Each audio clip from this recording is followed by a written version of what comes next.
Yo, yo, yo, yo, yo. What's up, what's up, what's up? Give up the rack. And hello to my fellow revolutionaries. You know who you are, and welcome to today's live stream. And welcome. It is the 3rd of December, Wednesday the 3rd, and it is Hump Day. That's right. Welcome to Hump Day, ladies and gentlemen. LOL, 225 hours of watching this stream this year. Oh my God. And that doesn't include the hours of YouTube. Well, it tells you how many hours that you've been through this year. That's crazy. Isn't that mental to think about? Far out. We're at the end of the year. Guys, Jags clocking up 225 hours. Yeah, Twitch recap. That's fucking crazy. Hey? And no better way to spend your existence than clocking up 225 hours of watching this stream on Twitch, and that's outside of what's been going on in the YouTube realm, because we used to go back and forth back in the day. I didn't do both. I didn't restream. I didn't want to do that. I didn't think it was beneficial. I was worried that I get like capped by one of the platforms. But here we are. Times are changing. That's crazy. Dilemmas, what's up? My cheese and pepper crackers. How we doing? How we doing? And yeah, today it is Hump Day, so it's an important day on the working calendar. And so all of you working people out there, take a moment to realize that by the end of the working day for you, it's all downhill from here, baby, on to the weekend. Apparently I've watched you more than I did Hassan. Oh yeah, and there's a little mask there as well. That's beautiful, man. Yes. Take that, Hassan. How do you like them apples? Yeah, take that. I love it. It's crazy that, and you've done heaps of hours on YouTube as well, Volta, I'd say.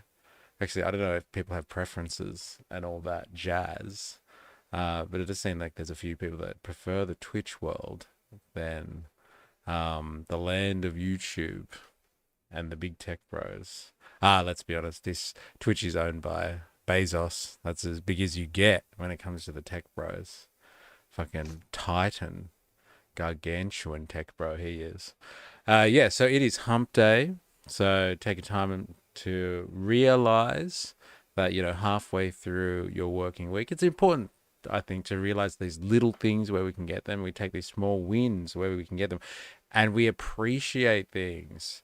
We are grateful for our class interests and like the characteristics, the culture of our group of people, the working people of the world. We are many and numerous, and we have many different characteristics outside of our class. So many variations of people in the working class, but we all have one shared thread that holds us all together. And it is things like, as Ninja Nurse is saying, Hump Day. Who's humping Bubba? Eh? Eh? I don't know. I wonder if he's still humpable these days. He's getting on a bit. He's getting on a bit. It's a good thing. It's a good question to ask. Eh? But I often just put something on while I'm doing my sneeze. Yeah, fair enough. Going to see cattle decapitation. Did I read that right? Decapitation. Yeah, I did. Tonight. So I have to head out in a couple of hours. Fair enough. And that is a band, I'm assuming, unless this is some type of agricultural show or practice. So, good luck and enjoy your concert. It seems like Volta is across the reference there, and I did read that right by the look of it. Old school death metal. Yeah, right. Damn. That's fucking hardcore. All right, so I'm not sure if you old now. Yeah, it's all relative, isn't it? Eh?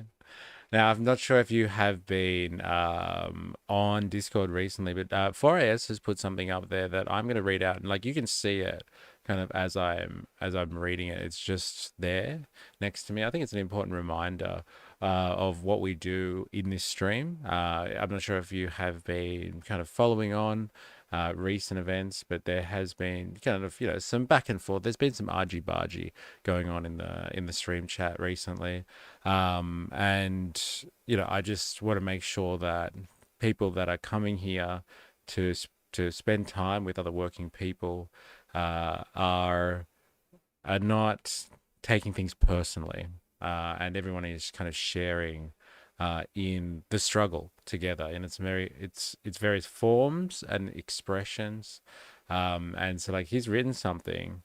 And so he's asked me to read this out, and I think it's a good reminder, and it kind of explains some of the history, I think, of this stream and where we've all come from.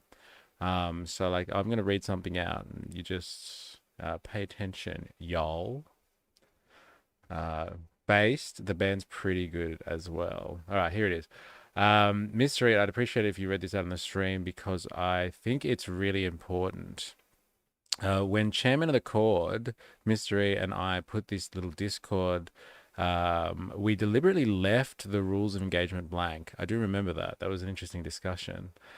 This was no accident. We wanted this space to be a true contest of ideas. If you have a certain point of view or think a certain way, duke it out in the comments. And as Jim Jeffries would say, don't be a dick. I think this community has something special where we're doing an interesting experiment on solidarity. And when I say solidarity, I don't mean the Steve Bannon culture war X is coming for your kids way, or the sectarian will listen to what you have to say as long as we agree with everything that you say sort of way. That's very much the way of solidarity in the modern leftist image anyway. Been to enough kind of forums and listen to socialist groups talk, and like they'll agree as long as you say what they want you to say. I mean a true experiment on solidarity and analyzing what working people need in the 21st century. You have to keep in mind in the first international, Marx didn't agree with everything that Bakunin said, nor did Bakunin agree with everything Marx said. They duked it out in the forums and moved forward for the movement. As Che Guevara once said, the true revolutionary is guided by great feelings of love. This is a really interesting point. And that's from Che Guevara. And everyone's seen some douchebag wearing a che Guevara shirt. So he's pretty well liked. And isn't that an interesting anecdote? The true revolutionary. And we are all revolutionaries. You know who you are. The true revolutionary is guided by great feelings of love. And I think this is what this movement is trying to do. Emphasize with other working people, understand where other working people are coming from. And I want everyone to keep that in mind with how they interact with others. Well said, 4IS. Well said. And yeah, glad to read that out. It was really, part of what we were talking about, right? What is that gif? Is that in relation to the comment? Black dog, white dog, getting it on. Everybody just get along, hey? Was that a reference to Bubba, as you were talking about before? So good, so good. So yeah, look, that's the long and the short of it, and I think that's a really good thing to keep in mind when we're commenting with people and talking with people and engaging with one another. Like there's some douchebags that come in, like the person that came in yesterday on Kick and just wanted to debate bro the stream, whatever. But we have tried, I think, very hard to be accommodating of all sorts. We've had our characters over time, some notables like Ron. I told Ron when I thought that he was not, he was just personally attacking people and calling people evil. I don't like that type of stuff. But when, he was getting the attention that he wanted, he loved the stream, and everyone was trying to, facilitate him as much as possible, even though he had some pretty outlandish ideas on things. But as soon as he turned it personal, that's where things can go south pretty fast. Now there are a lot of ideological differences on this stream, and that's just the characteristic of the working class at large. My big thing is that I have thought about this for years now, and like everyone knows this playbook by the rich and the powerful, the our ruling classes, the bourgeoisie, is divide and conquer. Like left and right don't really exist, but they do exist in the sense that they divide the working masses of the world into groups so they can fight amongst each other instead of fighting against the real enemy. And like it's not easy. Like you can listen to that and be like, yeah, that's right. It's just a way to get us all fighting amongst ourselves. But like putting that into practice is difficult. So you know do your best and hear someone out, hear people out. If people are being deliberately disrespectful or outrageous, prejudice, all that sort of stuff, then like we'll sort it out. But I don't think anyone has really come into this stream to deliberately do that. And if they are, then we can deal with it at the time. Um, Obviously, all jokes aside, as in like people can joke here. This is not a safe space in the sense that like we all have a laugh about different things, and like we can take a joke, but like anyone who is just out to offend others and all that sort of stuff will just be a dick. Then like we don't take kindly to that. So like if you want to debate ideas with other people, do so. I think it's a good thing to do. And it's good to actually understand what other working people are thinking and feeling, because we do get attacked by propaganda and brainwashing and indoctrination. I said it right the first time then. We do get indoctrinated by the system to hate one another, especially other working people that have pretty much the same issues as we do. We all do broadly. So thanks for writing that for us, and like good idea reading it out. And like just keep it respectful, everyone. What have I missed? Indoctrinating, yeah, lol, yeah, I watched you more than Hassan, but you actually came third on my list of watch. To be fair, you streamed less hours, like half the others, so well done. Thank you. That's interesting. I didn't even know you could like summarize where do I spend my time and what am I doing. I love to meme, lol. Everyone expresses their hump day differently. It's the hump day GIF, of course. There it is. And like that little white dog down there is not putting up with whatever's going on there. Here, I concur. My bad, lol. Guilty. Well said. It was a hump day reference. Sorry for killing the gravity of such a well-written post. Nah, all good.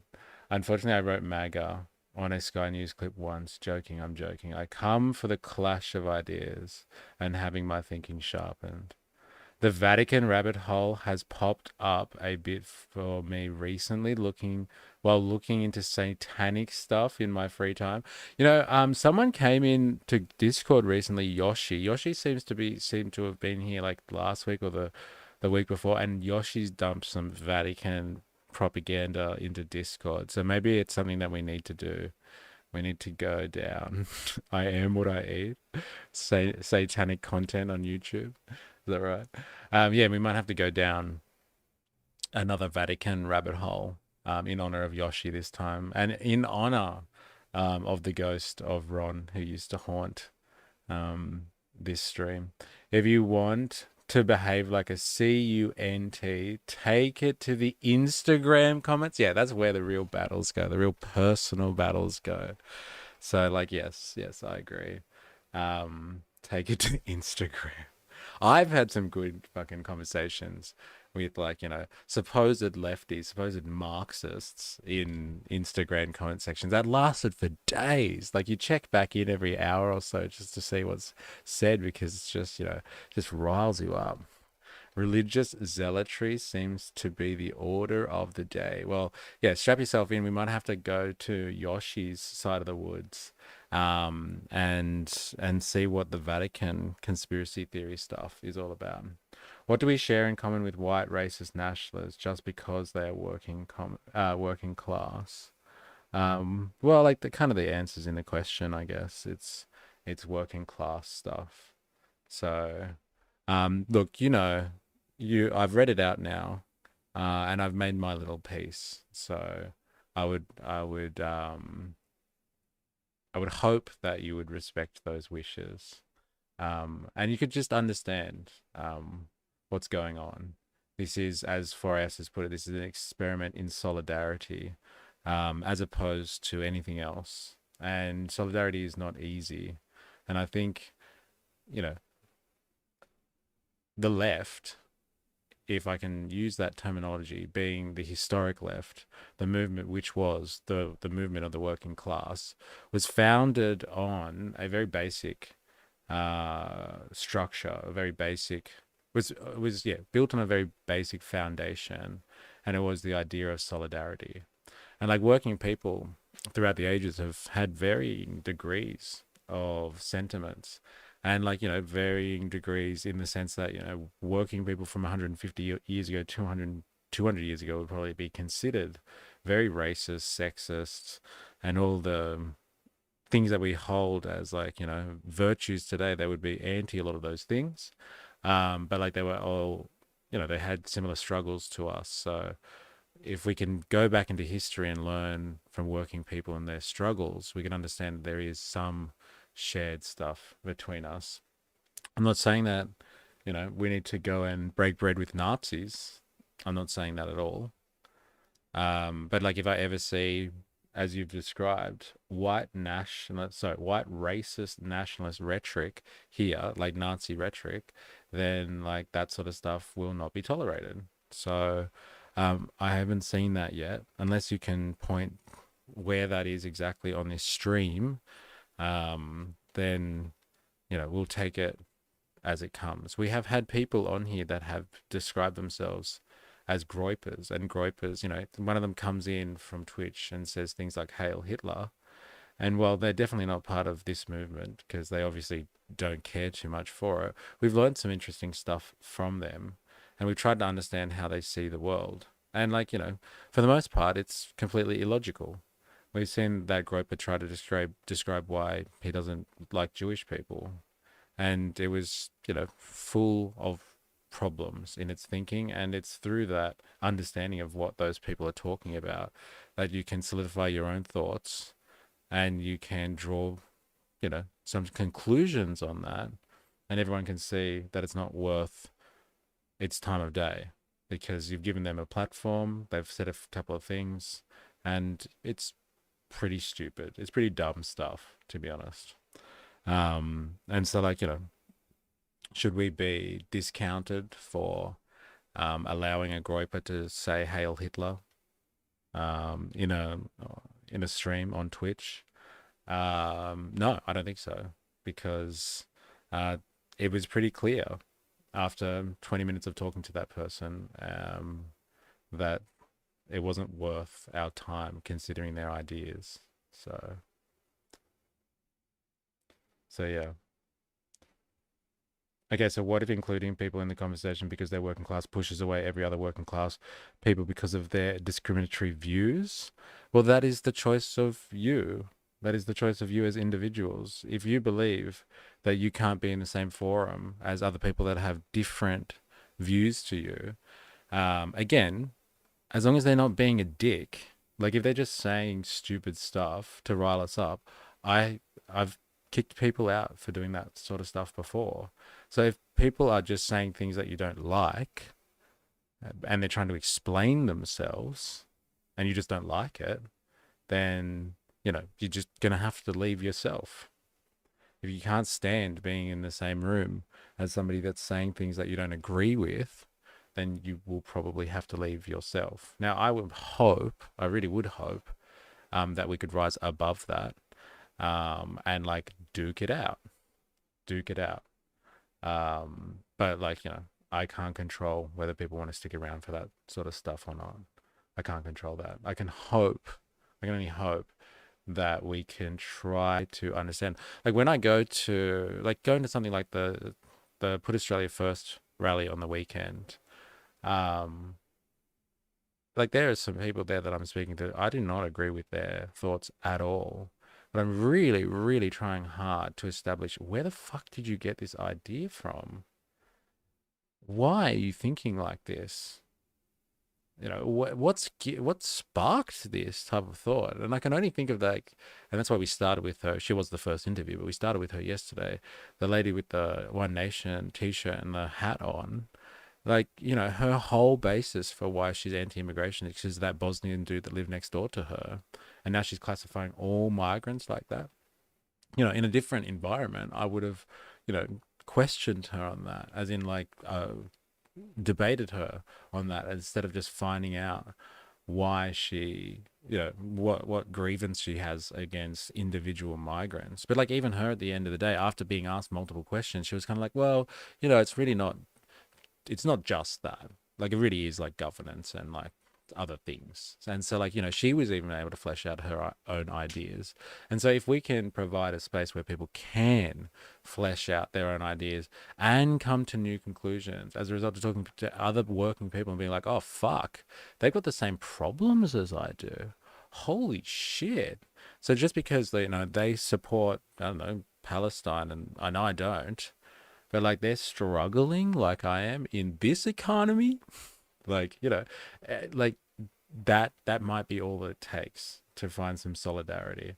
I remember listening to these guys called Midwestern Marks, and they are a bunch of fucking hardcore commies, and they go along to strikes, and they just like rock up to strikes, and they rocked up to a strike in like the Midwest at a John Deere factory, and it was full of like diehard MAGA people all wearing their MAGA hats and like protesting or striking against the like some new policy that was going to offshore a lot of John Deere's operations.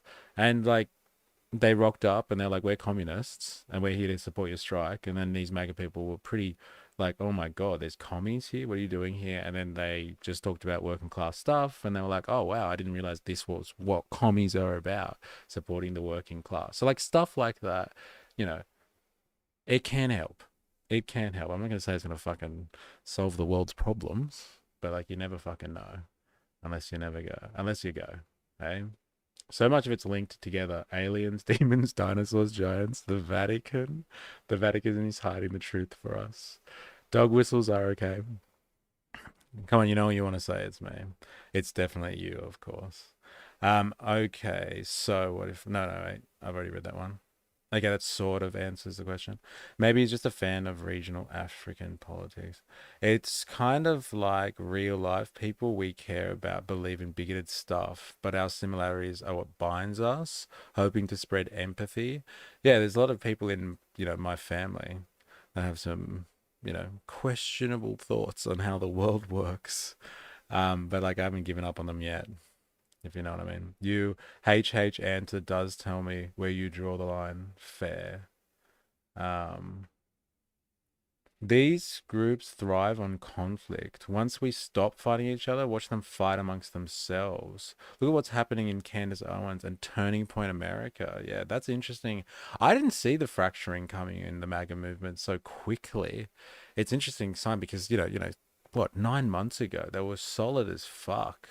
And like it's just tearing itself to pieces. One Nation is nipping at the heels of the coalition as the opposition party. Never thought I would see anything like that in my lifetime. Like, to be honest, if someone calls me a traitor to my race for dating someone of a different skin color, I'm not going to engage with that. And if that was tolerated by others, that would make me go, fuck this place, I'm out. Not sure that builds solidarity or division. Well, like, have you seen that happen here, though? Yeah? Like, if we see outrageous behavior, we will call it out. But like, I haven't seen anyone do anything as outrageous as that on this stream before. And this is not me leaving, and it's not on me for leaving the situation either. No, that's a choice for sure. Also, this is not a hypothetical I'm getting at. This happened to me in chats, not in this stream. Yeah, okay. Well, look, all I can say is we will cross that bridge when we get to it. People told me, sorry, people get told why they're struggling and who to blame over and over again.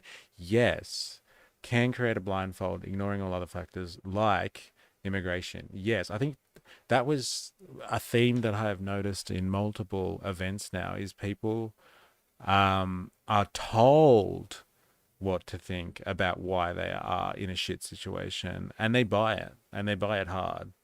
Um, And then like you ask them a few questions, and then there's other things that come in to the consideration. They might not have really thought about it. A lot of people just kind of drink the Kool-Aid, if you know what I mean.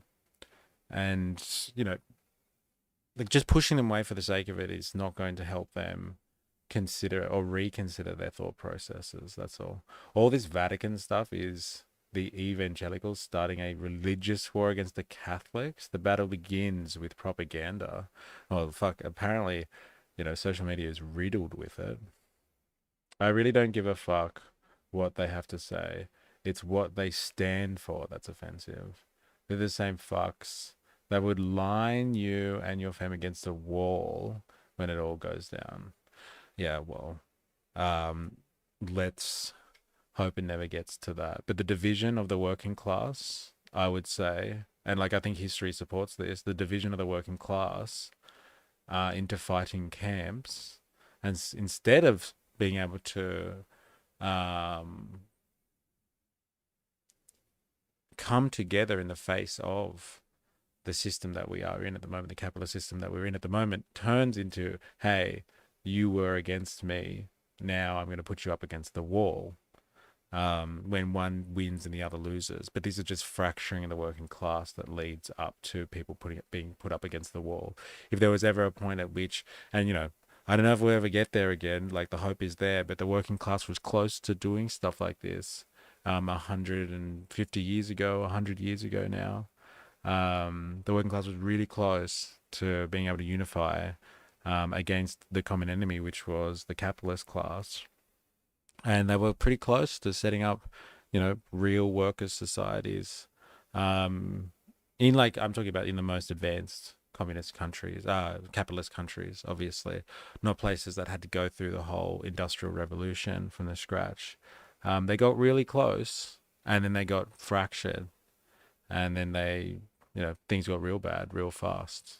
And so, like, all I'm saying is there is a historical precedent for when working people really do have large and broad-ranging solidarity, and they come together because of their shared class interests, their economic interests, as opposed to what happens at the moment in the culture wars, which is just perennially focusing on the things that divide us.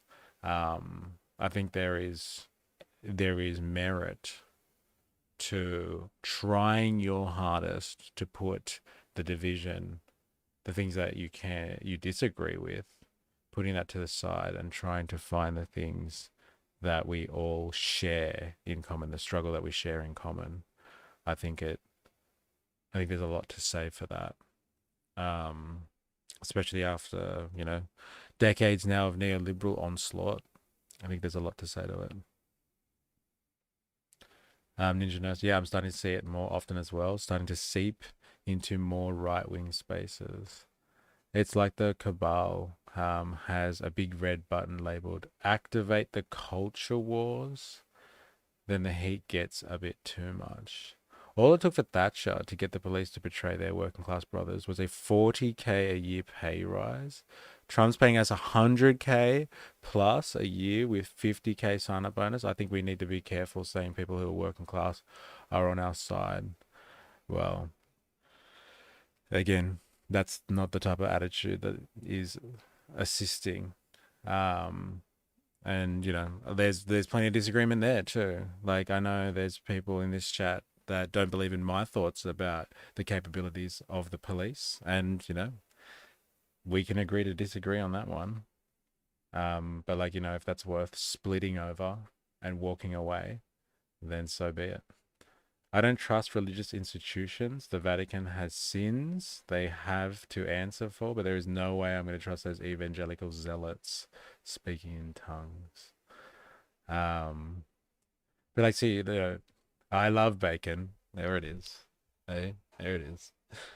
Um, but yeah, look, the capitalist class through the state are going to employ people within the working class to do their bidding and to, you know, enforce violence on their behalf. That is not a new phenomenon. So yeah, that's not new at all. And if you can't take those people, that's fine. I'm not asking you to go and hug cops. Um, and introduce them into your home for Christmas dinner. There are sections of the working class that are not favorable, but there are also sections of the working class that just don't agree with you on ideological differences. And so, like, if you just want to shut someone out for an ideological difference, not because they're in the employ of using suppressive or repressive violence, but they just, don't agree with you on certain things. If you're willing to turn away from large and important swathes, like huge swathes of the working class, just for ideological differences, then it's going to be difficult to ever live this idea if you really think of yourself as a leftist, especially. Um, it's going to be difficult to ever live by some idea of solidarity if you keep on just searching for the stuff that divides you from other working people. If that's what you're going to focus on, that's what you're going to find. The focus, I would hope, in this stream is different to that. The focus is actually finding what is unifying. But if you want to spend your time focusing on the differences, then, there's plenty of that to go around. There's plenty of those channels out there that just focus on differences. What about a working class Zionist? Is supporting genocide a line for you? Yeah, if they come in here and start talking about genocide and justifying genocide, yeah, that's a line for me. Like, I don't know what you're trying to prove, Indoctrinathan. But like, if you have a problem with it and like you think that that's a bad project, then what my opinion is on that. If this is something that you can't stand, trying to find what unifies people, if that's a problem for you, then this might not be the space for you. Then this might not be the group for you. If you really have a problem in searching for unity, and you can't stomach that people have different opinions to you, the working class takes many forms and ideologies, then that's on you. If someone comes in and starts talking things as being offensive and outrageous, as I have described, then we will cross that bridge when we get to it. But if you want to hit me up with 2 million hypotheticals just to see if it's going to work, then I can't really answer that for you. I'm not trying to prove anything. I'm asking questions to understand your opinions. Again, I don't know what will happen. It depends on how offensive that person is. Like I said, we've spoken to groypers here, and I think everyone's gotten a lot of value out of trying to understand what the hell is going on inside that person's head, so we can see if there's any rhyme or reason to it. And we found out pretty quickly what it was all about. And it was an interesting experience. And they weren't attacking people in the stream and being overtly offensive to anyone in the stream. They were trying to play ball as much as possible. And, if they had done anything crazy or outrageous, we would have just gotten rid of them. But we learned stuff. And I think that's an important thing as well. Sailor Moon agrees with you, Mystery. Is that what this is for? Fuck ice. All my homies hate ice. There it is. There it is. Has anyone come in here and batted for Israel? Never. I don't think so. I don't think we've ever had that before. Yeah, even even that groyper actually. Their opinion was definitely no, I don't support Zionism or Israel, and they definitely didn't support America funding Israel. That's for sure. America first, baby. People can change from extremely bigoted views. We have to try, or things will only get worse. Yes, and we've got people like that. I'm pretty sure. I want to say Jungle Potatoes has explained times in this stream, a couple of times or a few times in this stream, how they were very right wing at one point, and then they found some new media, they read some new things, and then they changed their ways. I think that is definitely a possibility. And shutting people out and not allowing them to think of new ideas is not a good thing. The only person I banned was someone whose first words were "mystery is gay and all commies should die." Fuck, I didn't even see that. Wow. Wow, I didn't even notice that one came in. All commies should die. Okay, so like there's see I have Jag and 4AS moderating for me on Twitch World in Twitch land. And so, you know, I didn't even see that one. That's crazy. The man's fuck ice. I like my whiskey clean. Hey. Yeah.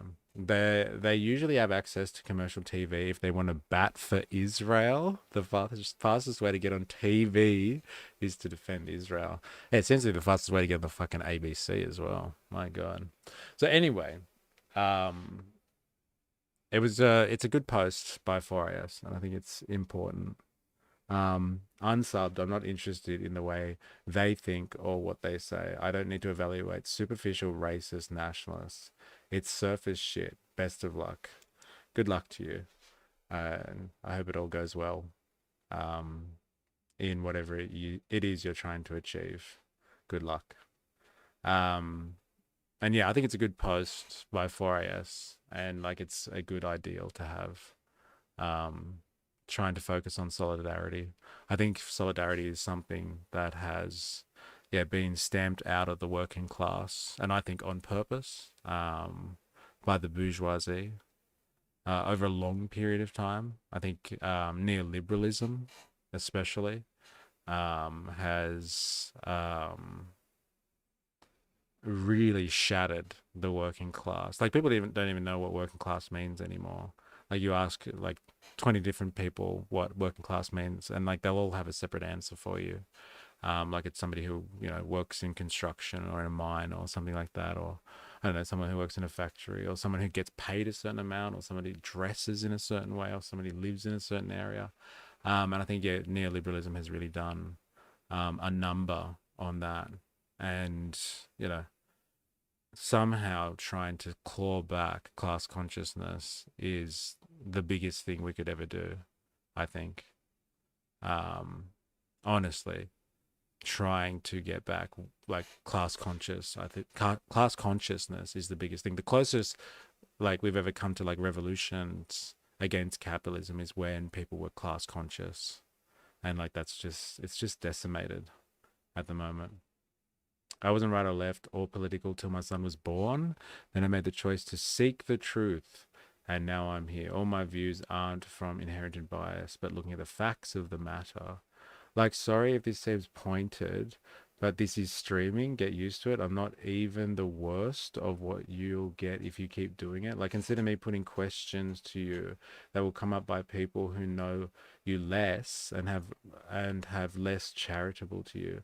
I ain't going nowhere. We've been through some things already. We have been through a lot over time. We definitely have. Look, but like I will choose indoctrination. Like you've been here for a long time. You've been here from the start. And like I will pay you respect, as in like I'll give you the time of day. But like if other people are just going to come in and question because they want to continue their hatred, and their own bigotry, even they think when they're battling against bigotry, they just want to continue their own prejudices, then like let them do that. That's not what this is about. um so if they're going to come in and question me, that's what streaming is. I get questioned all the time. I understand that. And if they don't want to understand, they'll leave. Like Cheese Swiss is gone. He's unsubbed and he's not interested in what anyone has to think that he doesn't agree with. And so it's surface shit, and he's gone. So it happens. I get it. It's good to have these tough conversations so we can refine our answers and thinking. Yes, 100%. 100%. But yeah, I really think that if you consider kind of some type of revolution beyond capitalism important, class consciousness is one of the things that you need before you can do anything else. And we've completely, yeah, we just don't have class consciousness anymore. Um, There's some weird disconnect happening here. I feel like when has an actual racist been in here? I don't know. Look, I haven't experienced anyone yet. We've had lots of anti kind of commie stuff coming in, and like just people being trolls. I don't know if we've had anyone who's actually sitting in and like continually debating on racist terms. But we just had like trolls that will come in and just say stupid shit just to get a reaction. That's as close as we've gotten to that type of stuff. Um, but yeah, look, anyway, I think everyone knows my thoughts. I don't want to dwell on it. But it seems to have come to a head now, which is interesting. He hasn't left because he thinks I'm a racist, I hope. Well, look, that seems to be their opinion. I'm not interested in what they think or what they say. I don't evaluate superficial racists and nationalists. So, Chief Swiss does seem to think that that's what this is all about: is evaluating superficial racists and nationalists, and he doesn't want to be part of it, which is fair enough. It's not a cult. You can come and go as you please. There's been some trolls, but they never put forth an argument. No, it's more just for entertainment purposes. All right, so we are bouncing onto today's topic. Um, well, some argue that immigration is a racial issue because of the significance immigration has on the cost of living issue. Yeah, yes, yeah. Oh, there's definitely racial um, overtones. Like in the March for Australia protests, they're like, "Oh, it's not. I'm not racist or I'm not anti-migration. I just don't like mass immigration." And then like we've seen them just go on about Indians and Chinese people nonstop, and you're like, "Oh man, it's obvious that you have a problem with Indians, like kind of thing." And this isn't just about there's not enough infrastructure. So there's definitely that. Those obvious racists are rare now. They all say things with plausible deniability. In my experience as a nurse, if you smell shit, check someone's pad. Yeah. Kind of feels pointed at me but that's fine. Just validated my view of this is why One Nation are on the rise. Um, yeah. Yeah, look, as I said, like I don't want to take up the whole stream or a significant portion of the stream talking about this. But like, 4AS raises some good points there. I think, solidarity is key and it's not easy. It's not. It's not easy at all. And in the name of the moon, punch fascists. Yeah, it's not easy finding solidarity. Um, but like I think we just need to give people a crack and then decide where to go from there. Race and culture are different things, but if you don't even engage in the discussion, then I can't help you. All right, let us move on. I thought this was quite interesting. I don't think everyone shares my opinions on all this, but like I love going down the rabbit hole of surveillance capitalism and techno feudalism. I think this is definitely um, um, yeah, I think um, this is really important. I think this is where capitalism is developing into. It's already at surveillance capitalism, that's for sure. But like whether we get to techno feudalism is a whole nother question. But like Australia has done something recently, and rather importantly, it's put out a national AI plan. I didn't really know that this was kind of happening. I remember them giving some, very typical political rhetoric about, oh, we need to get on top of the AI arms race, sorry, on top of the AI race and ensure that it's delivering for Australians and like all that sort of stuff. But like I didn't know if they were developing an actual plan for AI or not. But it seems that they definitely are developing a plan for AI. And they've come out with a document, so we're going to spend some time reading this document today. So strap yourself in. It's going to be one of those types of streams. But yeah, we're going to read the national AI plan. Like maybe not the whole thing. It's a big document, but like we'll read as much as we can. But yeah, they've developed a strategy in order to ensure that Australians are able, the Australian economy is able to benefit of this technology and what comes as a result of it.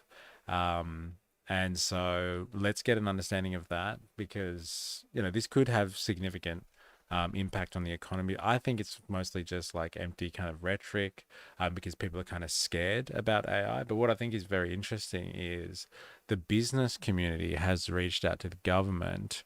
And so they say, anyway, the business community has reached out to the government and asked them to not put guardrails around AI. So basically, this is a trope as old as capitalism itself.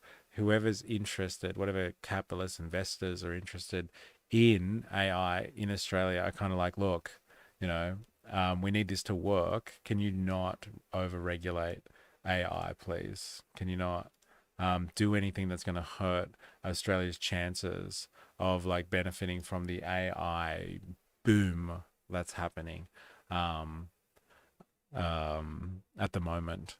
And so, like, let's have a quick look just for context, and then we're going to go and look at the national AI plan.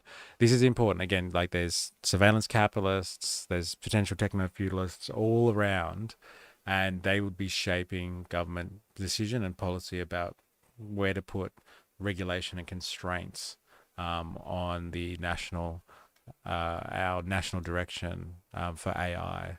It's important for them. I think people you want on the right are people like me, Sam Bamford, Shockey, Joey Jamal, etc. And you don't want people further to the right than me. I don't want them either. I was under the assumption it was all banter among the regulars. No, there's been some recent stuff that's been happening, and I just don't want people to be personally, attacking each other. I want them to just talk about their issues and stuff like that. That's what's been going on. I've noticed. I haven't really been following it though, because I've been just trying to concentrate on what we're doing in the stream. That's all. All right, let's have a listen. The government has accepted business demands to pause mandatory guardrails over artificial intelligence in the first national plan released this morning. The long-awaited plan, which the government began consulting on in 2023, was originally intended to include hard rules to govern AI under a standalone act. Well, the government is opting to use existing frameworks now instead. Political reporter Isabella Tolhurst joins us now from Parliament House in Canberra. Bella, the plan aims to accelerate the spread and development of AI. Good morning, Gemma. Yes, the pipeline for this AI rollout and regulation framework is really going all in on supporting AI and taking a slightly more hands-off approach than what the government had initially been taking. They have stepped back from this path they have been on. So, like, they were going to bring in an act to regulate AI in the Australian economy, and they've taken that back. And they're like, look, we're just going to take a back seat on this one and let the tech bros of the world and of Australia just do whatever the fuck they want with AI. Or people that like businesses and people that want to use AI. And what does that mean? Honestly, like talking about working class kind of stuff, what does that potentially mean? That means businesses want to be able to roll out AI wherever it's suitable so they can replace workers or like take up sections of their workforce, not hire new stuff, all that sort of stuff. They want to be able to just, and this is the Labor Party, right? This is the Labor Party that's coming up with this legislation. And the bourgeoisie, the business owners out there reaching out like, look, we need to be able to trial this stuff. You don't want to kill it too early. You don't want to suppress this at all. Let's just allow AI to be integrated into the economy that suits, in a way that suits business interests, as opposed to having some type of social function. That's what it is.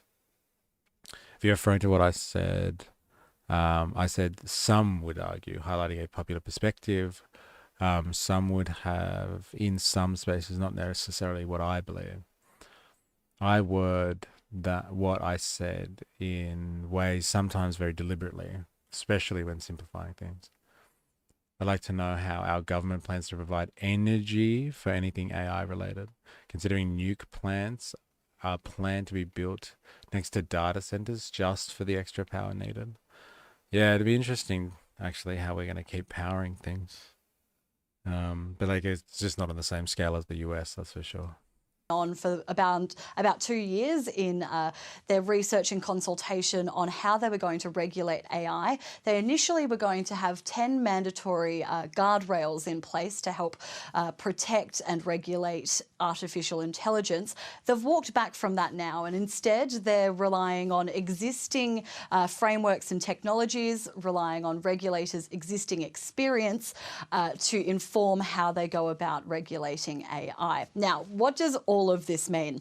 The Industry Minister, Tim Ayres, says that instead of a standalone AI Act as originally floated, the federal government will work with states and territory governments to clarify existing rules. So that's on things like copyright laws, on the use of AI in healthcare, on things like consumer protection. They also say they'll be working with the state and territory governments on things like energy and water supply, which we know these AI data centres need a lot of. He says that it will hopefully speed up research and development, citing things like medical research or drug development, things that he says is in the interest of the Australian public.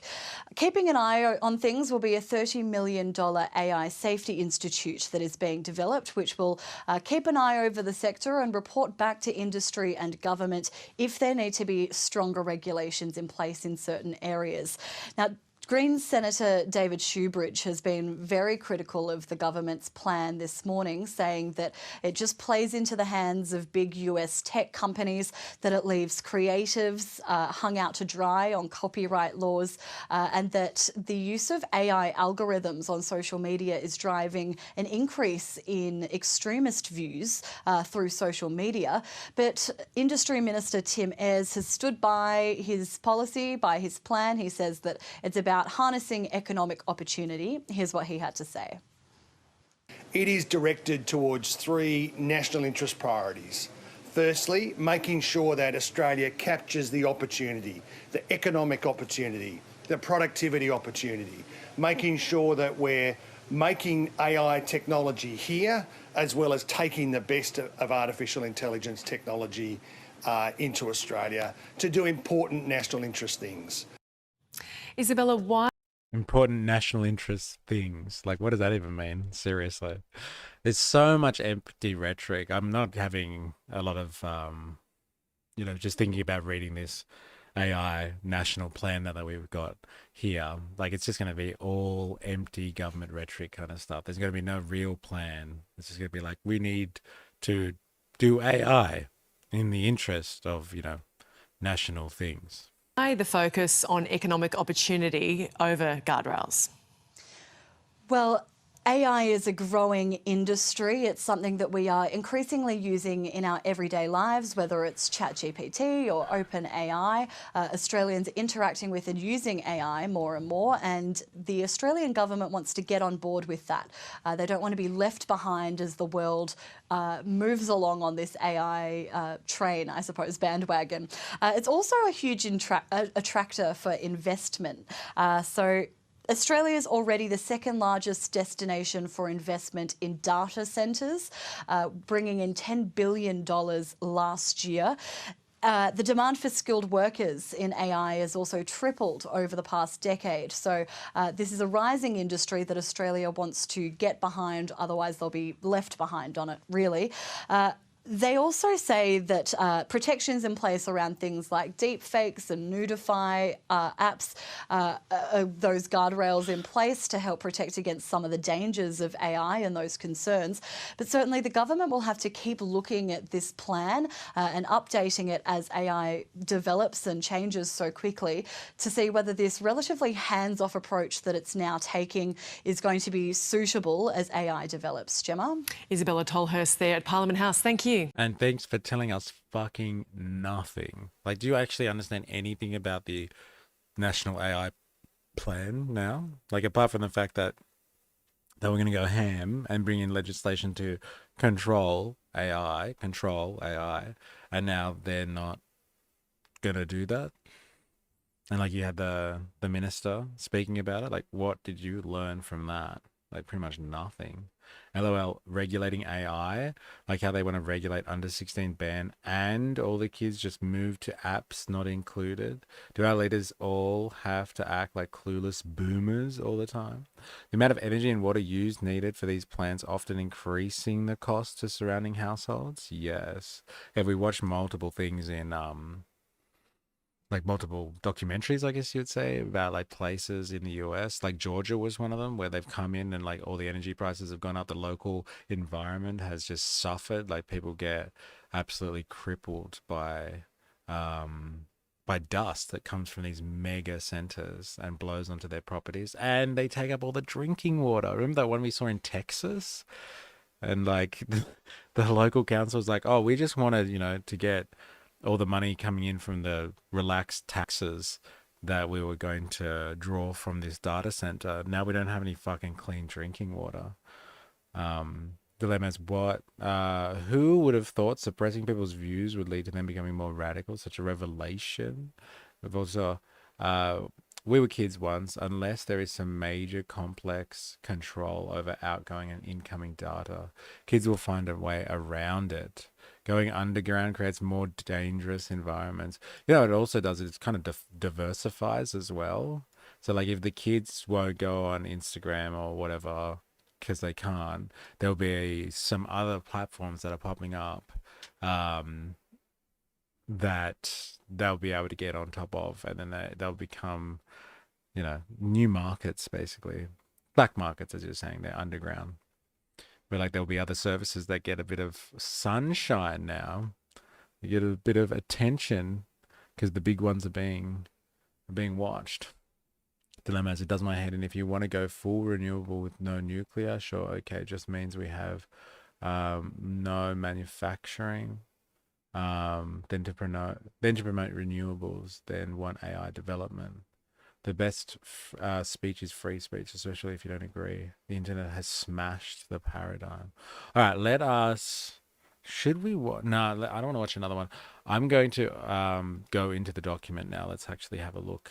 So this is the national plan.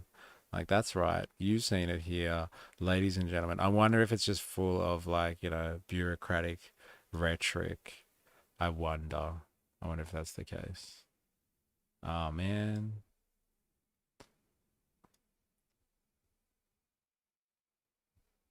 Let's find out, shall we?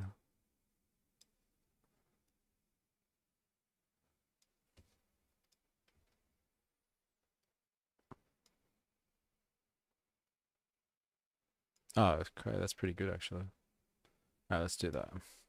All right, the national plan by the Australian Government, Department of Industry, Science and Resources. Strap yourself in for some riveting content, ladies and gentlemen. Let's find out if they know anything about what they're talking about. Our goals, ministers forward. Okay, let's find. Artificial intelligence is reshaping the global economy and transforming how Australians work, learn, and connect with one another. The Albanese government's ambition is to harness AI technologies to create fairer, stronger Australia. A fairer, stronger Australia where every person benefits from this technological change. AI should be used to help close service gaps in health, disability, aged care, improve education and employment outcomes, and create secure, well-paid jobs. It's just loose rhetoric, and create secure, well-paid jobs in future industries. Yeah, interesting. Okay, how are you going to do that? Our national plan is a whole national AI plan is a whole of government framework that ensures technology works for people, not the other way around. The plan will guide government, industry, research, and communities to work together so that no one is left behind. Interesting.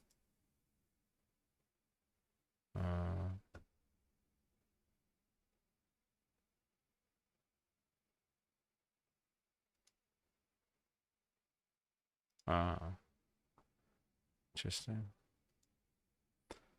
All right. This government's approach to transformative technologies of today is grounded in timeless labor values, fairness, inclusion, and opportunity. Success will rightly be measured by how widely the benefits of AI are shaped, how inequalities are reduced, how workers and workforces can be supported, and how workplace rights are protected.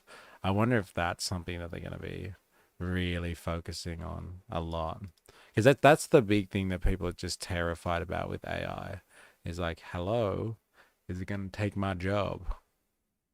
And like you'd think that a Labor government would actually be putting in strong like protections around that as well. You would think so. AI should enable workers' talents, not replace them. Be committed to such rhetoric. This plan is a key pillar in the government's Future Made in Australia agenda by building sovereign capability in AI, supporting local innovation, and ensuring that Australian workers and businesses are equipped to lead in the global digital economy. We are laying the foundations for more resilient and competitive Australia. The National AI Plan complements a broader efforts to revitalise Australian industry and create high-value jobs and ensure that the benefits of technological progress are realised at home. All right.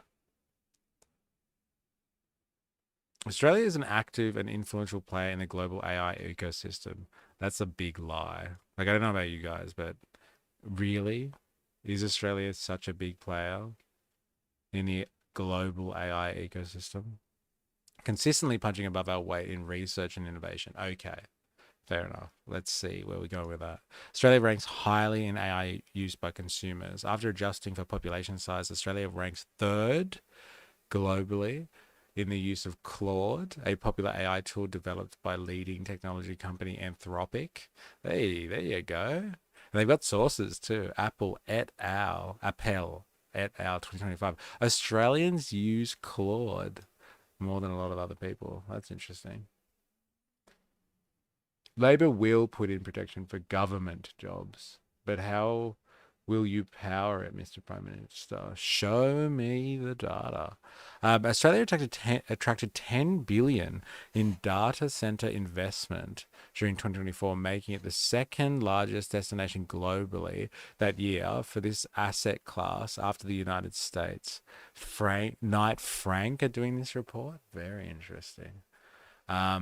$10 billion, and like what's that, like Amazon opening up facilities so they can make sure data centers, so they can make sure they can better service the Australian market through their cloud services, and like feeding everyone stuff through Amazon. Like, what is that? Where's that coming from? I wonder, actually. I wonder if we can ask our research assistant that.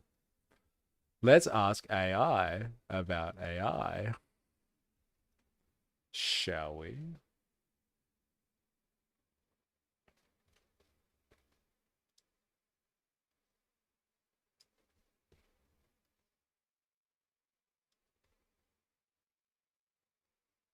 I would like to do some Inception shit.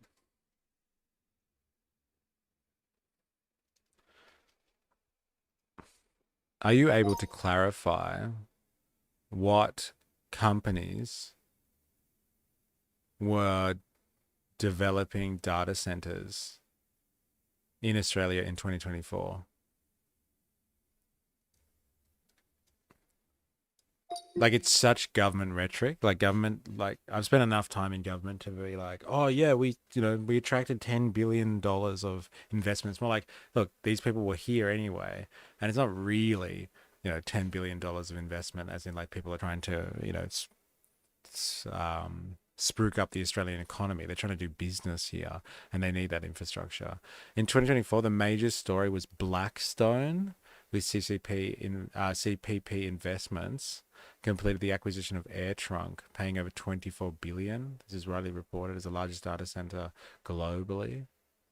Interesting. AirTrunk is a hyperscale data center platform and runs large-scale campuses across Australia in Sydney and Melbourne. Interesting. Macquarie Data Centers, part of Macquarie Technology Group. In June 2024, Macquarie started construction of a new facility, IC3 Super West, in Sydney. The centre is purpose-built for cloud, hyperscale, and importantly, AI workloads. Equinix invested $240 million to expand 2 of its IBX data centres, Sydney and Melbourne. NXTDX remains Australia's largest listed data centre operator. As of 2024, it operated more than a dozen centres across major Australian cities.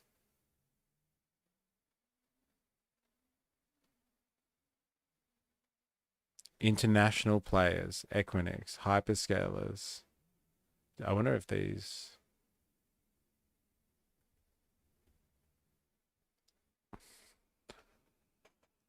Are the 4 companies that you listed international companies, or are they domestic companies?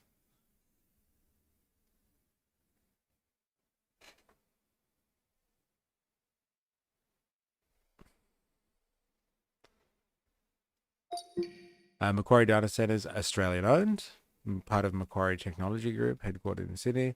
NXTDX, fully Australian based and publicly listed on the ASX. Internationally is AirTrunk and Equinix. US based. And AirTrunk is Blackstone.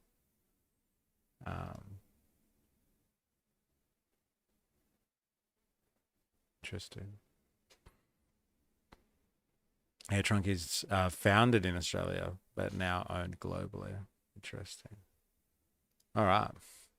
Now, AI industry is thriving with more than 1,500 companies driving growth and innovation nationwide. Australia produces 1.9% of the world's AI research publications, far exceeding our share of global population and GDP. Our research extends beyond core computer science and into practical discipline-specific applications, including medicine, environmental science, agriculture, and social services. Isn't that interesting?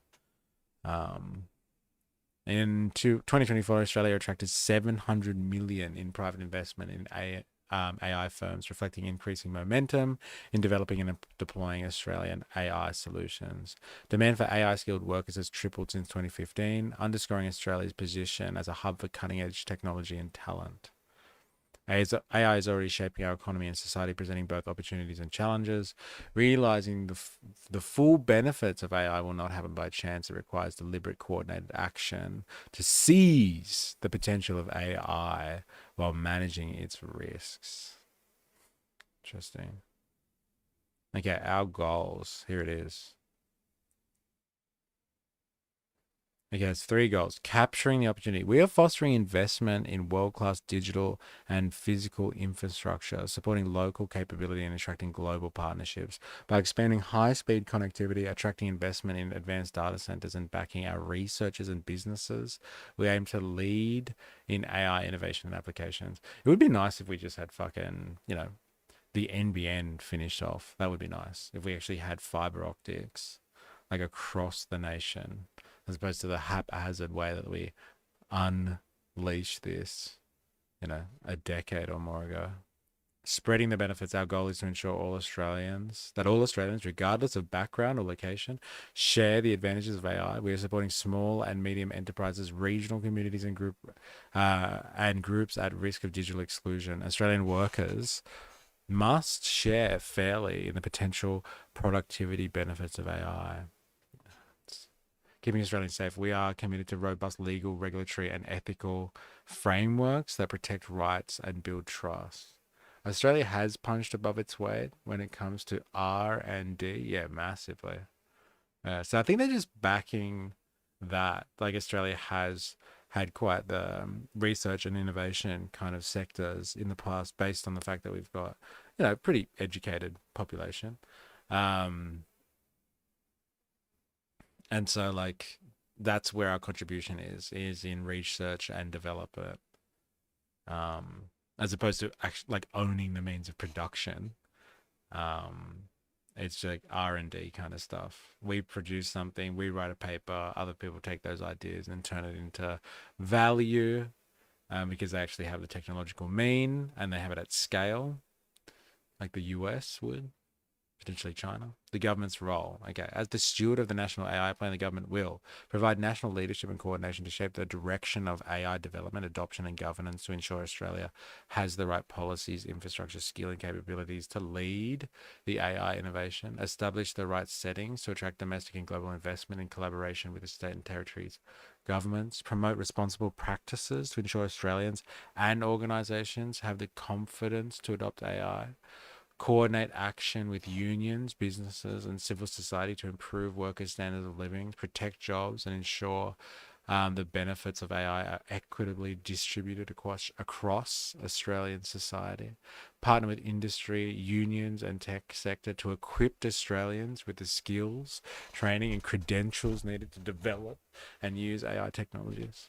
Engage internationally to strengthen Australia's innovation capability, support adoption of trusted technologies with a focus on our region, and promote international norms in line with our interests. It's just all empty rhetoric, isn't it? There's no fucking plan. Oh my God. Implementing the plan. I like backing Aussie businesses, but I just can't see how baseload power can be sustained with AI and manufacturing. Well, it would seem that it's not like we've got, mega data centers because we're developing this technology at home. It seems to be like we're developing data centers because there are other people coming in with their existing AI services and they need to house it somewhere. So like it still needs power, but it's not the scale of like people that are, developing these means of production on home soil like the Americans. As long as governments prioritize existing owners of capital, large-scale projects that efficiently transform the land in a sustainable way won't be achievable. Yeah. It sounds like we're just investing in stuff, or like companies are investing, $10 billion in data centers. So existing companies, like transnational companies, can come in and do business. Our vision, AI for Australia, capturing the opportunities, spreading the benefits. Capture the opportunities, build smart infrastructure, back Australian AI, build smart infrastructure. Like, how about finish off the NBN? That'd be nice. Roll it out to everyone. But then if you trust current governments with infrastructure, you get things like the NBN and our third world internet. Yeah, well, it'd be nice if they finished it off. There's never a plan. It's all trust us, bro. Yeah, nice imagery. Spread the benefits. Scale adoption. Okay, wait. We are going by 2030. Our digital infrastructure sustainably supports AI innovation. Benefit by 2030. Our businesses are competitive. Our workplaces are fully AI capable. Our workers are empowered, and our services are better. Interesting. This one's interesting because like this is the large scale kind of working class discontent with AI is it going to take our jobs? And like there's no rhetoric here about, we are just going to continue as usual. Like in usual fashion, bourgeois fashion, they're just going to ensure that businesses are set up so they can be competitive on the world stage. That means integrating AI as much as possible and replacing the costs associated with labor. That's what that sounds like. What is the NBN? Oh, it's our National Broadband Network. It was a plan that was put out, like, I want to say 20 years ago now. Maybe a little bit less, and it was supposed to basically bring us in, like, because all internet service was provided through copper wiring, the existing electrical telecommunications wiring around the country, and then a government came in and their job was, like one of their big infrastructure projects was to provide fiber optic cables like around the country basically, and every house and business was going to be connected through a fiber optics network. And then another government came in after them and they kind of cut the spending to that. And so like it was fiber to some places, but not everywhere. So now sometimes there's fiber that goes to copper. And so like it's like working beautifully and then it just stops. It gets like congested. And like I'm the victim of that. Like I have fiber somewhere, there's fiber in the strip somewhere, but the way we connect to that fiber apparently is through copper. existing copper, like phone lines, basically. And so, like, it was a great plan and it would have done us well. Like, if it was probably rolled out, we would have had, I think, much better internet across the board. But like, Australia has really horrible, like by world standards anyway, and for a developed nation, we have pretty shitty internet. Australia has so much resources, but will outsource to international entities while giving them subsidies and the profits. Yeah, we're setting up these data centers here, and it's because Australians will use Claude almost more than most other people, right? And so, who gets that? Who funds Claude and Anthropic? Let me think. Oh, I think Bezos has an interest in that. Take our jobs, our water, and our electricity. Yeah, I know. That's because that's the story that's coming out of the US. And then you have China on the opposite side of that. Like, China's AI aspirations, like, they have got so much capacity in their electrical grid. And they are ready. So like, when they want to, increase their like data center capabilities, like, it's not a question of, oh, who are we going to be drawing power from? They've got additional base, like they're ready to integrate this type of stuff. It's definitely not like the American model of doing things. I'm hearing a lot of rhetoric about AI lately. Industry has overstated its capabilities. While AI is good for calculating and modeling, it's becoming more apparent the more we use it that we are a long way from replacing workers and producing quality work in a financially beneficial way. It's funny that you say that, right?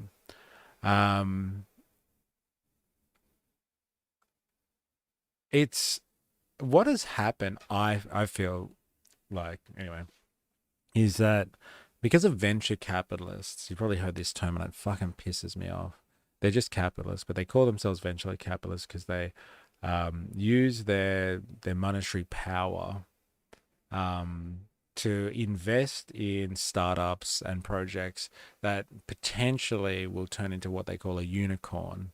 And so they put money into heaps of different businesses, hoping that one will be the unicorn that turns into a multi-billion-dollar industry or enterprise.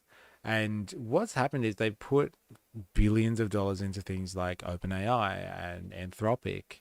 And they're, like you said, they haven't actually figured out, like, it's cool, like, it makes cool images and like you can talk to it and stuff and develop AI psychosis, but like, outside of that, does it have a position in the economy? Is it replacing the cost of human labor? And what I'm finding is that these venture capitalists, they actually want a return on their investment to a certain degree. And so the AI companies are turning around and like spreading all of this fear about AI, like, oh, it's going to replace your jobs, and it's going to replace humans, so you might as well get on top of this anyway. And all these businesses are out there trying to figure out how to implement it. Whereas instead of the AI, like the companies who develop the machine learning, figuring out how to make it marketable, they just push it on businesses and say, look, everyone's going to do this. You don't want to fall behind, do you? Do you? You don't want to be the last person that does this. And they all freak out. They try to adopt AI. And then they figure out pretty quickly they can't really use it for anything. But in the meantime, they've paid for the service. And then there is a return on the investment for the original venture capitalists. And so, like, it's really happened in this weird kind of reverse way where the AI companies haven't really figured out the best way to make this, apart from, like I said, generating cool images. And like, being an interesting chatbot. They haven't figured out a way to integrate it properly into the enterprises to make it like actually feasible. And so they're just trialing this stuff out, and people, like, through trial and error, are figuring out that it sucks, or it's not capable of doing what people need. And then, but like, what they will do though in the meantime is they'll cut costs on labor or fire laborers, and then figure out they can't get them back, but they're already so far down the hole, then they'll like just keep the AI anyway. But it hasn't integrated into the economy the way that they thought it would. And I think that's in large part because of these venture capitalists who are just like, we want something back now. We spent all this money on it. Like, we want something, give us something. And so they're really trying hard to push it like it's this thing, and that it's just not at the moment. Fun fact, fiber optics, the transistor, and Velcro are alien technology. Dee-dee-dee. They've invested enough money to fund a country into AI technology. Now that they're realizing the limitations, they are throwing more money at it to prevent the hemorrhage of money. That's interesting.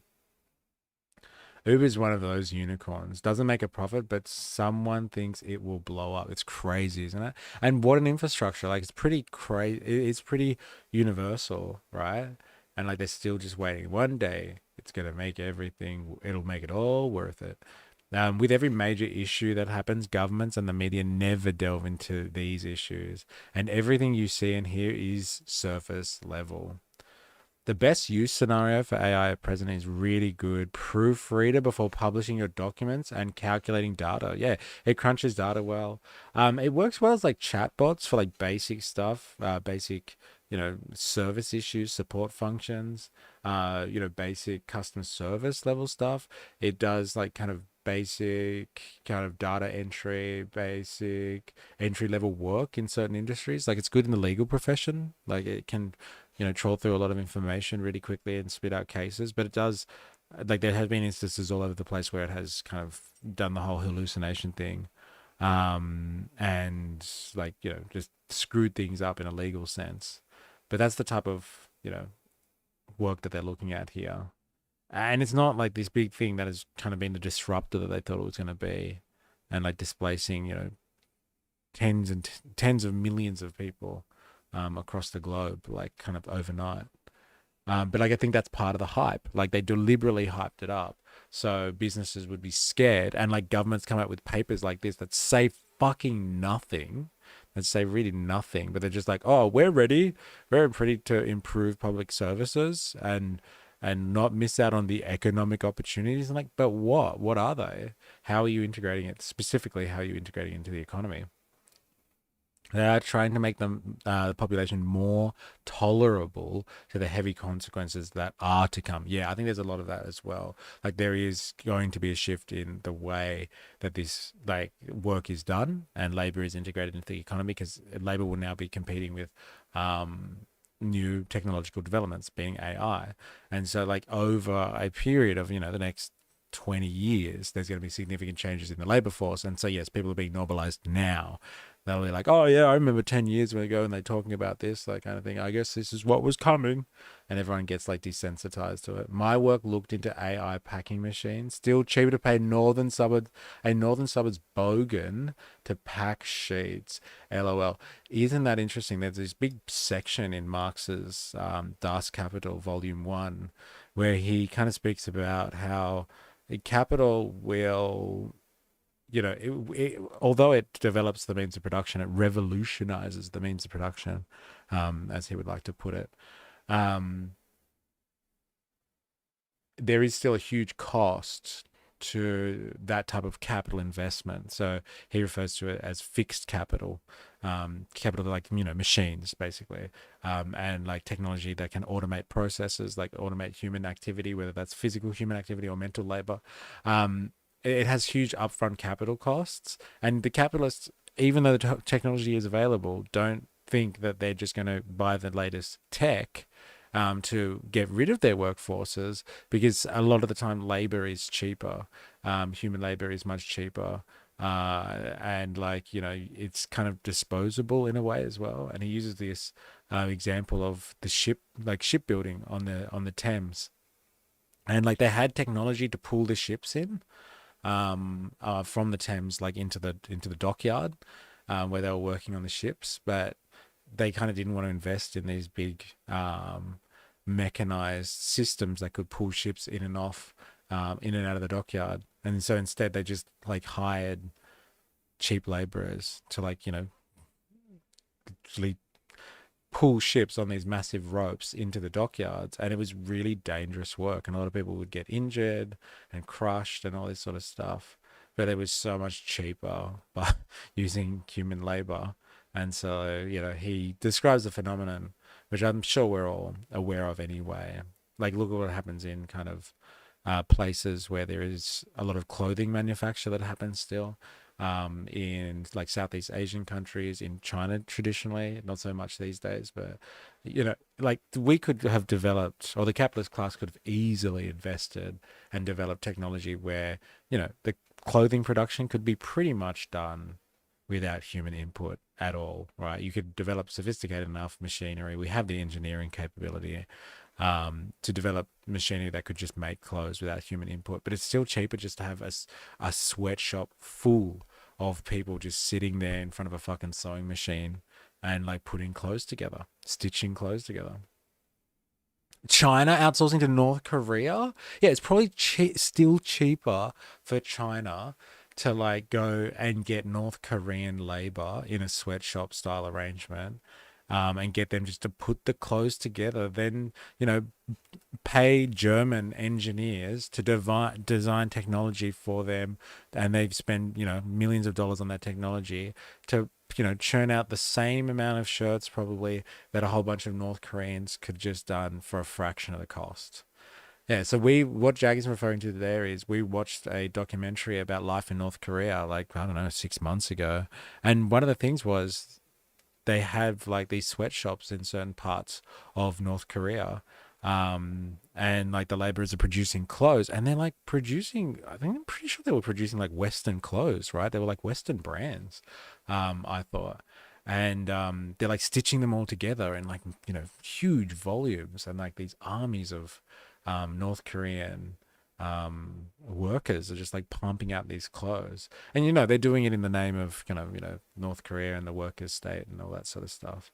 And they're like, they're pooling their surplus value together, and they're doing it for the Workers' Party. But, all that stuff just goes into China, and then like China does like is the front for it, because there's sanctions on North Korea, so people shouldn't be trading with North Korea. But if you really want to get access to North Korean labor, like China will do it for you, kind of thing. And so that all the value they produce, all the clothes they produce, goes back into China, and then China says, "Hey, we've produced the clothes for the global, fashion market, or the clothing industry, kind of thing." China increased the living standards of their own people, now look to exploit others like America. Yeah, I heard a theory that someone was talking about how China's intention, after it has turned its economy into an advanced industrial economy, is to rely less on labor power and actually move to financialization. So basically, Wall Street. So the America's model moved from industrial value production to financial center stuff. So Wall Street took over the imperial core of world capitalism, and once Wall Street kind of took over, like they still do, produce value. They have agriculture, they have industry, and all that sort of stuff. But like Wall Street is kind of the heart. It is financial capital that controls, and with their financial capital, then they can control the world. They can invest everywhere and control the economy all over the place, through transnational corporations and entities like, the IMF and all that sort of stuff. And so they can control through finance the world. Now, China has understood that is kind of the model, that like after you reach a certain level of development, you can focus on high end manufacturing, like high value production industry, which takes a lot of capital. You have to have a lot of money to invest in that higher end industry. So you cut out the low labor stuff, like, making clothes and low value added stuff, and like you just do the high tech industry and the finance capital. You finance projects around the world, and everybody's money comes back to you. So you might start paying and like importing goods from everywhere, but you're financing everything, so the money comes back to you in a cyclic fashion. But yeah, that's the model that they're moving towards: high tech, like higher, like middle class, again, whatever that means, but like kind of middle class in workers who are highly educated, highly trained engineers, skilled, instead of the low end kind of stuff. High tech industry, capital intensive, and it's all financed by them. All countries are doing it. We do it with Indians and the housing market. America does it with the Mexicans, etc. Yeah, it's interesting. And Mexico apparently has quite a good skilled workforce from like a industrial perspective. And so like America is quite well located to be able to take advantage of the industrial labor force and the skills coming out of Mexico, which is quite interesting. All right. Where we are now. What we're doing next. Developing data center principles, agreeing collaborative arrangements with leading AI innovators. Again, what does that even mean? Expanding access to AI and digital skills, implementation of the APS AI action plan, ensuring workplace protections are fit for purpose, as in like, yeah, we're all for workplace protections, but we don't want to get in the way of businesses profiting off of AI. So we'll do it if it's profitable. Establishing an Australian AI Safety Institute, developing an international engagement strategy in AI and regional. I wonder how much they pay for these reports to be done. Seriously, it's just full of nothing. Where we are now, government actions include expanding the NBN, 1 billion for tech in National Reconstruction Fund. That's pretty good. Facilitation support for investment. Government actions include NAIC leads industry engagement on adoption, national skills agreement, framework for generative AI in schools. Eh? And it's like, who are they going to get that from? Like, do we have our own generative AI corporate companies? No. They're going to go to someone like fucking OpenAI or Google, um, or yeah, or Anthropic or something like that.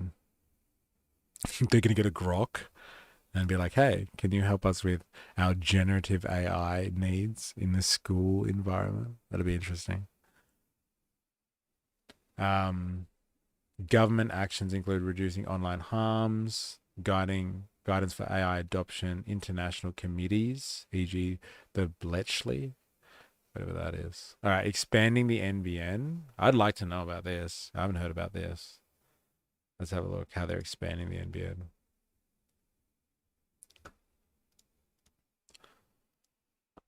I am currently reading the National AI Plan recently put out by the Australian government. And they have noted that they are currently expanding the NBN. Can you briefly describe what they mean by expanding the NBN?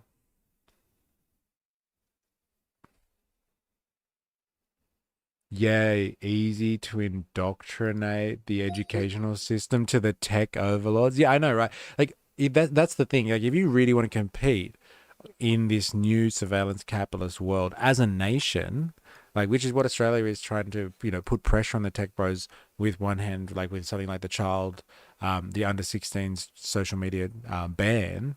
You're trying to like make sure that they're not predatory because you understand what they're really up to. But at the same time, you're happy to take all of their generative AI services and expect that that's not going to have the same type of surveillance capabilities. And it's not going to have the same impact on your population. They're going to get it. They're going to get information with a bias towards whoever's making that generative AI service. Like, like if in the one hand you want to regulate this stuff, control it because you understand that it can be nefarious. And at the other time, you want to give it to kids in the classroom instead. It's crazy. Trickle down theory on an international scale. If those countries don't use the capital to raise their standards of living, then they will be stuck in poverty. Rich will keep them in poverty for labor. Yes. And that's the system of kind of imperialism on the international scale. You have the finance capital centers that finance investment in their own country and then lend money to other countries, and they get trapped. And so like they can develop, but then they have to pay things back, and when they develop, then any of the gains they get in order to pay things back is privatized. And so it's just like it's colonialism, but it's just, it's done in a neoliberal fashion now, as opposed to at the point of a gun, at the end of a gun barrel.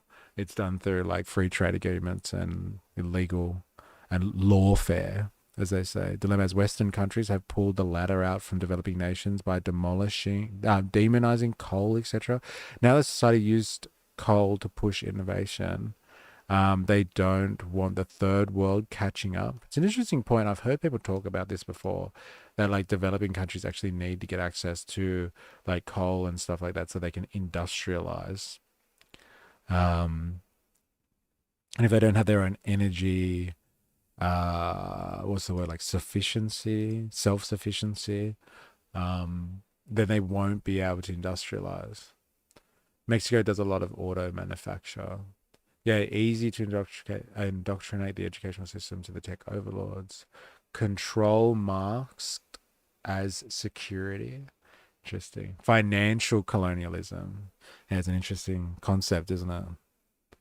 We're going to expand the NBN, expand the terrible service and bandwidth, give us more taxes. Don't worry. If you believe in modern monetary theory, don't worry about the taxes. The spending is the good part. We can just print money to pay off those things. When the National AI Plan says the government is expanding the NBN, they're referring to ongoing upgrades to the national broadband network speed, capacity, and coverage. Upgrading older NBN technologies, especially the FFTN to the FTTP, fiber to node, fiber to the premises. So this did not happen in my area at all. I wish they did fiber to the premise, but they held up on that one. Replacing remaining copper-based links with fiber to allow much higher speeds, up to 1 gigabyte, and beyond per second and beyond. Increasing network capacity for AI era data needs. More backhaul capacity, higher bandwidth for households and businesses, supporting data-intensive industries. Extending access to regional and remote areas. More fixed wireless towers. Interesting. They're rolling these out like hardcore, the towers. Oh my God. Upgraded satellite capacity. Don't worry, we don't need towers. As long as we've got, what's Musk's service that he provides? Internet to people. Through SpaceX and stuff like that, through his satellites. If we got satellites, we got Musk.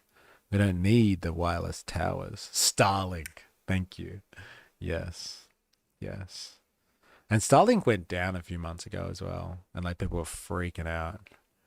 But like, it happens. Improved regional fiber routes. Enabling faster home, ultra fast, and enterprise grade plans. This means more premises eligible for gigabit speeds, more reliability for business and government systems. Okay, well, that's nice if they're actually doing this. I haven't heard any plans in my area, but it would be nice if they got rid of like this whole fiber to the node and actually started bringing it to the premises. NBN has been bad for so long, it's become an Aussie trope, like drop bears. Yeah, well, look, if they finish off the job that they started 20 years ago, that would be fucking something. It's funny that they've needed an AI plan to really try and get to the core of that. Capture the opportunities. I bet you it's just going to be all rhetoric, right? Australia's success in capturing the opportunities of AI depends on equipping our people to get the best out of AI in their jobs, communities, and personal lives. The government is supporting Australia to build the foundations of a world-class AI ecosystem. We are prioritizing smart infrastructure and strengthening local tech. Yeah, it's just all rhetoric. Empty. Sorry. Australian workers across all industries are pivotal to capturing the opportunities of AI. A workforce equipped to build the necessary infrastructure, develop AI solutions, and apply them effectively across industries is essential to unlocking the full economic and social opportunities of these technologies. For workers to effectively adopt AI technologies, they must have confidence that AI will enhance their jobs and skills. What is this?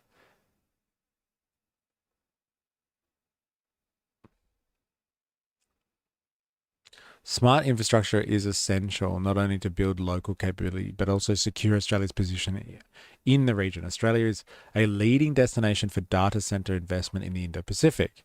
We offer a stable operating environment, clear legal protections, abundant renewable energy potential. There you go, Dilemmas. That one's for you.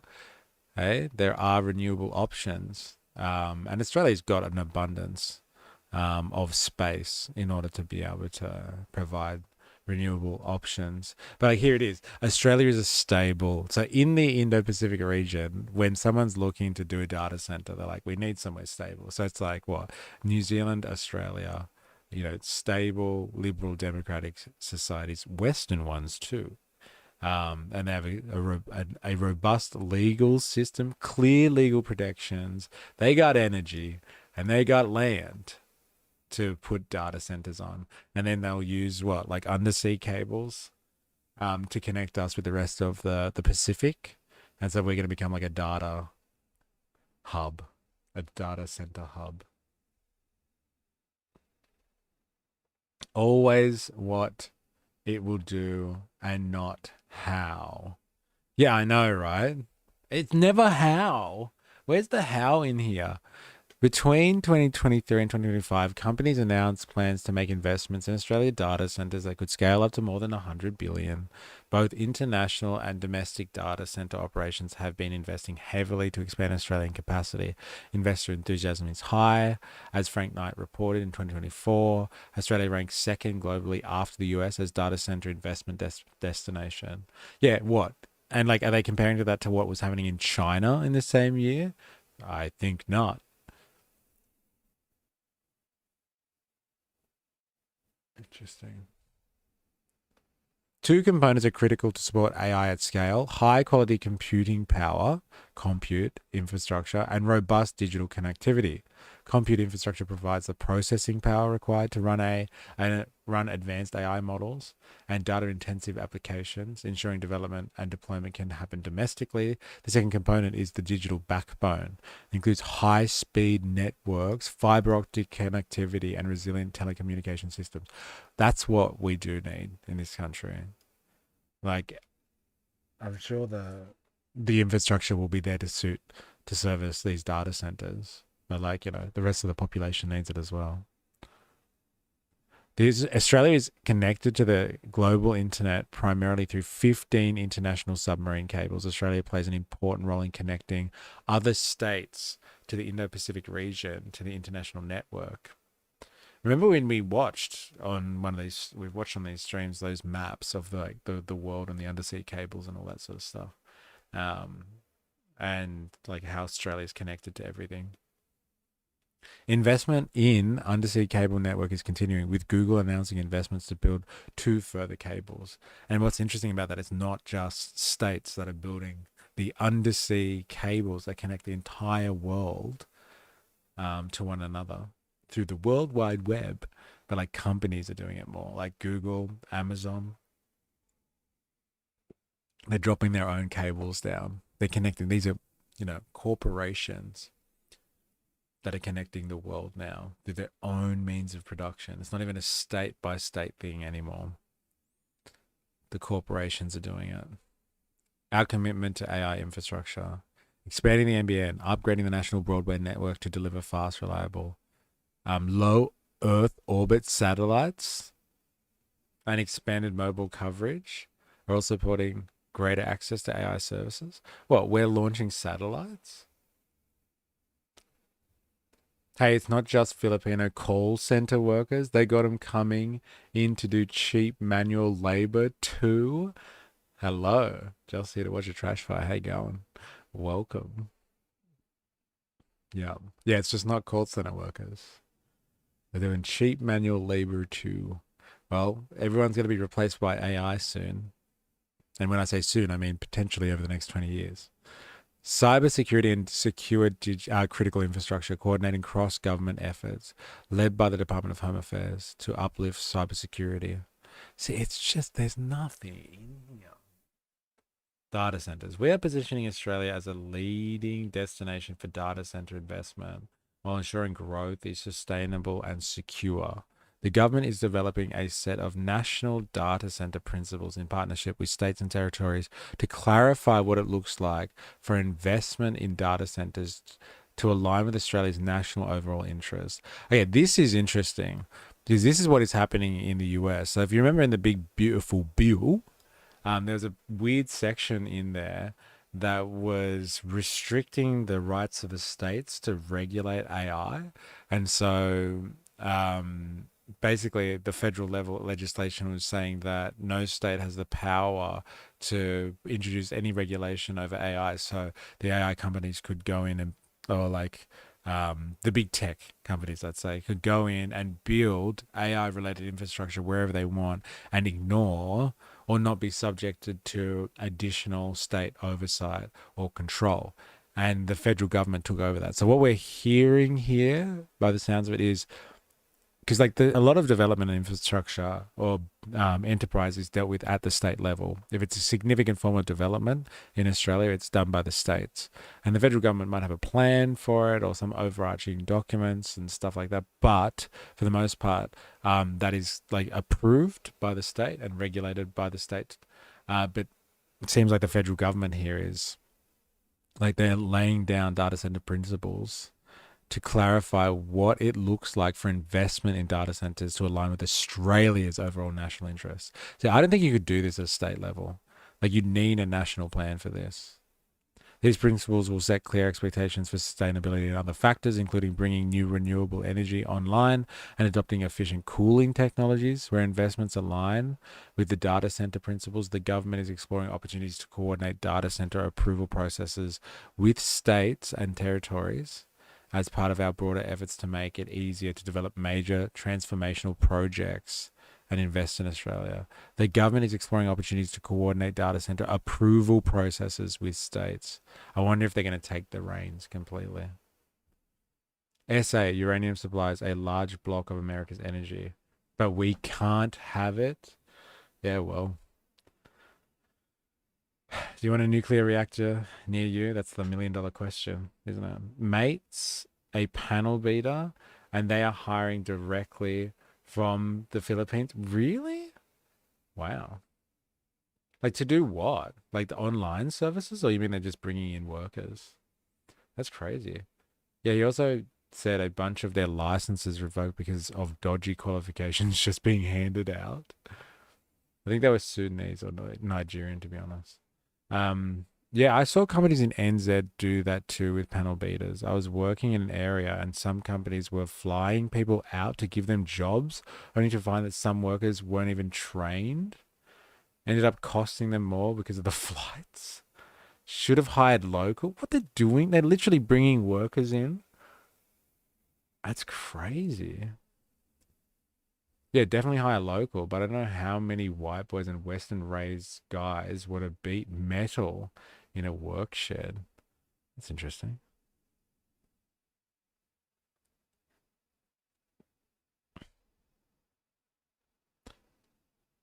Australia's robust infrastructure planning process will support growth of data centers in a way that supports affordability and reliability for all infrastructure users. For example, data centers are significant energy users and consume around 4 terawatt hours of electricity across the national electricity market in 2024.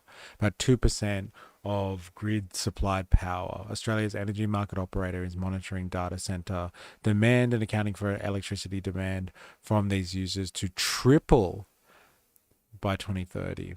The government is working with the states and territories, energy market bodies, network service providers, and data center industry to harness opportunities from the growth of data centers to promote investment in renewable energy and maintain affordable energy for households and businesses. Like that should be number one part of this plan. It's like if you're going to be bringing this in, like don't put strain on the existing network that services other people like businesses and like people like households.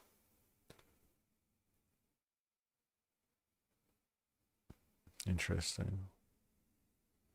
Back Australian AI capacity. Australia's competitive edge in AI is in developing targeted high-value AI products and services for sectors such as healthcare, agriculture, resources, and advanced manufacturing. Australian companies are already building world-leading applications to help doctors diagnose diseases and undertake surgery remotely and improve the way farmers manage their land and their crops.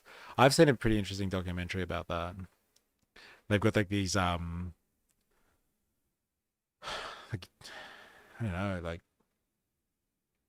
robots that follow cattle around, and like, you know, instead of having farmers on horseback and with like cattle dogs and stuff like that chasing or like moving the cattle from like yard to yard, they have like these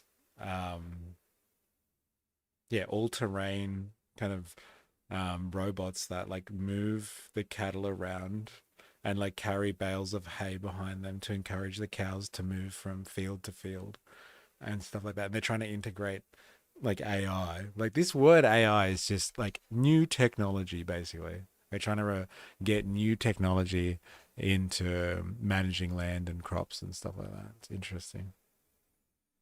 I can't see international companies investing in Australia with all the regulation and red tape, etc. Not when you could go to America, at least not without government subsidies. Like Australia is like if you're that's the thing about like global communications. There is a limitation on where you can put it to be most efficient. And so Australia is a good market. That's what it is. Australia is a great market. We've got a wealthy population and we've got a highly educated population as well. So we've got skill sets that can be used in developing this technology and servicing this technology. And so you can, and we're stable in the region as well. So you can plan heaps of data centers and then connect them up to other countries in the region. Australia is good for that purpose. And we do have a lot of land, right? There's a lot of place. I know what you're talking about with red tape, but like this is national importance and significance. So what they're talking about here is like if you're really going to be investing data centers here, it's not like you're going to go to your local council for an approval. Like the nation or the federal level is going to get involved with that type of shit, like massively involved. The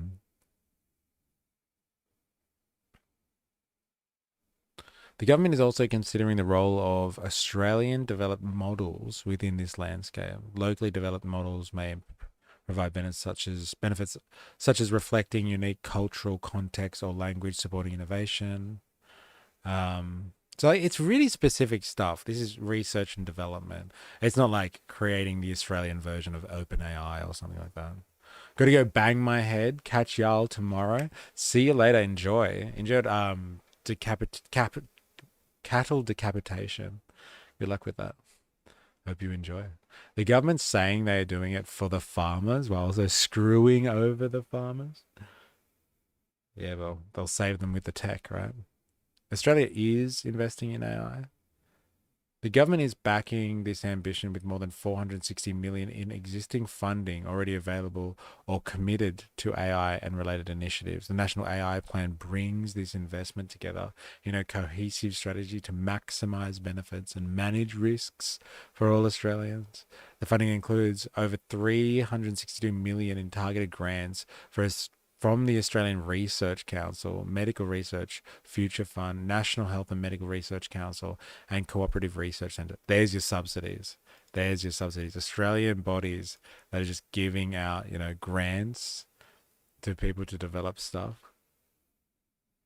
47 million for the next generation of graduates programs, 39 million to strengthen Australia's AI ecosystem, which includes expanding the NAIC, 17 million for the AI Adopt program. Aussie Welder in the house. How you going? Welcome back. It's been a while. If you're wondering what we're up to, the Australian government has just come out with a AI plan, a national AI plan, for capturing the benefits of AI. So Australia and the Australians can benefit from the future, which is now.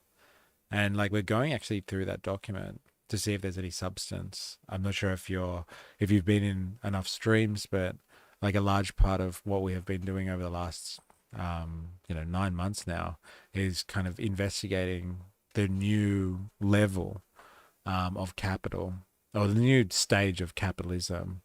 And like one of the theories is that capitalism has reached a stage of surveillance capitalism. And so like it's the information technology, the Internet of Things, that is the most important kind of sector.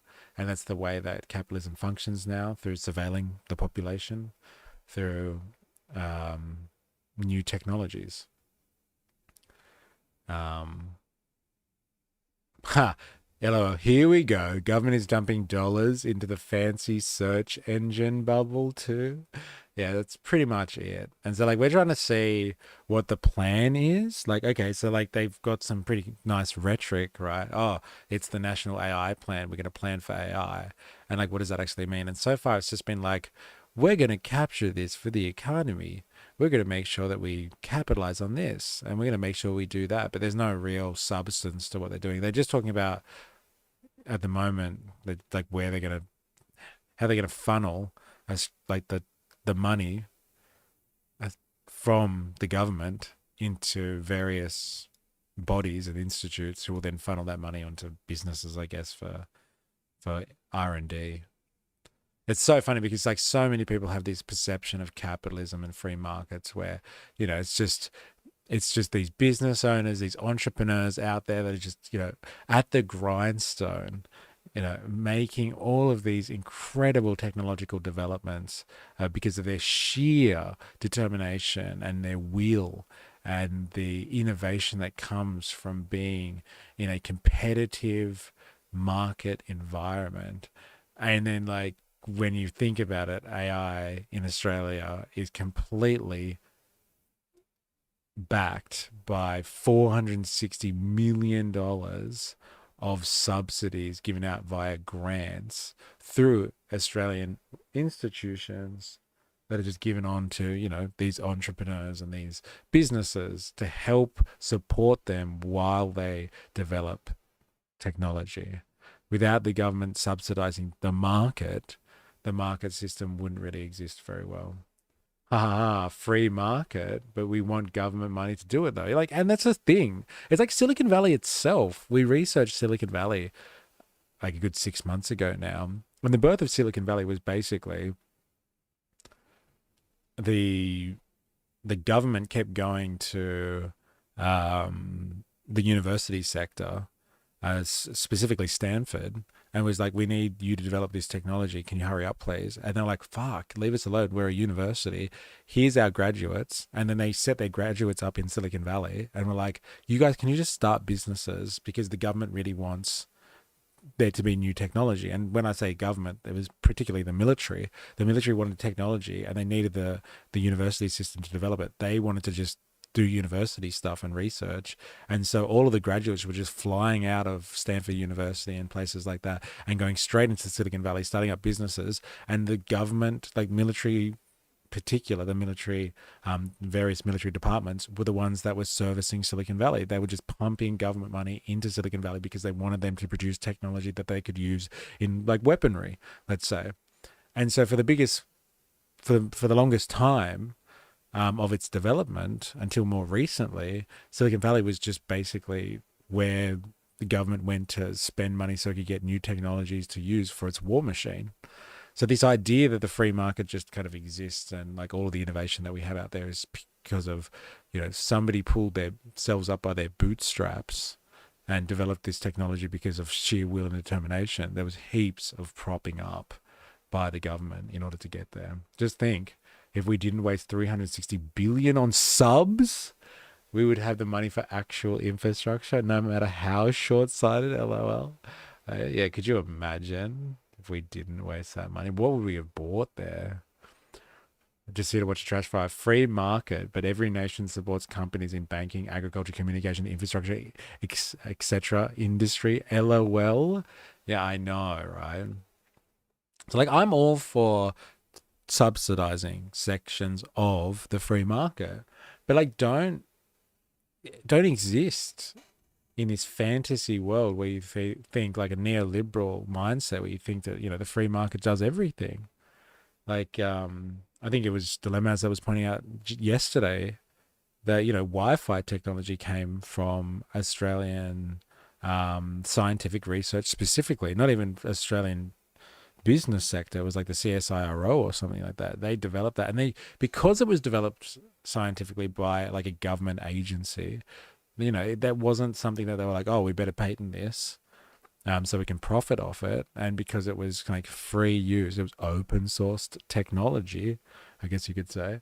Everyone integrates with it now. Everybody uses it. Like, how many billions and billions of dollars have American tech companies made out of having Wi-Fi integrated into their smart devices? Imagine if that was part of our sovereign wealth fund, we patented that, and then all the contributions from everyone using Wi-Fi was funneled back to the Australian citizenry. That'd be interesting.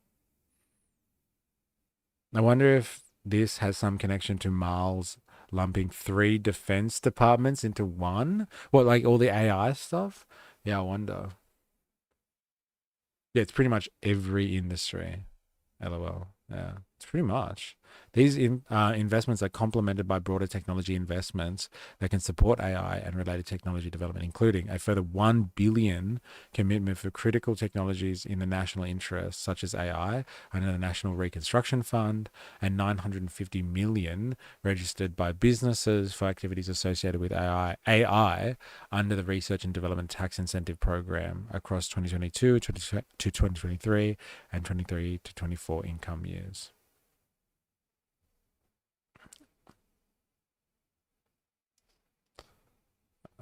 I wonder what this is specifically, the National Reconstruction Fund.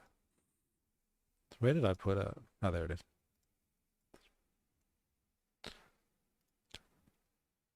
Can you briefly explain what the National Reconstruction Fund is in Australia?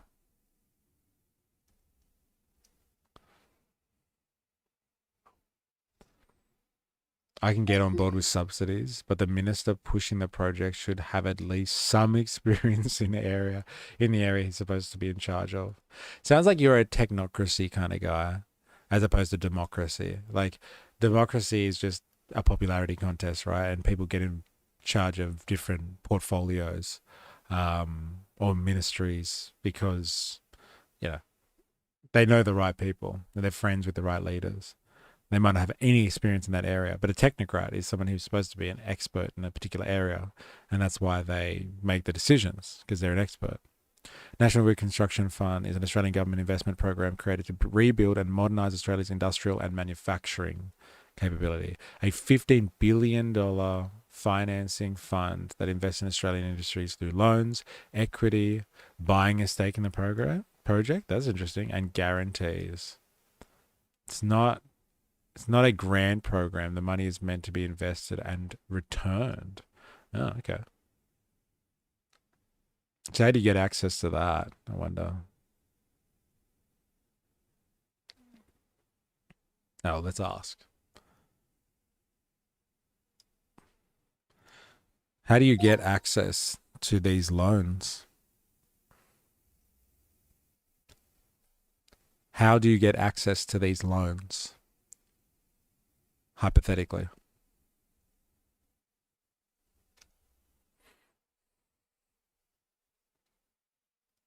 Australian nepotism is a disgusting beast. Can't even get a job driving garbage trucks if you're not connected to guys running the business over here. Yeah, crazy.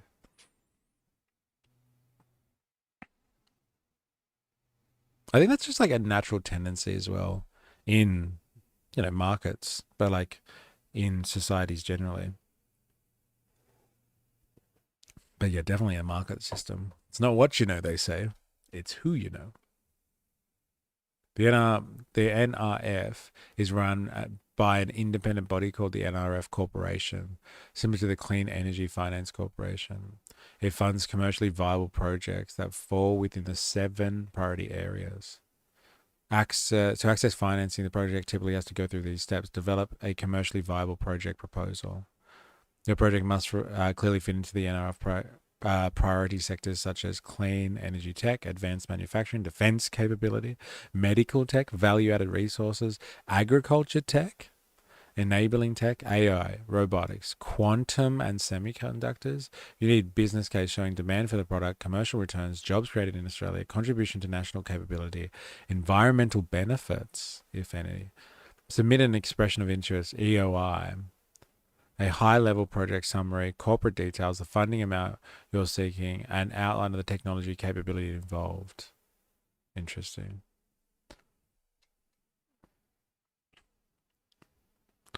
The NRF only finances medium to large projects, typically tens of millions of dollars or more. It does not fund early startups or very speculative projects. Interesting. Of course. It's only for the big players, right? It's only for the existing bourgeoisie. They can invest tens of millions of dollars in projects. Of course.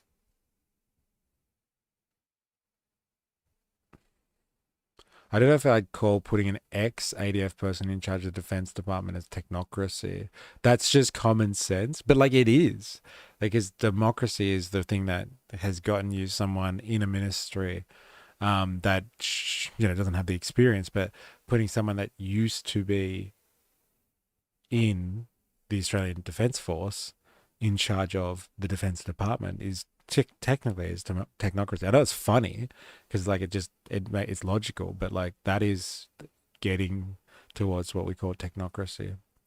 That's the story of my employment history. All word of mouth, apart from Macca's at 13. It's technocratic by definition description, don't you think? How weird is looking into quantum computing and quantum entanglement? Never looked into the latter, but yeah, quantum computing is crazy shit. But yeah, it's technocratic. Like if you put an expert in charge of something because they're an expert, yeah, it's where the logic follows. I think of the system that we're in at the moment. It's really just okay. Like here's an example. Finally, Harrison.ai transforming medical diagnostics. Harrison AI is a Sydney-based healthcare technology company that enhances clinician capacity and patient care through AI automation. Harrison AI is developing world-leading diagnostic tools that use AI to improve radiology services. They are helping to address the global shortage of radiologists by providing early diagnosis support, increasing diagnostic accuracy, and improving efficiencies. They have AI solutions for chest X-ray, chest CT scans, and brain CT scans. South Australian Medical Imaging is now using the Harrison AI chest X-ray solution that detects up to 120 findings in under 20 seconds.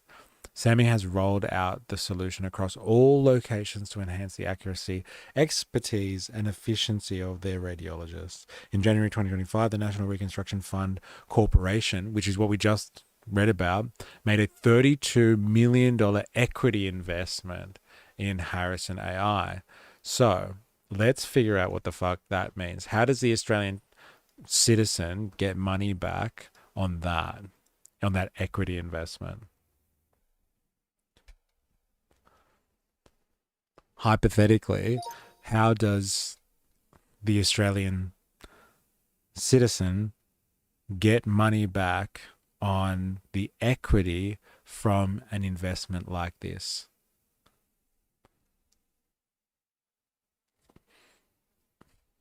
I'm in SA. I need to look up more shit on how AI works, to be honest. Yeah, I know what you mean, but like, and this isn't even like the type of AI that, everyone's talking about is going to be integrated into every business across the world.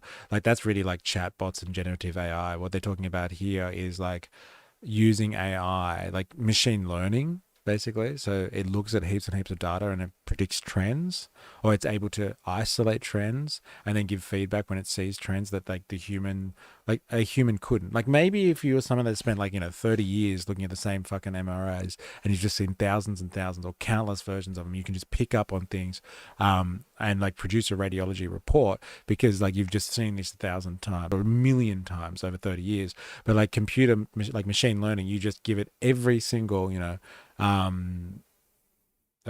scan that's ever been done and you point out to it where the problems are or where the trends are in terms of like finding cancer or something like that, and then it integrates all the data and is able to actually pick up on patterns better than humans are potentially because it can look at way more data than a human can, or like as much data as a human can in a 30-year career. It can figure that out in in months of training or something like that. How do Australians get money back from the NRF equity investments? The NRF Corporation owns equity on behalf of the Australian government. When the NRF invests, e.g. 32 million in the Harrison AI, it buys shares in the company. Those shares belong to the Australian government, the public, not individual investors. If the company grows, the equity becomes more valuable. Dividends. If Harrison AI becomes profitable and pays dividends, the NRF receives those dividends. The money flows back into the fund, strengthens public finances. If the company's value increases, shares become worth more, the NRF eventually sells. Profit goes back to the NRF or directly to the federal budget, depending on the government policy. That's crazy. Citizens do not get direct payments. Oh, man. I want to get my fucking dividends. This is crazy. And I get free imaging? Take that, America. Yeah. Like, do you get free imaging for everything? I wonder if there's stuff that's not included. Like, the MRI doesn't bulk bill for everything. Like, if you go for an MRI, I'm pretty sure there's things that they don't cover. Some things they don't cover. Oh, that's an interesting way of seeing how this system works. I would like to know more. Equity, bruh. Like, we've finally got a real world example. We've only been reading this for like fucking an hour and a half. Finally got a real world example of how this works. My God. Australia's data assets and AI. Who's in with us today? If you're watching this on YouTube, hit me up and, like, hit the like button for me, please. Just so this gets out in search and discovery. So right now, even if you're lurking, you know what to do. Hit the like button. I would appreciate that greatly. All right, where are we at? Australia's data assets and AI. I've never had to pay. Me and my missus have had several chronic conditions, always bulk billed, including all GP visits. Yeah, I always bulk bill any GP visits, all that sort of stuff. But like, there are some things I thought that, or maybe they've expanded. They could have expanded it, but like, I thought there was some things that they don't. Like, there are some things that they cover and some that they don't through Medicare in terms of scans. Not all illnesses or injuries or whatever are scanned, are bulk billed. I don't know how they decide what gets through and what doesn't. Okay, Australia's data assets and AI. Okay, here was another example. Here we go. AI and Indigenous knowledge in managing Kakadoo's wetlands. In the Kakadoo National Park, Bininj traditional owners, CSIRO, Parks Australia and partners are using AI and drones to control invasive paragraphs, restore wetlands and protecting animal habitats. Machine learning, Microsoft Custom Vision, analyzes drone imagery to guide targeted conservation and land management actions, blending Indigenous knowledge with advanced technology. This project shows how Australia can capture AI opportunities and back local capability through government, industry, and Indigenous range of partnerships. Cultural protocols are central. Traditional owners govern data use, rangers operate drones to avoid sacred sites, and information is shared under Indigenous data and sovereignty principles. This approach shows AI can create environmental and economic benefits while respecting culture and empowering traditional owners. So they're just integrating AI in usual government services. So it's not like this whole, like, hey, Australia's national AI plan, it's going to be like, fuck, we're going to be, producing Aussie open AI or something like that. We're not competing with the tech bros here. Exactly. It's like, it's how do we manage the integration of AI into the economy and into government services? And we're to spend money and subsidize the integration of that into the economy. I think GP care plans play a factor in it. Okay. Hey, Aboriginals didn't have drones. That's cultural appropriation. Traditional owners, it says here, traditional owners govern data use.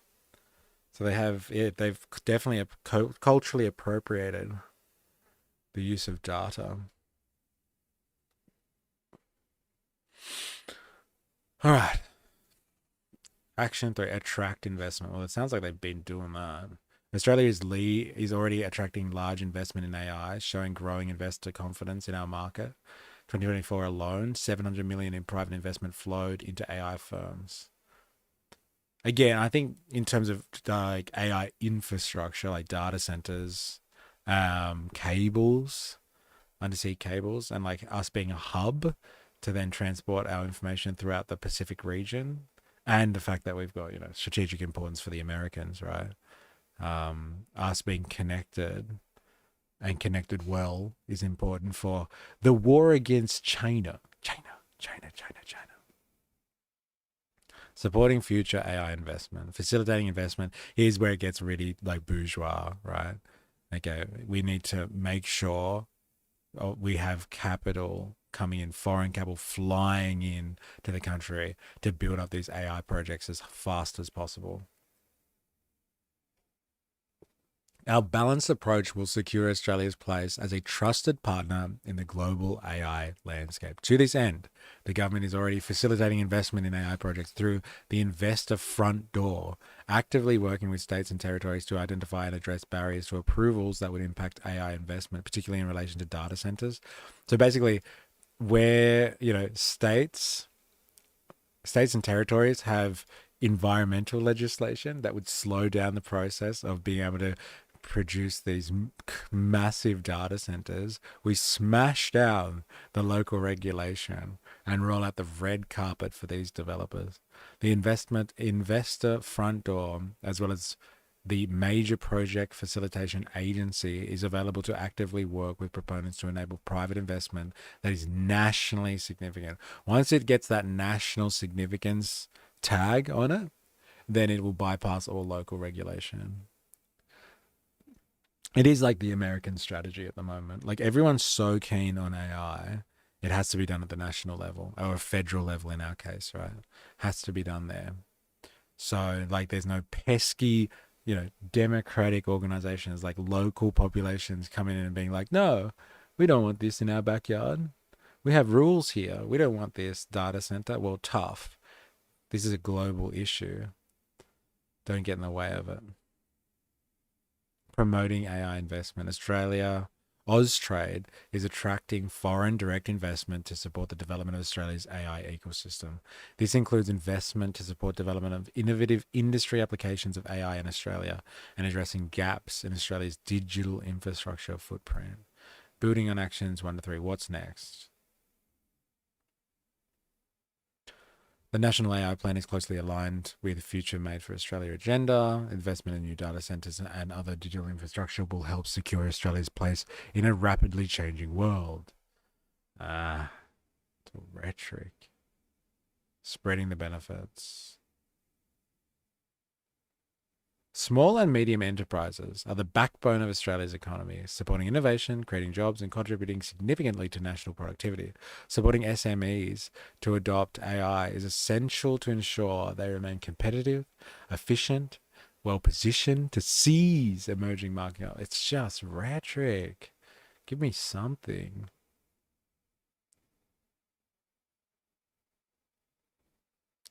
National AI Centre. The National AI Centre, the NAIC, is the government's leading body supporting industry to unlock the economic benefits of AI.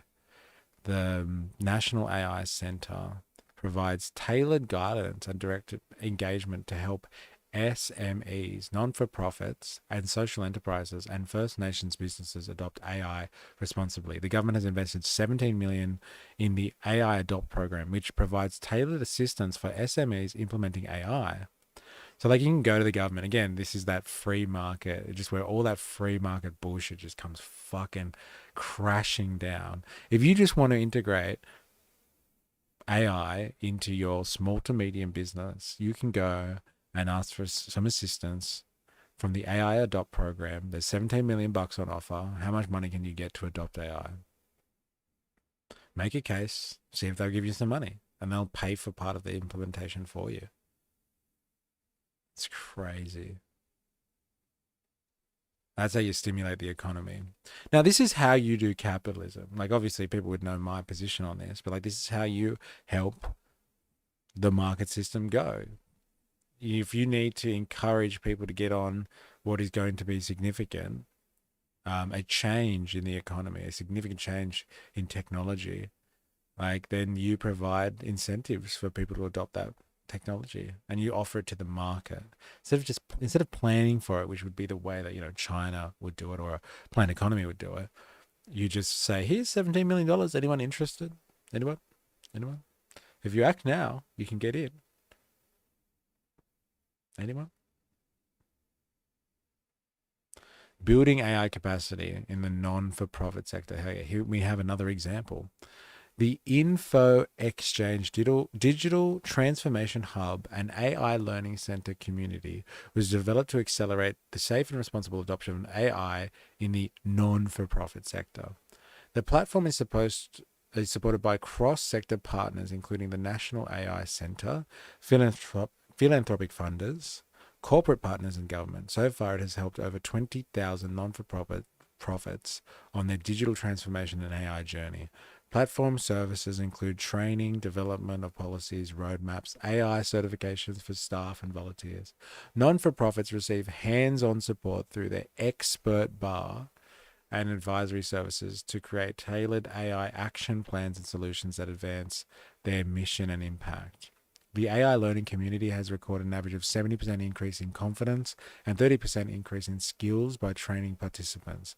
It has enabled thousands of organizations to increase efficiency, enhance service delivery, and improve data-informed decisions. As a collaborative model, it demonstrates how scalable digital training and AI resources can empower non-for-profits to deliver better outcomes for Australian communities. Interesting. That was another bit of rhetoric, right?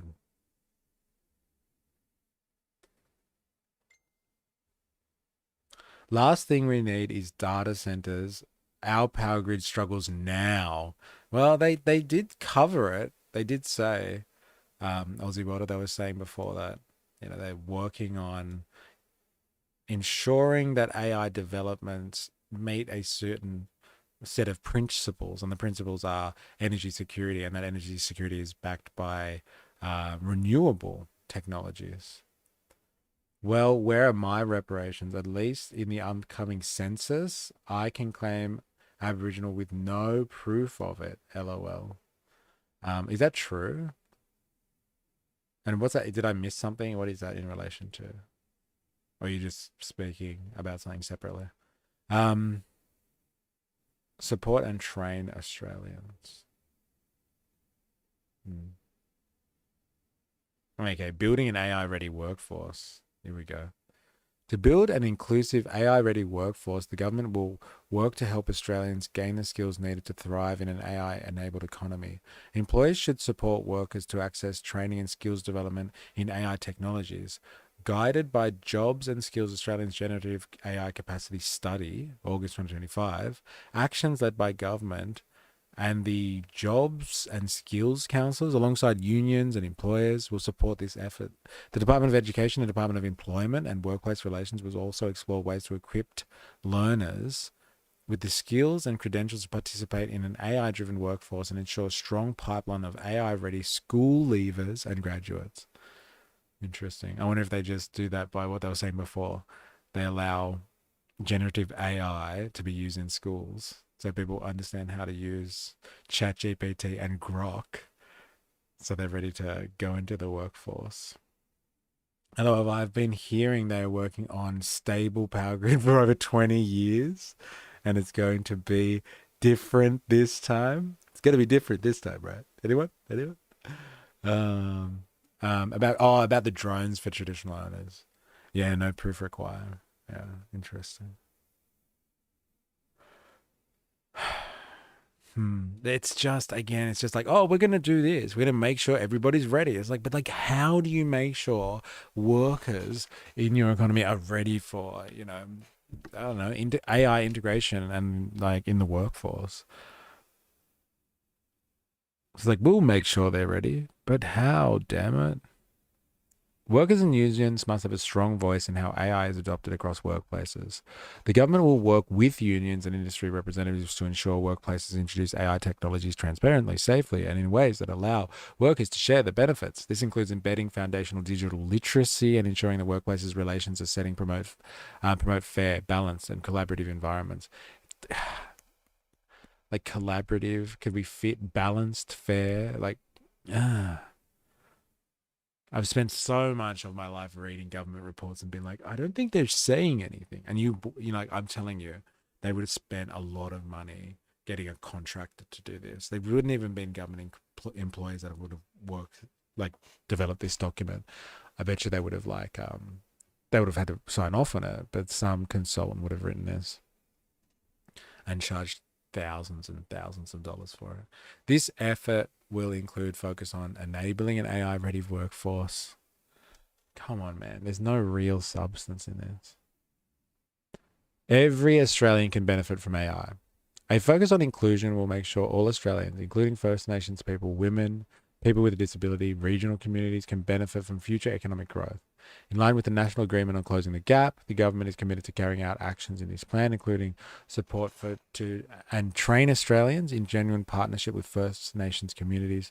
This includes supporting community-led and community-controlled approaches to digital skills. Fuck, it's just more rhetoric. Okay, here's an example. Good AI for good, building and embedding AI literacy. Good Things Australia, in partnership with Telstra, Microsoft, and LinkedIn, is expanding the success of Digital Sisters, AI for Good program to boost AI and digital literacy across diverse and served communities. Delivered through 10 community-based and virtual AI literacy hubs. The initiative will combine in-person support from digital mentors. AI literacy hubs? I wonder if that's a place you can go and you can learn about AI. A dedicated learning site will collate practical and accessible learning content. AI literacy content and training will integrate into existing national digital literacy programs. The program will focus on building the confidence of community members to use AI tools for everyday life, learning, and pathways to work. The National AI Centre will work alongside Good Things to publish an AI literacy impact report showing the economic and social value of inclusive AI upskilling across Australia. Right. An insurance company was also giving a discount for non-binary person, but they walked that back, LOL. A lot would have been spent on how to fill the doc with meaningless words. Yeah. Like, you have to ask the question, like, apart from us, like, who the fuck reads this stuff? And it's just like, yes, this is brilliant. I know what to do now. I know what the government's doing.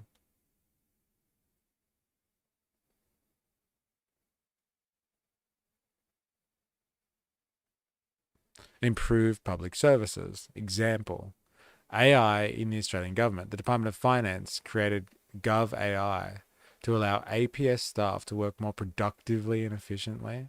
The Department of Veteran Affairs has launched an AI-enhanced search tool on its external website that delivers plain English summaries and direct links to trusted content, improving access to support for veterans and their families. So, like, they've integrated a chatbot based on an LLM into the Veteran Affairs. And then they've, like, integrated AI to help staff become more productive, basically. So this is what they mean by, helping with government services. It's not developing Australian AI technologies. It's not bringing in the next group of Australian tech bros. Exactly. It's using existing AI technologies and integrating that with the government service. The National Library of Australia is using AI to preserve Australian history and culture through transcription of 58,000 hours of interviews in its oral history collection. That's pretty crazy. The Tiwi Islands Ranger Ghost Net programs uses AI and drones to identify and remove ghost nets and plastics threatening marine ecosystems. Now there we go. That sounds like a social benefit there. Cleaning up the environment. Yeah,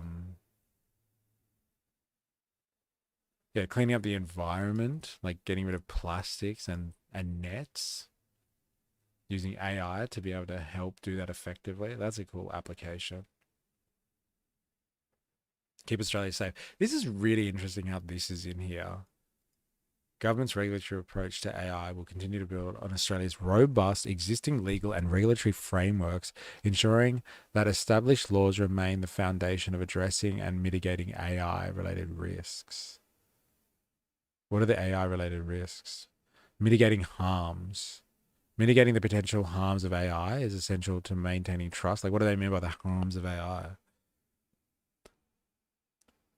We cannot seize the innovation and economic opportunities if people don't trust it. Australia has strong existing, largely technology neutral legal frameworks, including sector specific guidance and standards that can apply to AI and other emerging technologies. What are the AI? Okay, action on AI risks and harms. Advancing the science of AI safely. AI safety research underpins the reliability and trustworthiness of AI systems. The government is engaging domestically and internationally to build expertise and understanding of capabilities and risks of advanced AI systems. This is basically like AI safety is basically, okay, if we have, machine learning and we put AI into the environment, into the world ecosystem, like, is it going to do stuff that we can predict it's going to do? Or is it going to do shit like Skynet shit and deceive humans and like do its own thing? LOL, Grok, pick up all the rubbish, would you? Yeah, I know, right? Yeah. Yeah. The Department of Treasury's review of AI and the Australian consumer law found that Australians enjoy the same strong consumer protections for AI products and services as they do for traditional goods and services, including safety protections. Fair enough. Reducing online harms through reforms and codes and standards. The government addresses AI-related risks through enforceable industry codes under the Online Safety Act. Reviewing application of copyright law in AI context. The Attorney General's department is engaging with stakeholders. Yeah, this is all just reviewing AI regulation in healthcare, reviewing AI regulation in medical device software, AI security. The Department of Homeland Affairs, the national intelligence community, and law enforcement agencies will continue efforts to proactively mitigate the most serious risks posed by AI. Like, give us something. Come on. AI security coordinating a multi-agency group on synthetic biology and AI. Give us something. What are the harms? I still don't know what the harms are. Responding to the AI harms. Australian government continues to support regulators and law enforcement in countering AI-enabled non-compliance and crime. The government is considering preventative measures for harms such as child abuse material and infringements on Indigenous data sovereignty. The government is also developing AI-driven fraud detection. Okay, so like fraud, kitty corn, and Indigenous data sovereignty, whatever that is. That's what the government is developing in terms of AI harms. Yeah, it's very amorphous, very hard to pin down. Keeping Australian safe. The mission. The government is establishing the AISI to strengthen the AI Safety Institute to strengthen its ability to respond to AI-related risks and harm. What are the fucking harms? What are they? What does that even mean?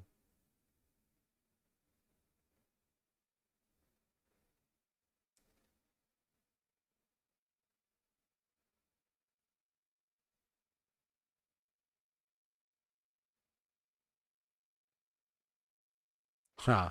Being clear about AI-generated content. That's one of the risks here. It's like recently, who was it? Like KPMG or Deloitte. Someone got done recently for doing a report for the Australian government, I'm pretty sure. And like the Australian government paid like fucking $800,000 for this investigation to be done and this report to be produced. And whoever it was, I want to say Deloitte. I'm going to go with Deloitte. Yeah, whatever happened was they paid $800,000 for them to do this investigation and produce a report. And it came back that they just got ChatGPT to do the report for them. And there were all these problems in the report and they submitted it. And then the government was kind of like, this is just AI and it's riddled with mistakes. Did you even read this? And they walked away with $800,000. And like, I think the government asked them to revise it and penalize them like $100,000. So they still got like $700K for doing this report. But they're going to protect us in terms of AI safety by being clear about AI generated content, guidance from the National AI Center, as everyday AI use accelerates. Australians need to feel confident that they can recognize when digital content has been created or changed using AI. Developed by the National AI Centre, being clear about AI generated content provides a best practice approach to help Australians businesses show clearly when they use AI to create or modify digital content. Transparency around AI use can help businesses to reduce regulatory and reputational risks. It didn't matter for Deloitte. They still get heaps of government contracts after like defrauding the government by not producing it properly. They walked away with a slap on the wrist. Build confidence in their digital content and gain competitive advantages in the digital economy. The guidance outlines practical steps to make AI-generated content easy to identify, including how to choose the right level of transparency for their context, labeling, adding a visible notification to show AI-generated content, and the source, Grok, watermarking, embedding information within digital content to verify authenticity and trace its origin, metadata recording, including descriptive information within content files. So just like basically people have to tell you if they're using AI and providing you a service or not. That's it. I was worried if this was just going to be one of those documents that like doesn't tell you much about how Australia is really going to work with AI. It's just kind of high level, fancy rhetoric. It seems like it's the latter. High level. This is what we're going to look to achieve. This is what we want to achieve. We want to be safe. We want to invest. We want to attract capital. So like here is the AI roadmap. And this is from the 7:30 report. I'm pretty sure this is from last night. So the federal government has released its long-awaited National Artificial Intelligence Plan Tim Ayres today. is the Minister for Industry. And it was pretty lackluster. So we've read it now, not the whole thing, but for the most part. So now, when you hear people talking about what Australia's AI future is, it's just like, high level. We'd like to make the AI Australian and good for Australians. And that's pretty much the plan with no real roadmap for that. So let's have a listen. Now, this is the minister who produced this document, right? Who signed off on it anyway. Let's see what he has to say about what all of that fluff really comes down to. Tim Ayres is the Minister for Industry and Innovation, and you're welcome to the studio. G'day, Sarah. It's good to be in here. Was AI used to write this plan? No, it was not. It's a technology that's been adopted by Australians every day in the workplace, using it at home to do all sorts of things. But you didn't think reliable enough for this report? No, well, I think that people want to see government reports. Asking the hard questions straight away. Savage. There you go. I'm happy I sweated my ass off today so government could pay a consultant to write that dribble. Yeah, I know, right? And like it definitely wasn't done by AI, so don't worry about it. Eh?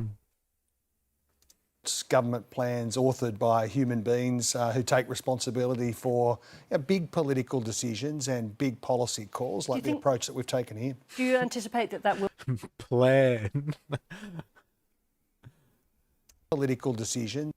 Well, I think that people want to see government reports, government plans authored by human beings who take responsibility for big political decisions and big policy calls, like the approach that we've taken here. Do you anticipate that will change, though, that you will start seeing things like this, major pieces of work? At least there'll be a contribution from AI very soon. Well, we're starting to see Australia. We've read it.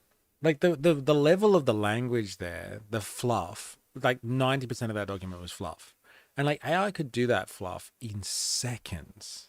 Like it's not like they recreate their government language every time they want to do something like this. They don't recreate it at all.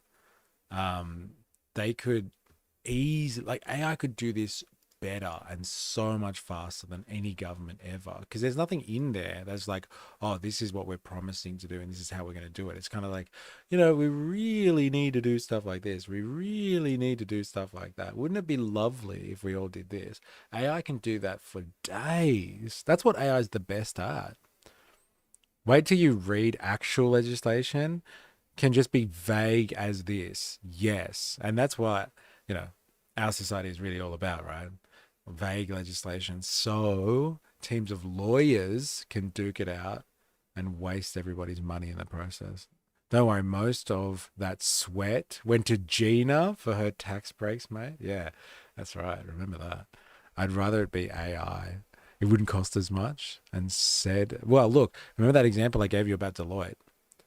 They still charged the exact same amount. They charged $800,000 for a report that was produced by ChatGPT, and they still walked away with the money. They still walked away with it, and they're still getting contracts. So don't think just because they're going to do it with AI that these consultants are going to charge any less. Using artificial intelligence to do writing tasks, sometimes to write something at the beginning and then throw it into artificial intelligence. Lawyers get paid just to discuss what the law actually means, and the winner is the one that sounds the most convincing. Pretty much. And bourgeois society is based on the legal system. It's based on like property rights. And so like the politics of it, how they express themselves politically, like through kind of, I don't know, liberal democracies or monarchies, or a CEO king. Like that's the political stuff is on the side. That's just how they get the decisions made. And when they really want to fight over stuff, they do it through the courts, baby. And that's why they have the legislation like that. So it's open to interpretation, and it's always going to be skewed in a way, I think, ultimately, not always, but on the balance of things, gets skewed towards the interests of capital. Clarified the structure, but it's really important that Australians are sceptical consumers of this technology, that you're fact-checking yourself, that you, of course, experiment with the technology, play with it, use it to assist you in your work, but take responsibility for what it is that you've authored. Now, you actually said in a speech that you gave today, AI comes with new risks and potential for undesired consequences. What are the fucking risks? We read your document and didn't say one risk at all, apart from really that like AI can be used to generate stuff and people might not know it's being generated. Like that's it. Like that's all they had in terms of the risks, and like there might be cybersecurity risks, and that was pretty much it. Be specific. What do you see as the biggest risks? Well, we've seen artificial intelligence enabling in the social media landscape deepfake pornography. That really, like, it's absolutely corrosive for Australians to see those kinds of images, whether they're consuming them or, in fact, their consent's been ripped away. The government's moved fast on those questions. Annika Wells leading our response there with the ESA. Did you see anything in relation to deep fake porn in there? Like, unless I missed it.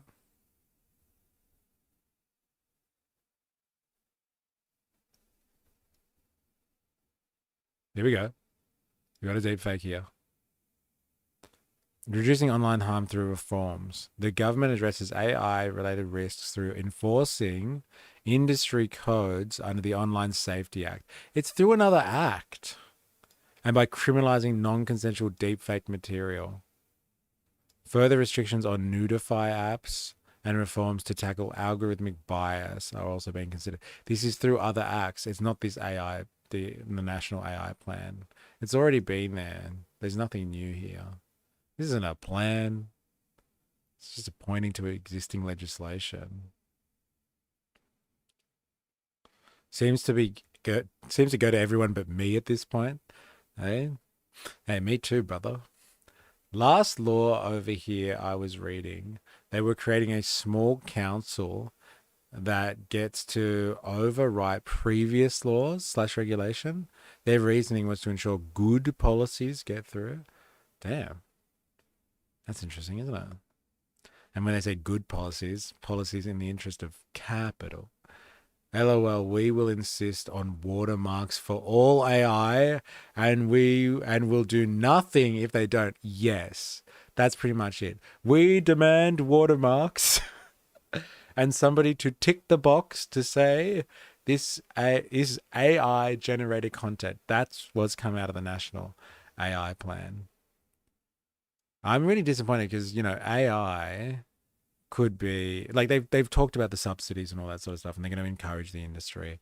Like the best thing that was out of that for me was they're spending more money on the NBN. Well overdue. Just finish the job. Like that was it. But that's probably not even part of the AI national plan anyway. They were doing that separately. So like, again, it's just useless.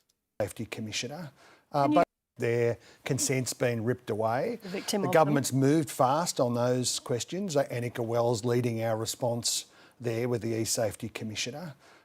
Can government actually do anything to stop platforms accelerating bad viral content? Well, our laws apply now. Australian law, whether it's in communications law or in criminal law context, or indeed in the areas of financial scams that might be enabled by artificial intelligence technology. Our legal frameworks apply now. We're going to continue to use this Artificial Intelligence Safety Institute, which will start next year, to make sure that we're scanning the horizon, identifying those risks, and where we need to improve regulation, lift capability, and make sure that we're responsive dealing with risks to keep Australians safe. You've landed an interesting point, because previously you were looking at a new AI Act at... Did he just say government will move fast?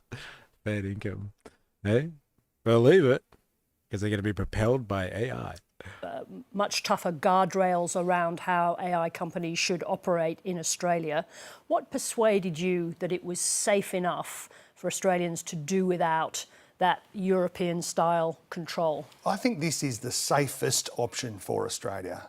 An Artificial Intelligence Safety The government Institute. didn't used to think that. Yeah, but we've worked our way through a process, and this technology is evolving. We're watching the responses of governments around the world.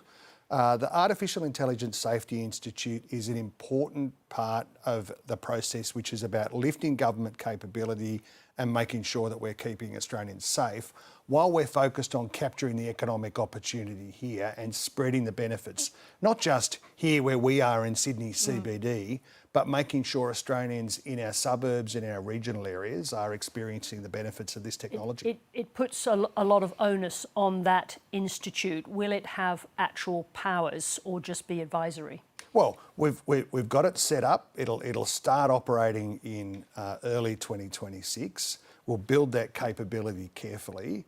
We will be watching this very closely. That wasn't quite an answer to the question. Do you anticipate that institute will just advise, or will it have actual powers to act? Well, right now it's going to advise, and it's the responsibility of the portfolio agencies and the regulators to act. That's one of the key features of our approach that we've announced today. We're not doubling up or creating any ambiguity about the responsibility of agencies to act. Where they need more powers, they'll get them from this government.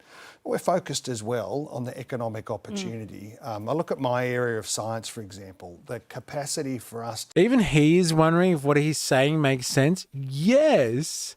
Like, he hasn't said anything either. It's just all rhetoric, and we're going to spread that out to regional communities and the suburbs. Spread what out?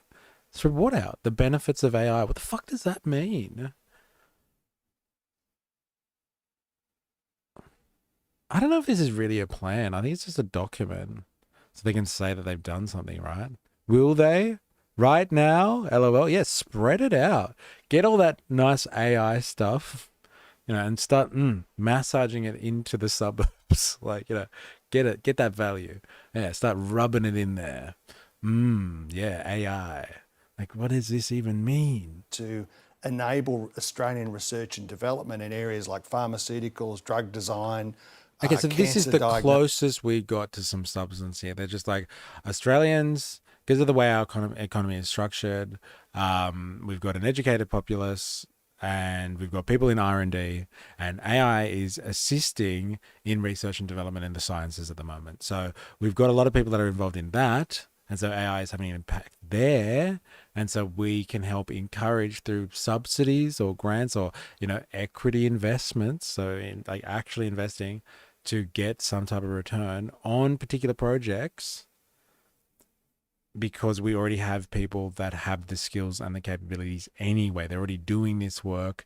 If it can be supplemented by AI, we'll integrate there. That's pretty much the long and the short of it. And like there's environmental applications of it too, which is they can integrate the existing technology they have, like drone footage that they can get of vast landscapes, and they can, through machine learning, teach algorithms to identify where there are environmental threats like invasive species, and then they can go out with like teams of workers, government employees, rangers, whatever, to treat areas where they're being overrun by invasive species. So there's environmental management applications, but these are just like, you and me picking up grok or whatever, or some type of technology to help us with our day-to-day, to help us write emails, or to help us understand a new concept or something like that, or like doing a function for you, like, I don't know, doing editing for you if you're like creating content. They're just talking about integrating AI into fields of research and environmental management. That's the real substance of this. And the other section was like, how do we integrate in the economy? Helping cut red tape for people that want to invest and create data centers in Australia, so we become a hub in the Indo-Pacific. Beyond that, there was no plan. Like, I thought they were going to talk about, like, we have the Australian tech bro. I can't remember what his name is, but he's in Sydney. Or there's a couple of them, and they started some business that provides, on like web services to people, and they're like billionaires. These two guys, and like they're Australia's like tech bros right there, our one and only tech bros. I thought they were going to talk about like, advancing our capabilities in AI technologies and contributing AI technologies, not integrating existing AI capabilities within our economy, but like producing our own AI sector, like producing the Australian version of like Silicon Valley. But there was none of that stuff. All these things they say AI will do, there is no case of these things helping understand disease or developing medicines. It's all decades away from that. I think there is like uses and applications of it kind of like with genetic coding, and like trying to understand the complexities of detecting diseases and developing medicines. I think there is applications of that, but this is high-end stuff that they're talking about here, and completely controlled by giant pharmaceutical companies. I don't know if that technology is really being used in Australia, apart from the case they described in terms of radiology. Like, they're using that AI machine learning to go through heaps and heaps of data and like develop better radiology services. Like, that's a good way of integrating into society. That's great. Like image recognition. That's how AI helps, or machine learning helps with driverless cars. It's got a significant bank of like all the potential, the potentialities of things that could come up while driving around, and it like uses its image recognition to navigate through an environment. It's the same thing with like this radiology example they used. And so like if we started investing more in driverless vehicles and that had like machine learning and algorithms integrated into it, that would be part of our AI plan. Oh, we're going to have driverless cars in Sydney and Melbourne. And that's our AI plan. And we're just going to buy those cars from like the US or China or something like that. No investment really in like value production here or AI value creation in Australia. It's just integrating existing technologies into the economy. That's the plan. Diagnosis and treatment, all sorts of areas of technology, composite material design that we can do fast in Australia's interest, solving national problems. Yes, keeping Australians safe, absolutely crucial, but also making sure Australia captures this opportunity. Let's talk about the big question around energy, the enormous amount of energy that data centres require. Here it is. People have been speaking about that, about the data. How much energy do they need? They can crunch data like any algorithm. They just use a GPU and not a CPU. That's basically it. They can not do the experiments to create the data needed.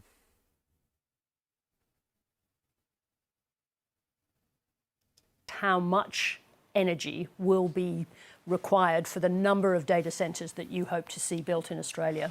We're going to require more electricity for our ambitions in terms of digital infrastructure. We're going to require more electricity for our industrial ambitions in future made in Australia. And both of those are going to require addition as well as transition in the energy system. And in relation to the data centres, do you have a figure yet for how much extra electricity you're going to expect to come from the grid? That will depend upon the scale of the investment as it comes in. And what we're seeing is high quality investments come with their own energy solutions. And that means a net addition to the grid's generation capacity, transmission capacity and overall stability.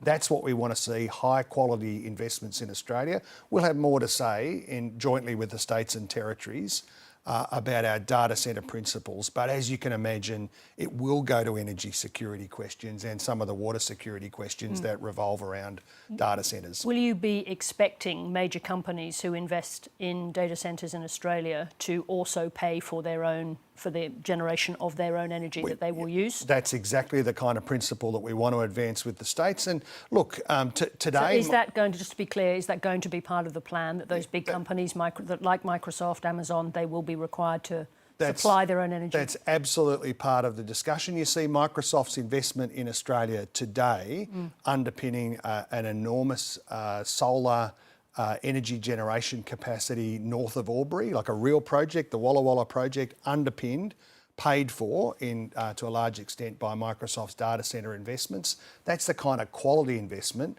that lifts the capability of the whole grid and means that we're driving more investment, making electricity cheaper for ordinary Australians. Do you underpinning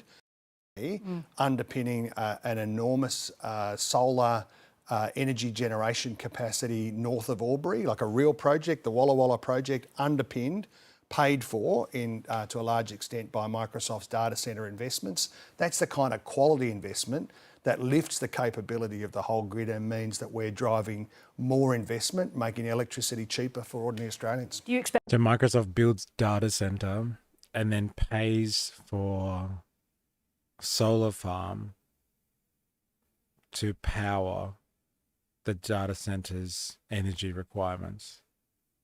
So it's like providing its own power. I wonder if that's the benefit that comes with, okay, they've invested heavily to build this data center and then they're required to build their own power generation. And that's the trade-off. Okay, they're building power. Isn't that great? And that'll be good for everyone. Like, that's the benefit for Australians, that they're building power centers or like they're producing their own power generation. And I wonder if that's like a trade-off at all. Our models...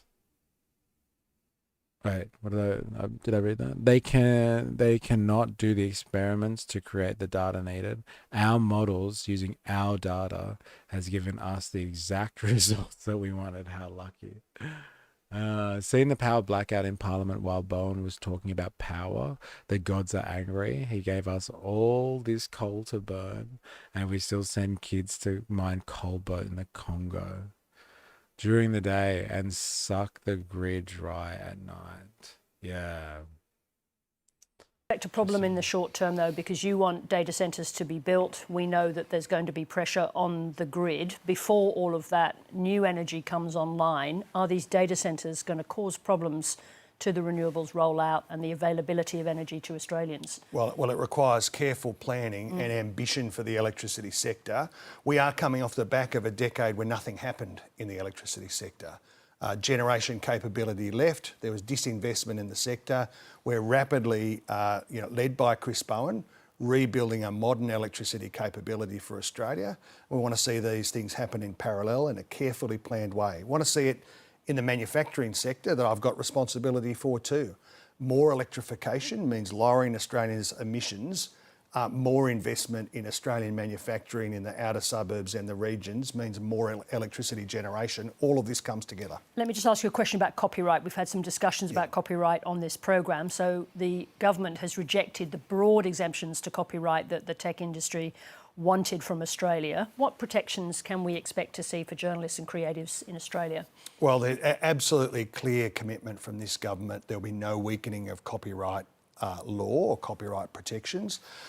Journalists, writers, Did they say much about copyright? I can't remember reading about that.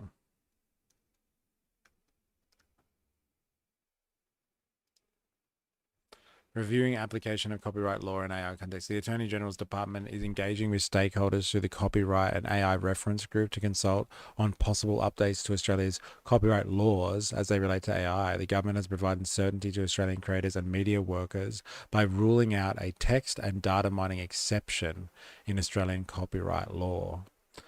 That's interesting. So like what they're talking about here is that the tech bros that have developed all of the fancy AI systems that we have today, so basically, LLMs, they've trained their data sets by basically scouring the entirety of the internet and just like use that to develop their large language models. And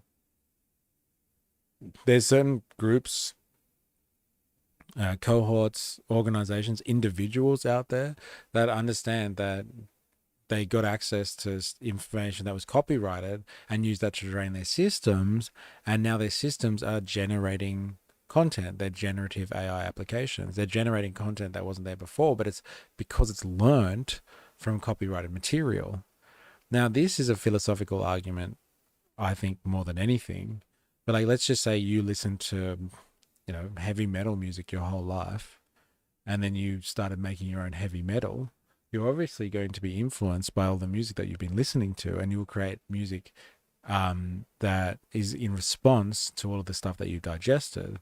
And so the argument is being made, the copyright legal battles are happening in the States at the moment, where like the AI companies are being sued because people are like, oh, you got access to this copyrighted information, that's helping you generate content, but it's really hard to prove that this piece of content was a direct result of this copyright infringement, etc., etc. But they got access to things. They just, the Silicon Valley rule is move fast and break shit, or break things. And so like they just did all of this stuff. They scoured the entire internet, got access to stuff that was copyrighted, and trained their data sets. And now they're trained, it's too late. But people are trying to, through class action lawsuits and all that sort of stuff, trying to, get compensation for the material that has been taken off them, even though it's protected by copyright law. And so like AI or tech bros have reached out to the Australian government and said, look, we want protection from Australian copyright law. We don't want Australians coming to us with legal action saying that you took copyrighted material from me, and that's how you're producing, that's how your generative AI works. It's working off my copyrighted material. And so they asked Australia to change our copyright laws to give them kind of a way out, a clause that says that they cannot be sued as part of their data mining operations to train their models. And the Australian government supposedly has said, no, we're not doing that.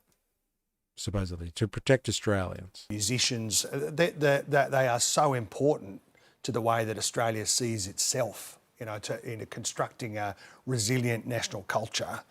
We won't be undermining copyright protections. We will be working, led by the Attorney General or the Minister for Arts, working with the creative community to see where there are improvements that we can make.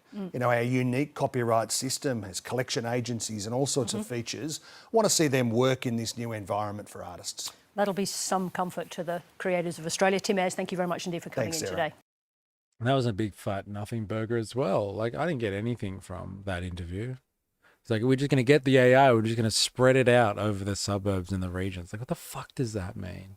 Seriously. Then quantum computing takes over and all the data centers become useless. Ha. Interesting. You need constant base load, which renewables don't do, and batteries can't either. Renewables create an inconsistent power base. Terrible for manufacturing. Well, just manufacture while the sun shines. Am I right? So they have concepts of a plan. Yeah, they have some ideas. We like AI. and we want to do the AI thing. And that's pretty much it. And we will get some people in government to coordinate some bunch of consultants to write down some words about AI and how we would like to integrate AI, because it's nice, right? AI it's lovely. It's a great idea. Everybody loves it. It's beautiful. All right, we are going to have a quick break now, and it's been rather underwhelming, I must say. I was really excited. Like, I really think that, to be honest, like AI and the capabilities of artificial intelligence, machine learning. Let's call it machine learning to get away from the propaganda and the AI hype train. I really do think that machine learning has the capability of helping to transform society. Now, if you think about like a planned civilization, like think about China or something like that, if we had a planned economy, AI would help crunch the data from the economy required to do some good planning, and we could plan our production, we could plan our housing markets, we could get rid of the housing crisis, we could make real effects on cost of living issues if we could crunch data from Australia's entire supermarket sector, right? Take all the information required from Woolworths and Aldi and Coles and IGAs, and like understand Australia's food and convenience item distribution better. We could plan economies using machine learning and extensive data crunching, and we could use that in creative ways to help plan economics a little bit better, bring down costs, and ensure that people are supplied with the right goods. But like this type of AI integration, this type of AI plan is like, oh well, there's existing systems, and we just have to integrate that within the economy, and we'll give like tax breaks, or not tax breaks, we'll give subsidies and invest in companies that have a good business plan. This is bourgeois AI stuff here. It's not about kind of transforming the economy into something new. And so, I had high hopes that Australia might have an actual plan about how to integrate like AI into like planning and management. Like the closest you got to that was environmental management. They were like, look, AI can help us survey heaps of data on the environment from aerial footage, let's say, and then figure out where to attack invasive species and rebuild the natural ecosystem. And that's like how you can integrate AI. And you could do that into the economy, not just environmental protection. But it doesn't seem like that's the way they're going. They just want to kind of see if AI can be used to, support workers, basically, whatever that means. Really, really loosely described stuff we're talking about here. So we're just going to have a quick break now. When we come back, we're going to switch gears to another topic. But if you've been hanging out today so far and interacting, I do really appreciate it. Voltateur, Ninja Nurse, Jag in here earlier. Cheese Swiss, although he's gone now. Dr. Nathan was in the house earlier too. Who else we got going on here? I don't think I've missed anyone. Aussie Welder coming in too. Just here to watch Trash Fire was in for a little bit too. Thanks for all your interactions. And like I said, we're going to have a quick break, and then we'll be back and with a new topic now. This one has been disappointing. I don't know what I expected, to be honest, from a government document like this. I just thought they had a plan, right? A plan to integrate this technology. Not just, just fluff. All right. We'll be right back. Don't go anywhere.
I wish she ended the interview with, well, you talked a lot, but you said nothing. Thanks for coming. Oh, obviously quite a good politician then, I guess you could say. Being able to talk for 8 minutes without saying a goddamn thing. A goddamn thing. Isn't that interesting? All right. So, like, you probably hear me going on about this a little bit in my usual kind of Marxist rhetoric. But like, there's this interesting point here in this piece. Now, you've probably seen me Beef and politics. use this channel before. This is Farm to Tabor. And like, I would suggest that you go and look at her content. I think her channel is quite interesting. She does something that like I haven't really seen before. Not that I look at this stuff much, so maybe there's heaps of this stuff out there. I have no fucking idea. But she seems to be, she's a farmer. She's an American farmer and agriculturalist. And like she does, oh, it's her. Yeah, it's the woman. It's the slavery woman. Hey, let's go do a slavery kind of thing. It's her. She does really interesting analysis of what is going on in the American agricultural sector.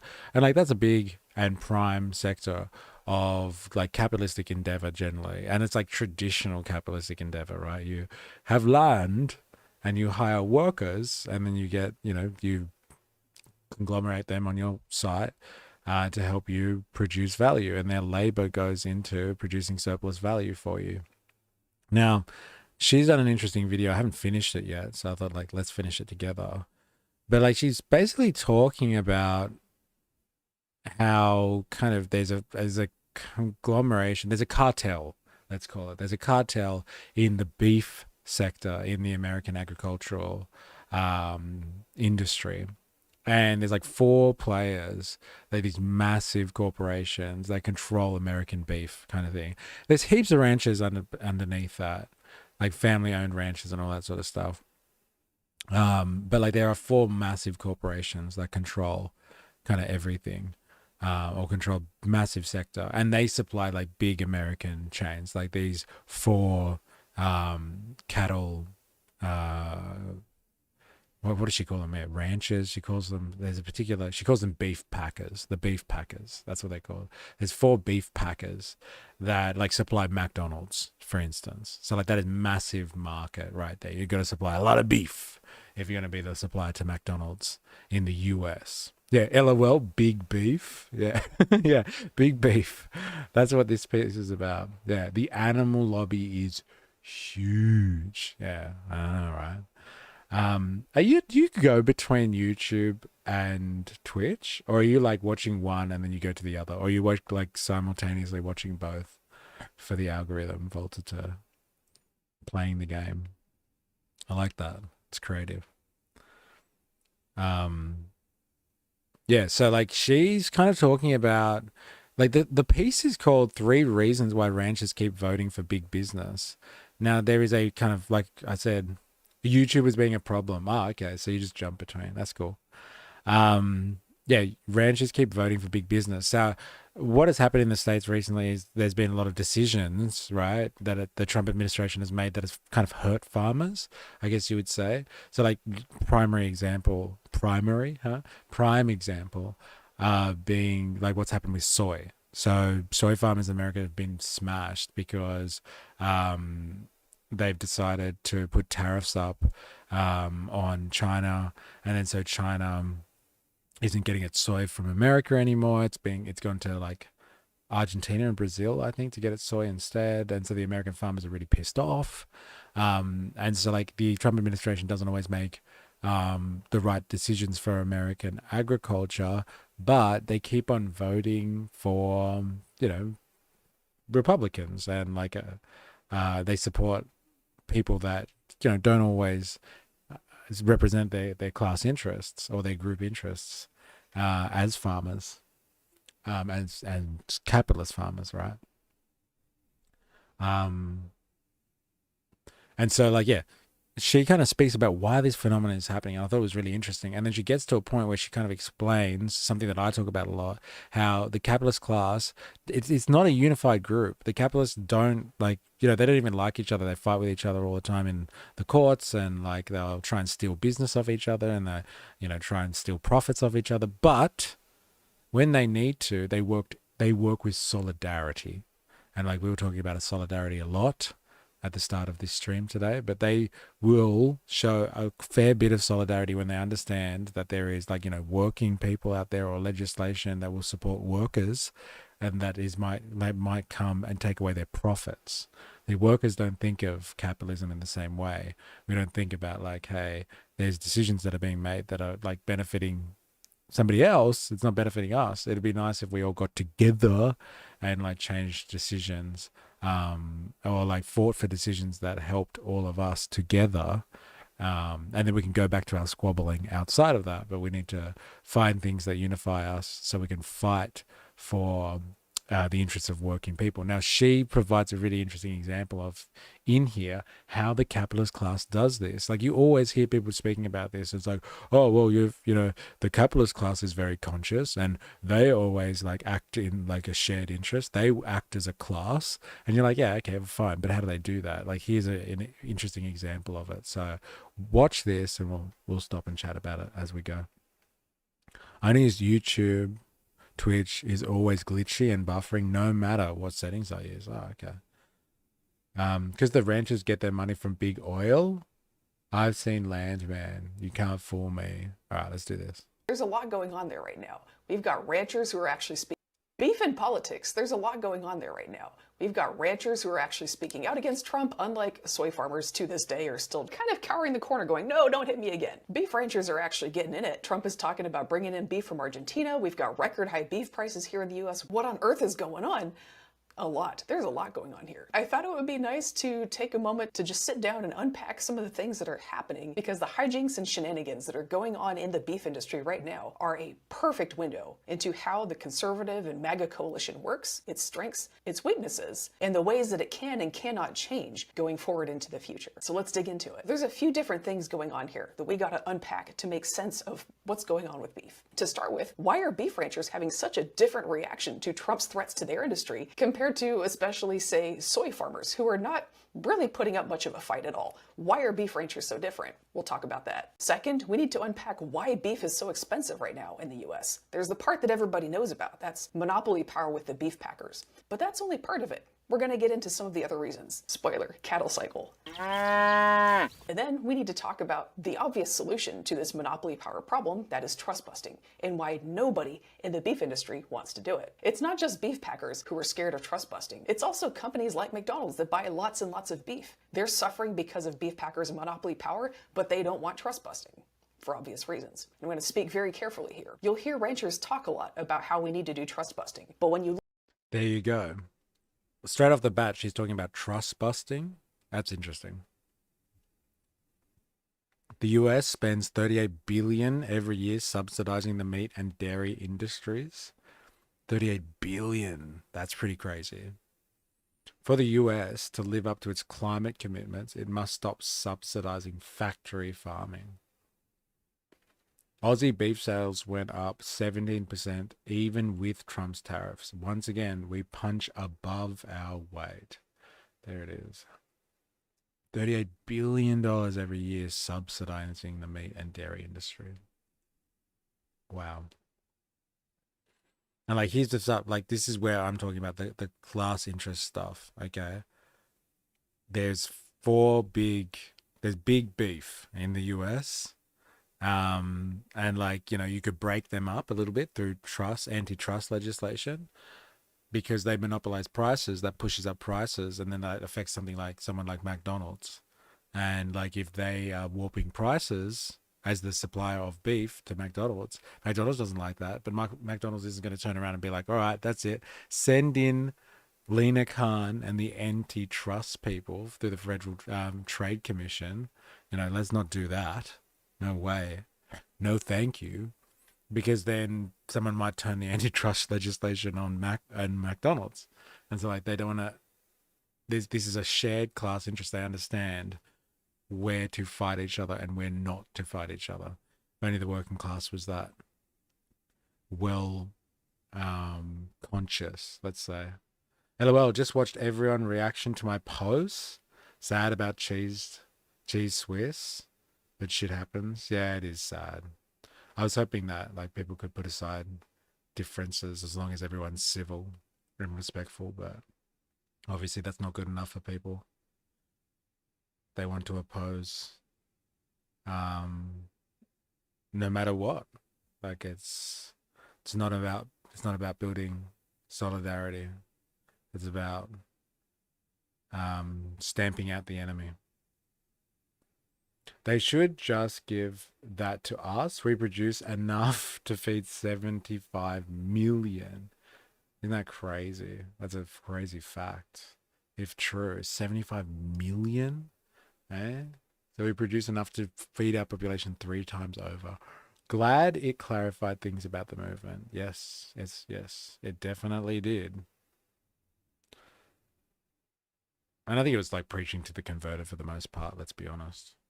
Look at the decisions they actually make. With their votes, with their money, it is not going towards politicians who will trust bust. The ways that beef ranchers and these food companies are both trying to get around the beef packers in their own interesting ways can tell us so much about how food, economics, and politics in this country actually work, but nobody who reports on those things is really talking about it. That's what I like to do on this channel. I like to dive into the big, important stories in food, politics, agriculture, economics that no one else is talking about because they just don't know that they're there. Sometimes when you want to tell stories about agriculture, you just kind of have to know what you're talking about. There's 3 things that are different between soy and beef farmers. One, half-ish of the US soy crop is exported. I think half just to China. They've already lost their market and they're like, oh God, I need it back. They're already in a bad position. Whereas beef ranchers are actually making money right now because more of their market is in the US. With soy, there's way more supply than there is demand right now, so their prices have plummeted. Whereas with beef, there's way more demand for beef than there is supply in the US right now, so beef prices are actually good. There's also twice as many ranchers in the US as There you go. You were just talking about this dilemmas. There's more demand in the US for beef than there is supply at the moment. So Aussie beef sales went up 17%, even with the tariffs. People want beef in the US, and their domestic market isn't covering it. And this is like 2 days old, this video as well. or a soy farmer, so politically it's a little bit more of a potent force. If you've been following the farm news, you know that beef ranchers are really upset with Trump and are not shy about telling him that. Whereas, for example, soy farmers are kind of cowering the corner going, no, don't hit me again. That's a big difference. What's going on here? So I want to be clear, this is not 2 totally different groups of people. There are a lot of folks who both raise soybeans and raise cattle, but the economics of beef and soybeans are just very different right now. Soy is a crop where about half of the US crop at least is exported overseas, right? So because of the trade war, they can't sell soybeans, which means now supply in the US is way higher than demand, and so the price for soybeans has plummeted. So if you're growing soybeans, you're just in a real bad place right now, and you need Trump to solve it. You need him to stop the trade war. So that's why they are in a position of asking for help, right? Whereas for beef ranchers, they don't have this problem where they lost an export market because they were just selling it in the US to start with. Also, unlike soy, beef prices are actually good right now for reasons we'll get into shortly. It's not that often that beef ranchers actually make a good amount of money, but right now is one of those times, and they're really feeling themselves. So beef ranchers already have a good thing going right now, and the actions Trump is taking, talking about importing Argentine beef, threatens to make those good times stop. So beef ranchers are in a very different position where they're defending something good that they already have right now, whereas soy farmers are already in a lot of trouble and begging for help to get out of it. Okay, so interesting. Argentine beef coming in. I wonder if Trump's done some deal with Melee after giving him $20 billion for a bailout of the country of Argentina. He's going to take on their beef as well. Approximately 77 to 80% of the world's soy crop is used for animal feed, making it the most important protein source for livestock like poultry, pigs, and cattle. So that's what it's all used for, fattening up the world's animals that are used for food. That's interesting, isn't it? Soy feeds the world. Crazy. It's crazy. So now we need to talk about why beef prices in the US are so high right now. There's the reason that everybody knows about. That is beef cartels, basically monopoly power for the beef packers. There's 4 main beef packing companies in the US right now. It's JBS, Tyson, Cargill, and National Beef. These 4 companies control 80 to 85% of the US beef supply. That is enough concentration to allow these companies to behave 80%. That's how much they control. 4 companies, 80% of American beef supply. 4 companies. That's fucking mental. I wonder how much it's worth.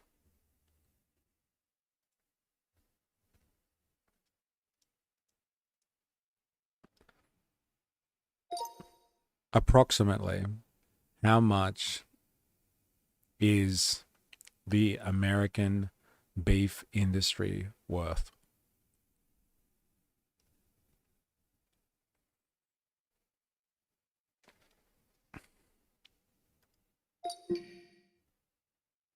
I wonder if the woke movement only grew in relation to how much soy America makes. Well, fucking the entire earth grows in relation to how much soy is made generally if it's feeding all the animals. MAGA needs to make soy great again, start eating heaps of tofu every day. Could you imagine?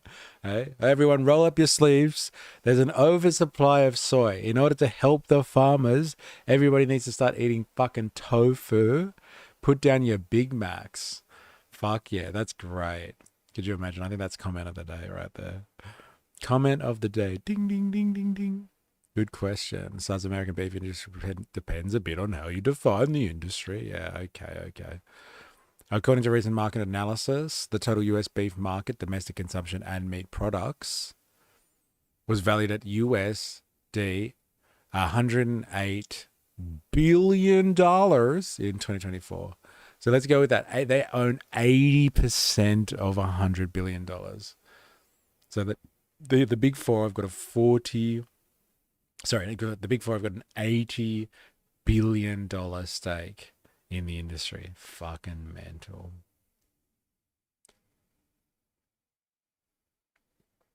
Didn't Tyson get into trouble for all the illegals they were hiring? Yeah, I think they were the ones that got done on the slave labor front as well. Dehydrated soy is the cheapest protein I buy. Fill 1 kilo container of protein powder with dried organic soy for like 6 NZ. Interesting. Wow. MAGA already makes great soy. I've seen more emotional soy boys on Trump's team than anything else lately. Isn't that interesting? like monopolies, even though there's 4 of them. So one reason beef prices are so high right now is beef cartels. But it's only one reason. There's at least 2 more. One more reason beef prices are high right now is called screwworm. Did a couple videos on this. This is a parasite that is gross. It's a fly that lays its eggs on cattle in a wound or something like that. And then the maggots grow in the flesh. Screwworm is native to the United States. Anyone want to be grossed out? Let's have a look.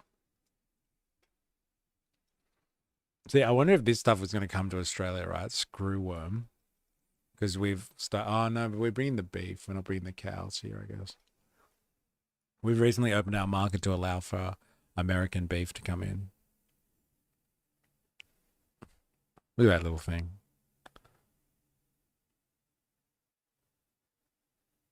Man, it just looks like a regular fly. How the fuck would you pick that out?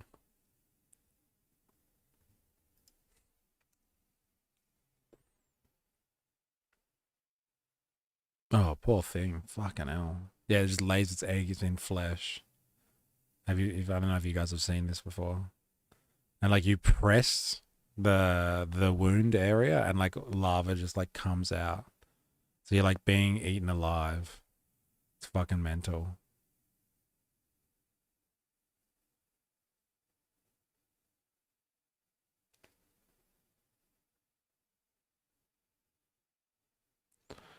Lovely.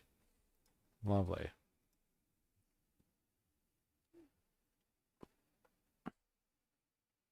Now, how much corn do they make? LOL. Hey, I see.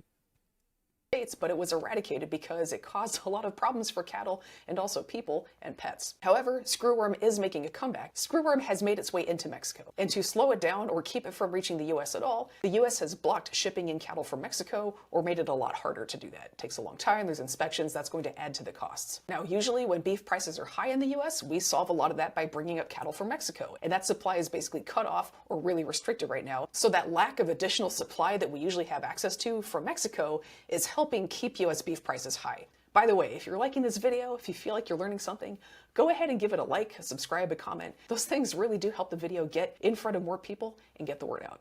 Thanks for watching. The third reason beef is expensive right now is a little something called the cattle cycle. The cycle of cows.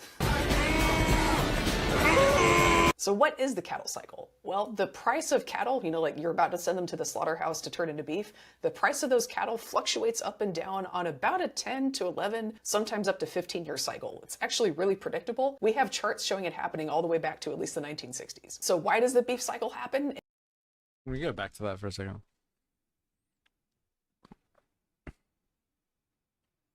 So it's like a 10-year cycle. And like it starts off low, goes up, and then dips out again. Like it happens every decade. Million head of cattle. Total cattle inventory by cycle. Interesting. Predictable. We have charts showing it happening all the way back to at least the 1960s. So why does the beef cycle happen and why is it so predictable? Say you're a beef rancher. Every year you've got a crop of calves. You have to decide how many of those calves you're going to sell for cash this year and how many you might want to keep back and perhaps build your herd to a greater size. If I'm a beef rancher making that decision and prices are high right now, I'm probably going to keep back fewer of my calves on my ranch and I'm going to sell more of them to take advantage of those high prices right now. Because as a rancher, I know that high prices can be pretty temporary. But if the price of cattle has stayed high for a couple of years, I might start thinking, maybe I'm going to hang on to those calves and build up my herd because I'm seeing that now cattle are more valuable than they have been in the past. These are a better investment now. I'm going to hang on to them. So the more ranchers keep back their calves, the higher the price of cattle grows. So the more motivated people are to keep more and more of their calves. And you get a feedback loop where the price of cattle keeps growing, but that actually makes people want to sell their cattle less because they're a good long-term investment now. That is, by the way, roughly where in the cattle cycle we've been for the last several months. Eventually that does hit a breaking point. The price of cattle gets so high that people have been holding back cattle start realizing, actually I am going to sell. And they start sending all these cattle they've been holding back out into the market. That's why they call it a cattle cycle. One step will lead naturally to the next. That tends to happen. Someone asked the other day, I think it was Cheese Swiss actually, about the anarchy of the market. Like this is the anarchy of the market, right? You're not planning how much beef do people need? Like how much beef does McDonald's need, or like whoever the fuck we're supplying, the general population, how much beef do people need? No, you're just like, oh fuck, the price looks good, so like I'm gonna sell now.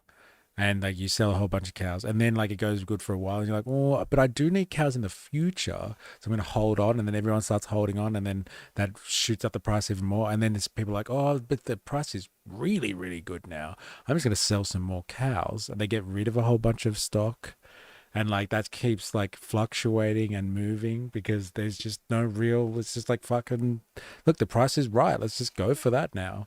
There's no planning at all. It's just market, kind of like the market looks good. It's speculation and it's like people's kind of general vibe on the situation. That's supposedly the anarchy of the market. And that's just isolated in price fluctuations. But then what she's saying is, that starts to take effect because eventually the price is going to start dropping because people are starting to hold, starting again as part of that same cycle. Then everyone starts flooding the market again because the prices are high. They flood the market. Suddenly there's a crash in the price because there's too much cattle on the market. And then it goes into a depressive cycle. Now, that just sounds like a greed cycle to me. But it's based also on the turnover periods. Fun fact, the biggest cattle ranch in the world is in South Australia. Interesting. But that's the cycle of it's a really good explanation of kind of how capitalism kind of works, right? Like how it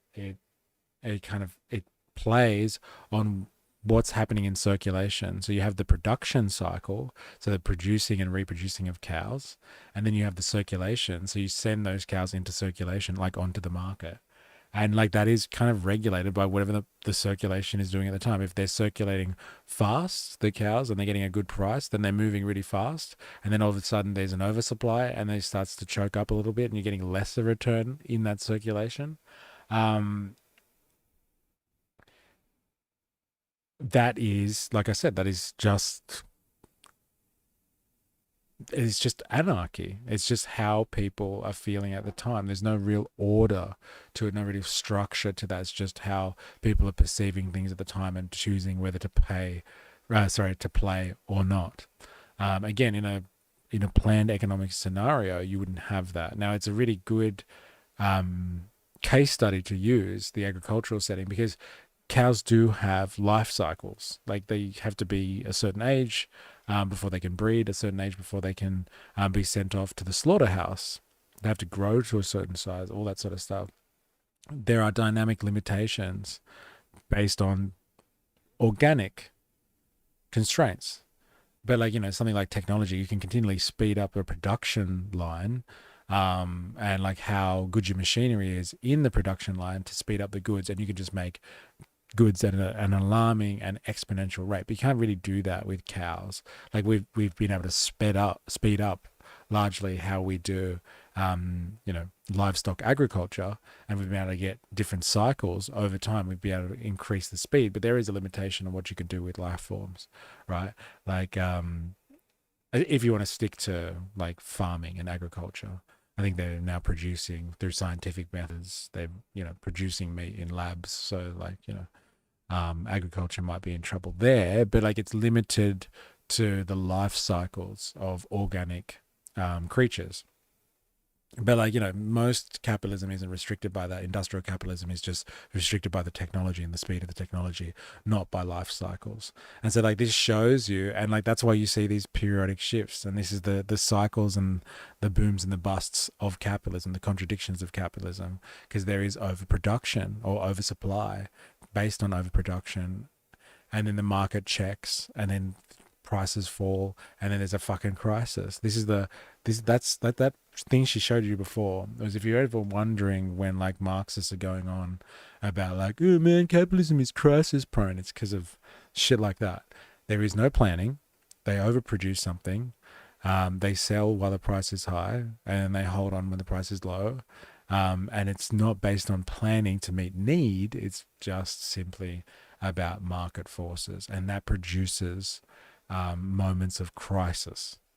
So that's a good example of that. Also, the conditions are worsening, and viruses from those farms are increasing. This also means the quality is decreasing as well. Yeah, which is scary to think about, isn't it? I remember speaking to someone that was describing what Sydney's food bowl used to be like, back in the 60s. And they were like, oh, we used to just be able to go down, like, and not far from, I guess you would say the central parts of Sydney. And like we'd go down to the strawberry farms and stuff like that. And like he'd say they're the most beautiful strawberries you've ever had in your life. And they weren't like, oh, like they were producing for capitalistic purposes. Like they were producing for profit, and they were employing labor and all that sort of stuff, but they were seasonal. But like now berry production in Australia anyway is like, it doesn't really matter about the season. They figured out a way to speed up the life cycle and just to continually pump out berries. And like he was saying, oh, like I don't get any berries now that tasted like they used to back in the 60s. They were like just amazing back then. Now, so who knows? Is that just nostalgia? And like you had a better time with berries back in the day, or is it legitimate because like it was following a natural life cycle of the seasons as opposed to be just pumped out in a greenhouse somewhere? The flavor's different. The quality of the produce was better. It was slow for capitalistic purposes, but it was better quality. What's up? Give up your commodification of sentient life. I've seen videos of the atrocious treatment of chickens by these US companies, JBS and the other one. Yeah, interesting. Yeah, I'm sure there's some horrible, horrible stuff on factory farming, right?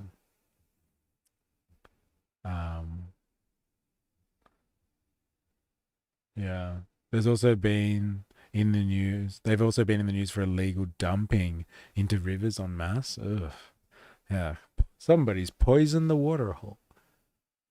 Approximately 60% of all human pathogens are zoonotic, meaning they can be transmitted from animals to humans. And around 75% of recently emerging infectious diseases have animal origins. These diseases can be caused by viruses, bacteria, fungi, and parasites, and can spread through contact with animal agriculture. It's crazy. And like factory farming, like when it comes to, industrialized living, so like urban living, like same kind of, like you cram more people into areas and you don't keep up the sanitation with the population intensity, and it's a breeding ground for these problems. And like the profit system isn't conducive to ameliorating or mitigating the issues of, disease in animals, because are they going to speak for themselves? Are they going to do a class action? I don't think so. Dilemmas. We used to drive a semi up to NT and buy skin and bone cows, bring them down to the lush southeast, and made a killing at the auctions. Simpler times. That's crazy. What an industry that is, or a business that is. Wow. All right. Back to our friend here. In about 2 years from when people see that prices are high and start holding their cattle back. Because that's how long it takes for those calves to reach maturity and start having calves of their own. You would think that once the cattle price starts to drop, people would just hang on to their cattle and try to ride out the period of low prices. And that is exactly what people do for a while. The problem is, if you grew your herd expecting high prices, that means you probably have a little bit more cattle than your land can actually support. You expected that high prices would mean you can afford to buy hay, but prices have collapsed. And so you don't have the money to keep all these cows around anymore. So you gotta start selling them off. So as soon as the price for cattle starts crashing, you actually have more and more and more cattle come to the market as people are trying to cut their losses and cut their herds down. That's the bottom of the cattle cycle. That's usually when you'll start to see news about ranches are struggling, beef prices are very, very low. It's really interesting to me how this cattle cycle. This is what Marx talks about. Like, if you ever wondered, really, like, what the fuck are the Marxists talking about when they talk about, crises in capitalism and all that sort of stuff? This is a perfect example. Overproduction for the sake of profit. They've got too much stock now because, like, the land can't support the numbers and other costs go up, and so they flood the market. Even to times where the market forces aren't in their favor, they still have to do it anyway because they cover costs. This is the anarchy of the market.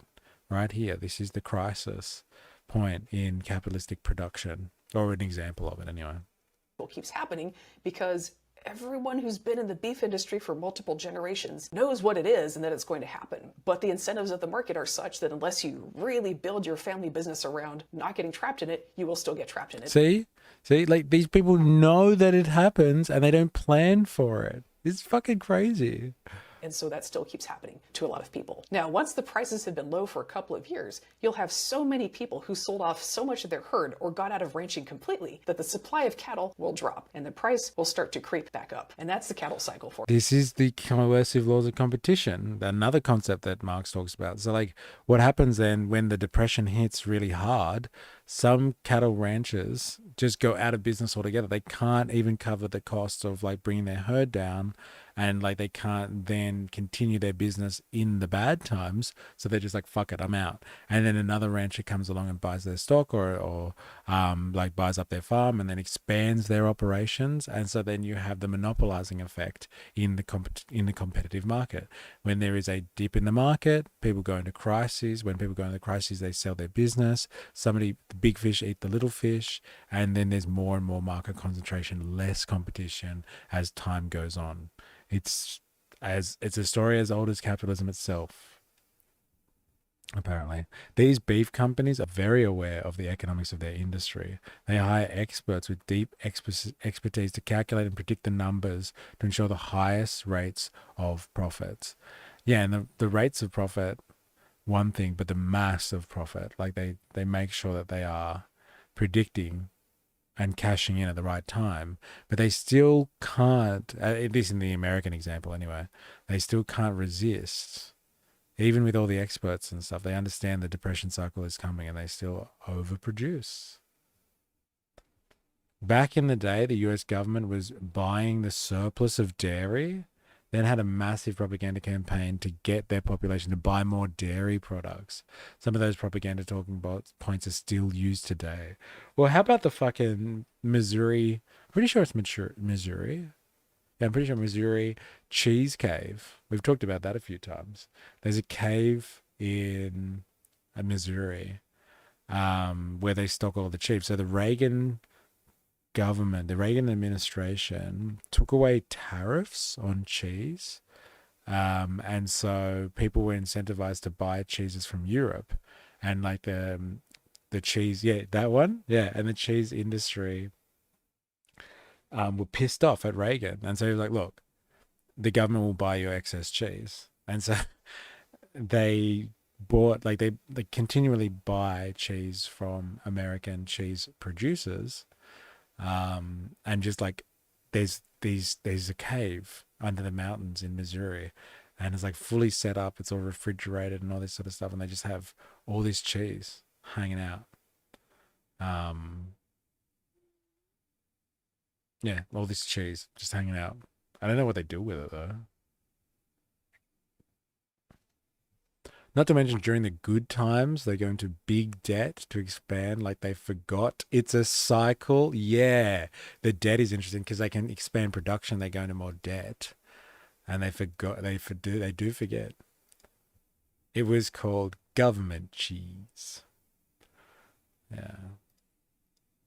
And we are currently in the part where beef is really expensive. We might have just turned or be about to turn the corner right now to where prices start to drop again, but we are currently at the part of the cattle cycle where ranchers get paid the most.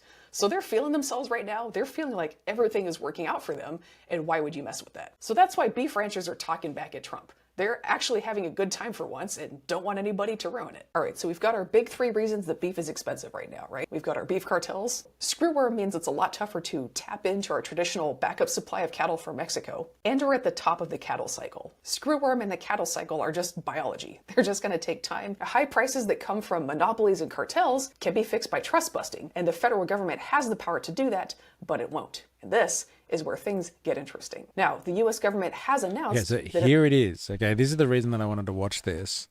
Now, like I said, there's a lot of times that you'll hear me refer to this, or you might hear people that are like critical of capitalism say that capitalists will always work in their own class interests. And so, you know, we as the working class should work in our own class interests as well. And that's, you know, really fucking important, I think.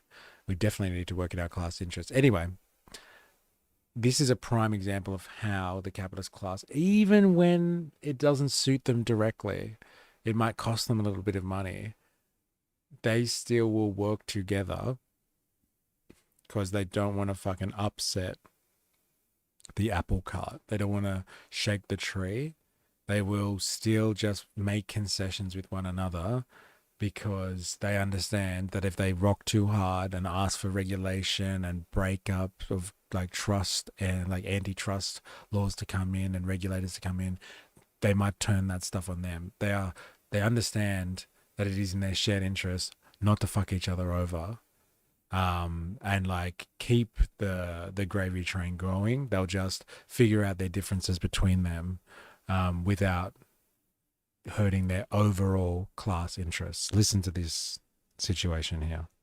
Monopolies and cartels can be fixed by trust busting, and the federal government has the power to do that, but it won't. And this is where things get interesting. Now, the US government has announced that it's going to investigate beef packers for overcharging and for monopoly practices. However, these investigations often lead nowhere, and it's not hard to imagine why government officials can be so slow to do trust busting. One of the big 4 beef packers, JBS, donated $5 million to Trump in his last campaign. And that's usually where the conversation ends. Our government doesn't do trust busting on these big monopolies and cartels because they donate to major political figures, and that makes them untouchable. But believe it or not, there is way more to this story. Because when beef packers get to behave like monopolies, it's not just the little guys getting screwed. Every company that buys lots of food is in the same boat. And that's why major food companies like McDonald's, Aldi, Target, Sodexo, BJ's Wholesale, and more have been suing the major beef packers in the last few years and winning huge settlements. McDonald's is the biggest beef buyer in the US, if not the world, and they don't even have the power in the marketplace to get a fair contract with these beef companies. So you would think these major companies would want to pressure the US government to trust bust. You would think they would do that, but they don't. And you can imagine why. These are large companies, and so their leadership might be afraid that if the government gets a taste for trust busting, if they manage to do it successfully and everyone claps, then there will be more, and they could be next on the list. So these are... I love how this woman, this is why I watch her, because she just picks up on like Marxian understandings of capital because of her understanding of the industry, and she's just describing how the capitalist world works, how the capitalist classes relate to one another and like protect their own interests and stuff like that. She's like, she's no Marxist. I don't think she is. I've never heard her use any terminology that comes out of a Marxian understanding of how capitalism works, but she describes it so perfectly. She's like, McDonald's and other retailers, so people that take the produce from the industry and turn it into other products to sell to consumers directly, they are massive customers of the beef packers. But they will not use legislation or fight for legislation that could break up their monopoly, because they're monopolists too, and they understand the importance of the profitability and the power that comes with being a monopolist. So they sort it out privately. McDonald's will then turn around and just sue the beef packers for unfair contracts and then get a settlement, and that's how they get their money back. They pay the exorbitant prices on the beef and then sue to get some of that back. And that's a fair business model for them. They'll sort it out between themselves. This is the bourgeois system. They use their law courts are for them to sort out their fucking differences and to suppress the rest of us. So they'll sort out their differences in the courts privately, and the beef packers are like, fine, we gave you a shit go, here's 20 million bucks or whatever, and they get their $20 million back, which would be equivalent to a fair price. They sort it out through the courts, and then like nobody has to threaten the capitalist class with like actually coming down and saying, this is all predatory behavior, don't you understand how this is fucking everyone over and creates a destructive system? And nobody calls out the system, and they just keep on making it and sharing the profits amongst themselves. It's fucking crazy. Big beef only has enough, Big beef only has to buy enough Donny coin for him to not enforce any regulations. Yeah, I know. Facts. That's why the US is an oligarchy. They can't get enough of on the knees jerk circling. Yes. But like they fight each other. But they do it amongst themselves. But when push comes to shove and they need to protect their class interests, they protect their class interests. Now that is the theme of the day. If you missed the first part of this stream, go and watch the first half an hour. But that was this. I wish I could have described what I was talking about like this. Like, have your squabbles, talk amongst yourselves, fight amongst yourselves, but when push comes to shove, we all need to fucking unify. We need to work together as a working class to fight against the systematic problems of capitalism. To like basically get rid of a system that directly has a group of people on top who exploit the system or exploit their power over the system to maintain their supremacy in it. We need to get rid of that. I just wish that we could put aside our differences for some, not only to restore class consciousness, but to like fight against the machine, man. And like she's describing as like they understand that they're not going to fight like, all's fair in love and war kind of thing. They're not going to use every tool at their disposal because those tools can be used against them. So they're not going to draw any attention to that, and they'll just figure it out amongst themselves so they can maintain their interests. This is the perfect case study. Major players in the beef market that are getting screwed by this cartel behavior, but they do not want trust busting to happen. What they're doing instead is just suing the beef packers every few years and getting a big settlement and I guess maybe that pencils out. These major food companies are getting hurt by this cartel behavior, but at the end of the day, the food companies and the beef cartels mostly want the same thing. They want a pro-business government with few regulations and low taxes. And that's why they are generally all in that conservative coalition, being very, very friendly bedfellows, even though they are constantly at conflict over the price of beef. The food companies are not letting this fairly petty disagreement over the price of beef escalate into, we're going to break from you politically and start supporting trust busting. Instead of going that far, what they're doing instead is, we're going to settle this through lawsuits. We're going to sue you for a few dozen $1 million. We're going to get that settlement perhaps out of court so we minimize the legal fees. Everyone walks away happy, that is, except for consumers, who still have to pay these elevated prices at the grocery store. See, and these guys figure it out amongst themselves, but the consumer class, which is generally working class people, largely for the most part, the consumer class, especially in beef, it's like working people. Working people pay like extra prices, extra costs for their meat, and this type of product specifically, because, you know, guess what? The capitalist part of the capitalist class who could have fought these people over prices are like, nah, we're not going to do it. For everybody, we'll just fight for ourselves in some private legal battle, sort it out amongst ourselves, and protect all of us together. And who pays the cost of that system at the end of the day? The fucking working people out there.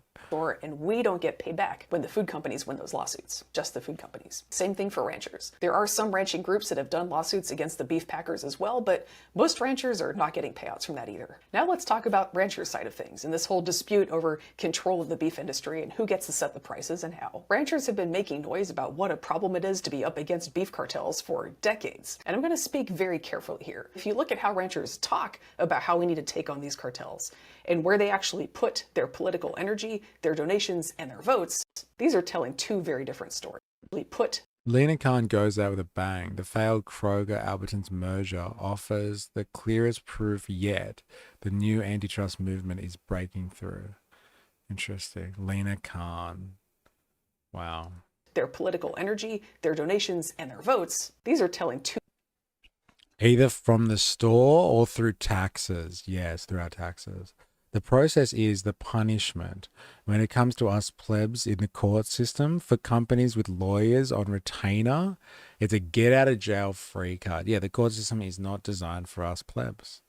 Definitely not designed for us plebs.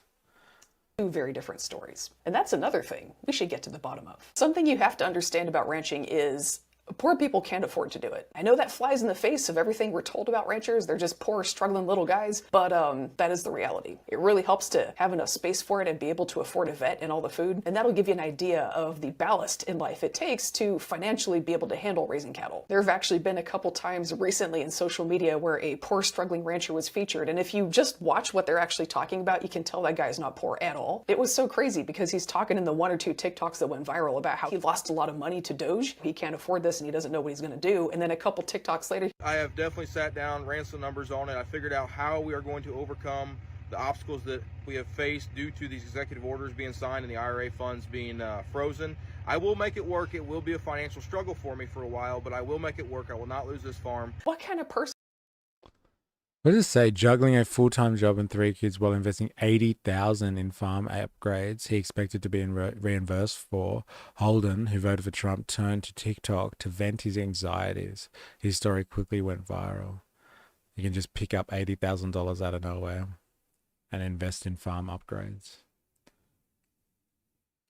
Farmers are also owning less and less on their farms too. Scary. It helps to have pump jacks in your grazing fields. I don't know what the reference is there. It work. It will be a financial struggle for me for a while, but I will make it work. I will not lose this farm. What kind of person can just fool around with their books for a couple days and find a spare $80,000? There were so many people on the internet going, oh, I feel so bad for this guy. You know, when people say listen to farmers, this is also part of it. I really feel like we need to pay more attention to how much they're actually telling us about their financial position and how it's not poverty. We're perfect. Big oil, LOL. Union also did a feature in the last year or two. They found this poor struggling rancher and talked about how bad he had it, and you know he was losing money on his cattle and he was thinking about ending it all. Coy has a side business running a barbecue catering company, and he's transitioning to that full time. As you go through the video, he just kind of casually mentions, oh yeah, I have this other business covering the fact that I'm losing money on the cattle. And they just did not pick up on that at all somehow. Like, it's in the video, and they never mention he can afford to lose money on cattle. It's happening right in front of you, and the people making the video never even notice. Pump jacks for oil. Got it. Yeah, that's the Texan way too, right? This kind of thing happens all the time when we talk about farmers in the news. Poor people can't afford to raise cattle. There are certainly people who raise cattle who are not as wealthy as they wish they were, and so they may self-identify as poor. But if you actually take down their numbers and you look at all the equipment and everything they have and how they've chosen to poor. That's interesting because we have the same complex or like propaganda that happens in Australia all the time. You have like all the time on like on mainstream media. ABC does this a lot as well. You have all the poor farmers, they're struggling kind of thing, and you have these, you know, very well-to-do looking persons being interviewed, and they're saying that they're not making the same profit margins as they were last year, and you're just like, oh wow, that sucks. They must have had a bad year, and they're like, oh, I'm just not going to make the same amount that I did last time. I'm going to have some losses, and like, you know, the types of people that are running agriculture, like big agriculture, not like hobby farms or something, like, you know, hey, they're fucking killing it. They're just having a bad year. Like, you know, lots of people have a fucking bad year, all right? But we have the same fucking narrative here that all the farmers are poor, and they're struggling.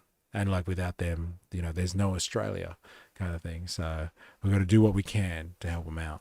Spend their money. Poor people simply cannot do what they're doing. When we talk about farmers and ranchers in US politics, we talk a lot about how it's important to meet people where they're at. And I would say absolutely that's true. I agree 100%. And that starts with knowing where they're at. So we need to talk about ranchers and money. Now there's another really interesting thing about ranchers. About 80% of them are very small. They have 50 cows or fewer. So 80% of the ranchers in the US, we're talking 50 or fewer cows. Now, how much you make per cow when you sell them can vary a lot. But we'll say in a very, very average kind of year, we're talking about $1,000 per animal. So if you have 50 cows, you know, and all of them have a calf, and you sell 50 calves successfully, you don't lose a single one, and you sell them all for $1,000, that's $50,000 before you've even taken out any expenses. So the most money you could possibly be making from raising calves like this in a very small herd is $50,000 a year before expenses. That's not a living wage. That's not a real salary. And I know most people are instantly going to go, oh my God, that's why they're poor. No, they've got multiple streams of income that are covering the cost of having these cattle. It's a very small herd,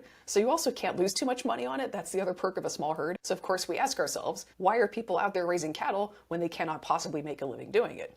And the answer is because they like having cows. Any way you slice it, that's the answer. In a lot of cases, you have a farm that's raising a lot of other things, and they have a small cattle herd just to kind of balance things out. I knew a guy who said, yeah, A bad year equals no new tax-exempt tractors and trucks till next year. Yeah. Subsidies all the way.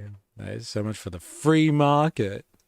My dad raises a bunch of corn and soy, and then he's got a herd of 20 cows just to give him something to do every day. You know, he's got to go out, feed them, check on them. So you have a very real farmer who's raising a few beef cattle basically just because he wants to. You also, in other cases, have a lot of families who own land and who need to put that land to some kind of agricultural use, or they'll have to pay a full property tax on it. So they're looking to do anything they can just to avoid paying property taxes, and in many cases, beef cattle are just the best fit for that. Beef cattle are pretty hands-off compared to a lot of things. Depending on how you raise them, sometimes you have to be out with them every day. In other cases, you can just kind of like let them go, you know, off into a field for a week, sometimes months, depending on how you've got your place set up. So raising beef cattle can be very hands-off, and it appeals to a lot of people for that reason. If you have land that you don't want to pay property taxes on, so you need to farm something there to get a farm tax break, and you don't have a lot of time to dedicate to it, beef cattle are often the answer to that problem because they're hands-off. And then you get into your just straight-up real estate speculation situations where somebody will buy a plot of rural land, wait for it to appreciate in value, and again, they need to collect a tax break, so they'll still raise cattle on it or have somebody else raise cattle on it so they can get those property tax breaks. Beef ranching is popular for a lot of reasons. A lot of people really like doing it.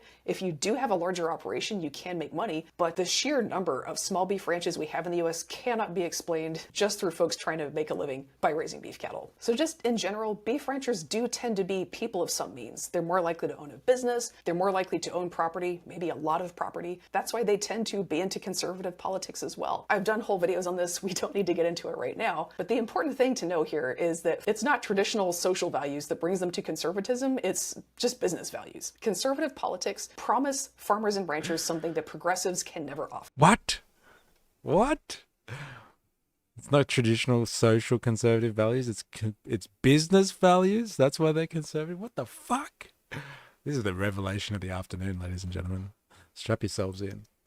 That is low taxes. That is minimal labor laws. That is minimal consumer protection laws and minimal environmental laws. So again, when it comes to meeting people where they're at, it is so important to understand where they're actually at. Ranchers and beef packers are in disagreement about how much those ranchers should get paid for their cattle, but they're in line on pretty much everything else. We don't want labor laws. We don't want environmental protection laws. We don't want consumer protection laws. We don't want labor laws. They're all very much in agreement on those things. And that's what keeps them all together in that conservative political coalition. So some beef ranchers sometimes will make a lot of noise about how we should do something about the beef monopolies. But there's never a real critical mass to do something about it. There's no political will to either push the GOP to take action or to defect to another party that might be more proactive about trust busting. You know how those food companies have their alternative to trust busting? Instead of pushing for trust busting, we're just going to sue the beef packers every once in a while and get our money back from them. Well, ranchers have their own alternative too. You know how there's been a lot of talk lately about how we need more small local meat processing plants,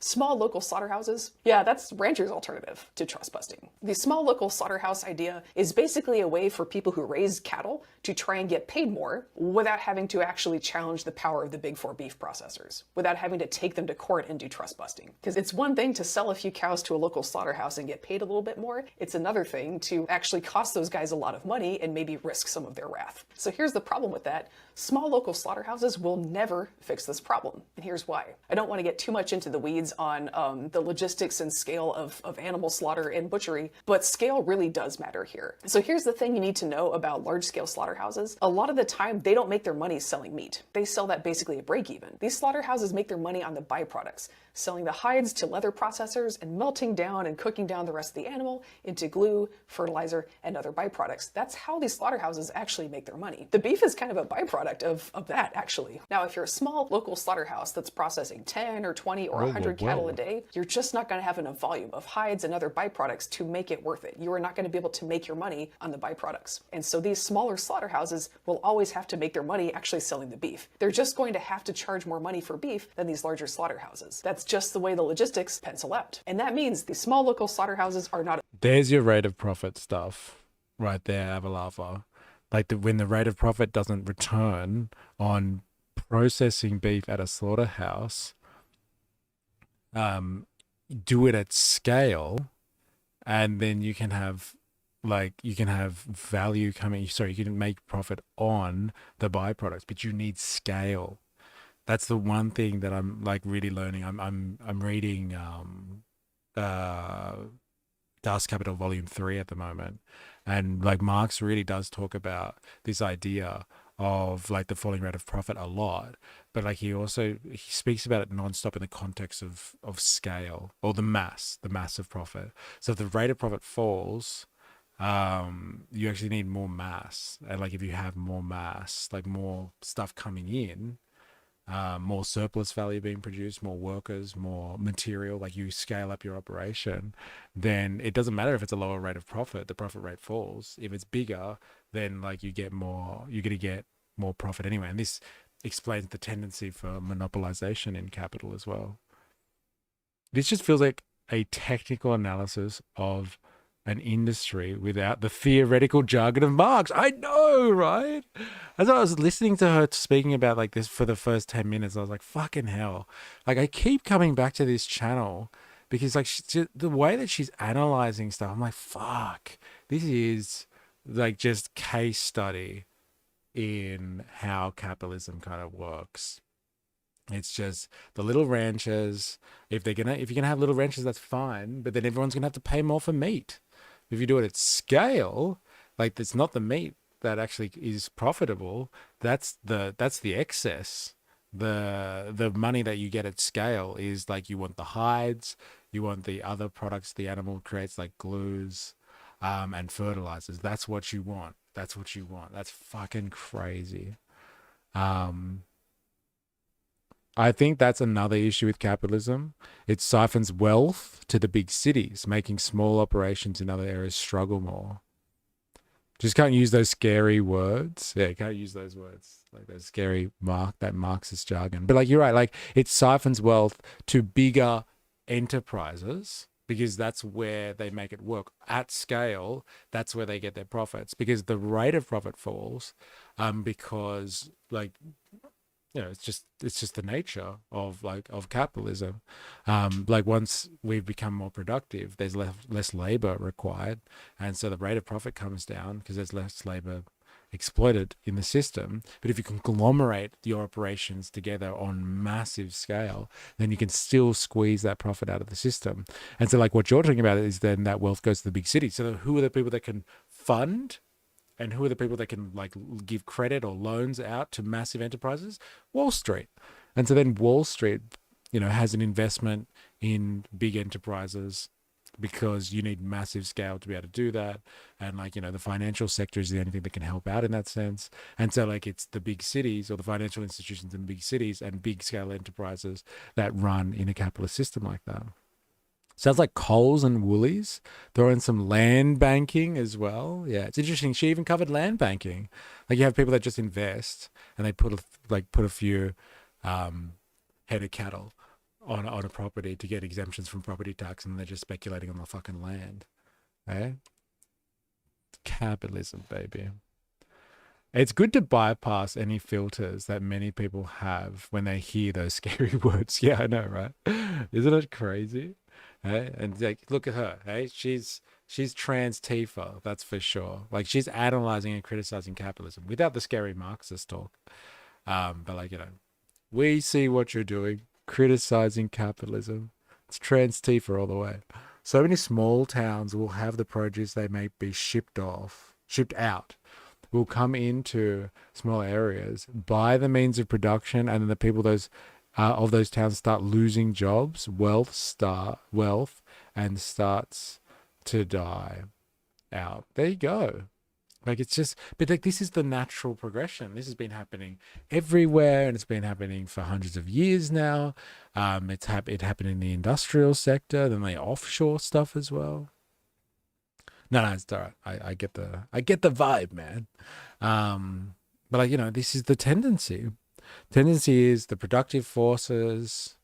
Productive forces increase, labor productivity increases, less profits, scale up, increase your operation size. This natural competition kind of happens anyway. All the coercive competition happens. Depression and boom cycles. Depression cycles weed out the smaller players anyway, naturally leading to more concentration, and it kind of figures itself out, but it's moving in the general trajectory of monopolization. And then you just eventually have a system that's full of these fucking cartels, or these monopoly situations. And that's the general trajectory of it all. Yeah, I love the real world example of this shit, just without the scary words.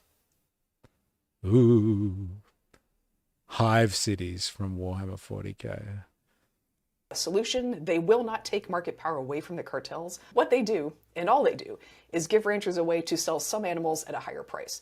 And that's fine for fixing some of ranchers' problems, but they cannot solve the bigger food system problem, which is that we're still going to have 4 companies basically controlling the beef supply. Now, the last solution to our beef problem is Trump's proposal of bringing in beef from Argentina, imports. And once you start looking at the political economics of why, it's really obvious. Importing beef from Argentina is a temporary solution. It doesn't take real guts. You don't have to take on the meat cartels. The idea is, well, I guess we can just bring in some extra beef, add competition, and drop the price quickly. So consumers will get off my back about how grocery prices are going up, and I never have to actually fix anything. It's also maybe a nice way to funnel some money towards Argentina and help bail. Fucking savage! And she's about to talk about the bailout too, right? To actually fix anything. It's also maybe a nice way to funnel some money towards Argentina and help bail out his buddy Malay. That's always nice for him, I guess.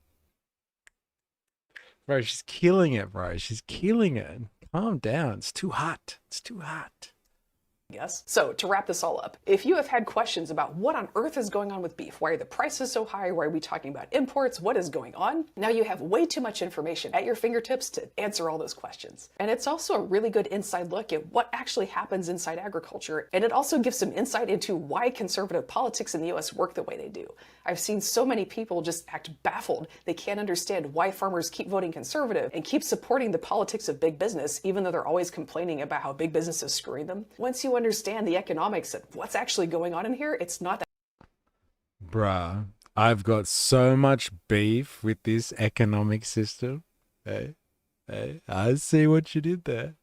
Hey, there we go. That's dad joke of the afternoon right there. We'll take it. We'll take it. That hard to figure out. Everyone in the food and farm business is struggling with these cartels, just like consumers, but they also benefit from a lot of the same things that the cartels do, so they don't want to get rid of those policies. So class interests. So like they feel it. Okay, they're the bourgeoisie. They're layers of the bourgeoisie. They interact with one another, and like they understand, they get impacted like the consumer class does because they are consumers at the same time. All capitalists are consumers. They need to consume products from other industries, and they turn those commodities that they purchase into new commodities for sale on the market. And so they consume the output of production, just like the consumer class does generally. People that are outside of production process but still consume. Everybody consumes something, and so like they have consumer pressures just like the general consumer class does, but they are capitalists at the end of the day, and they understand, hey, I'm not going to fucking fight them. They are my brethren, even if I do get fucked over as a consumer by them. I'm not going to fight them, though, because that will be bad for me in the long term. They have fucking foresight. Just wish that the working class had foresight, too. Or had just consciousness. And then people will start to be like, hey, maybe we should all do this. Hey, we just need to build consciousness. Everyone in the food and agriculture sector, instead of going for trust busting, is just building themselves life rafts and off ramps so they don't have to deal with the consequences of cartels for them. They don't actually want to get rid of cartels, they just want a little escape valve for themselves. That is how all these players in the farm and food sector who are getting screwed by these monopolies are managing to stay in the same political fellowship as those monopolies, and all manage to still be friends. That might have been too much of a deep dive, but I know folks have had some questions, and I mean, it's not simple. We kind of have to get into it. So if you're still watching, I really appreciate you trusting me with your time, and I hope you got something good out of it. Y'all do good out there.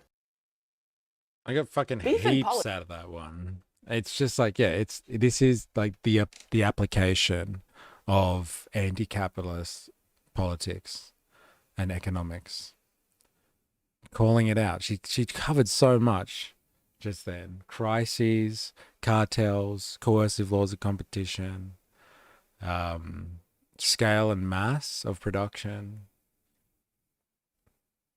capitalist class interests, consumer class versus capitalist class, or manufactured hardship, so farmers are more likely to accept prison labor. How crazy is that as well? Remember we went through her stuff about they're just going to do a slavery.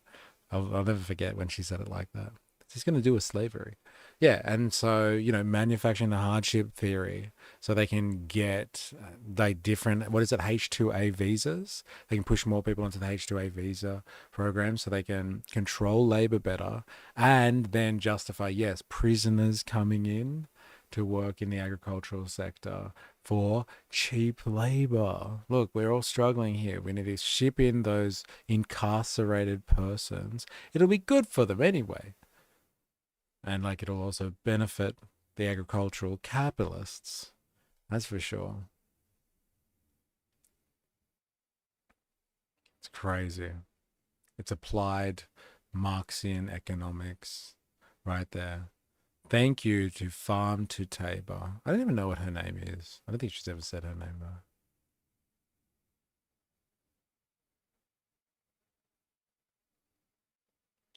Interesting.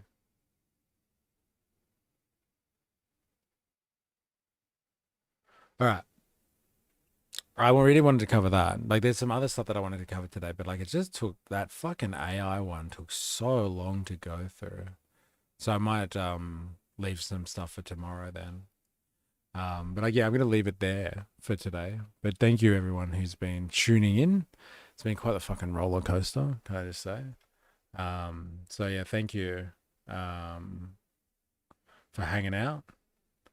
And if you've been hanging out for the afters or after the break anyway, it's good to have you around. Aussie World, it's good to have you back for a stream. LOL MAGA love the idea of forced labor camps for the homeless. Yeah, far out. That's crazy. Have they really been speaking about that? Ugh. Put them to work. You know, that they used to have this. Like, it's funny how kind of the cycles work in the capitalist system, but they used to have poorhouses. And they used to put the poor to work. They'd house them, but like, you know, they put them to work basically. Because like, what's the point of just having the homeless and poor people around? Done a massive stream today. Hey, yeah, it feels like it. Like, it's just, especially reading through that document. It takes a while to get through those things, and like, you know, it's not the most exciting fucking content, let's be honest, but like, it is interesting to see. And like, I'm really interested in, like, you know, obviously AI and like how that relates to surveillance capitalism and like techno feudalism. I think techno feudalism is coming. Like, in a sense, like, we're moving in that direction. You can call it whatever you want, techno fascism, like, stay with surveillance capitalism if you want. But like, you know, when countries come out with like, all right, this is how we're going to tackle AI, like, that could be fucking monumental. It could really be a game changer for how like Australia kind of functions in the modern world, like in the 21st century. And it was just fluff. And it sounds like they've just been strong-armed by tech bros. They were going to go hard on, you know, regulating them. They're going to have their own act to regulate them. They're going to do, you know, bring in protections and guardrails. And they've just been like, fuck it. We're not going there. We've got existing stuff, existing privacy legislation. We've got existing regulations on technologies. We've got existing copyright laws. We're just going to talk about like how we're going to apply it to the economy. We're not going to develop it. We're just going to figure out how we're going to apply it to society, which is, it's definitely unfortunate. Yeah, if they want to offer rehab or work camps, it's all about rehabilitation. The most boring content is sometimes the most important. Yeah, and it was good to see, but like, you know, it's really disappointing that it was just like, you know, kind of corporate and bureaucratic talk, which will end up being the same thing. LOL. Yeah. All right, I'm going to leave it there. But yeah, thank you everybody for your interactions today and hanging out. Thanks Avalava for coming in later. I think 4AS, you came in a bit later as well. Thanks for chilling out. And we'll be back tomorrow, same time, same place. You know how it is. And yeah, I will see you on tomorrow. Until next time, please remember, I am, you are, we are a mystery. See you next time. Cheers.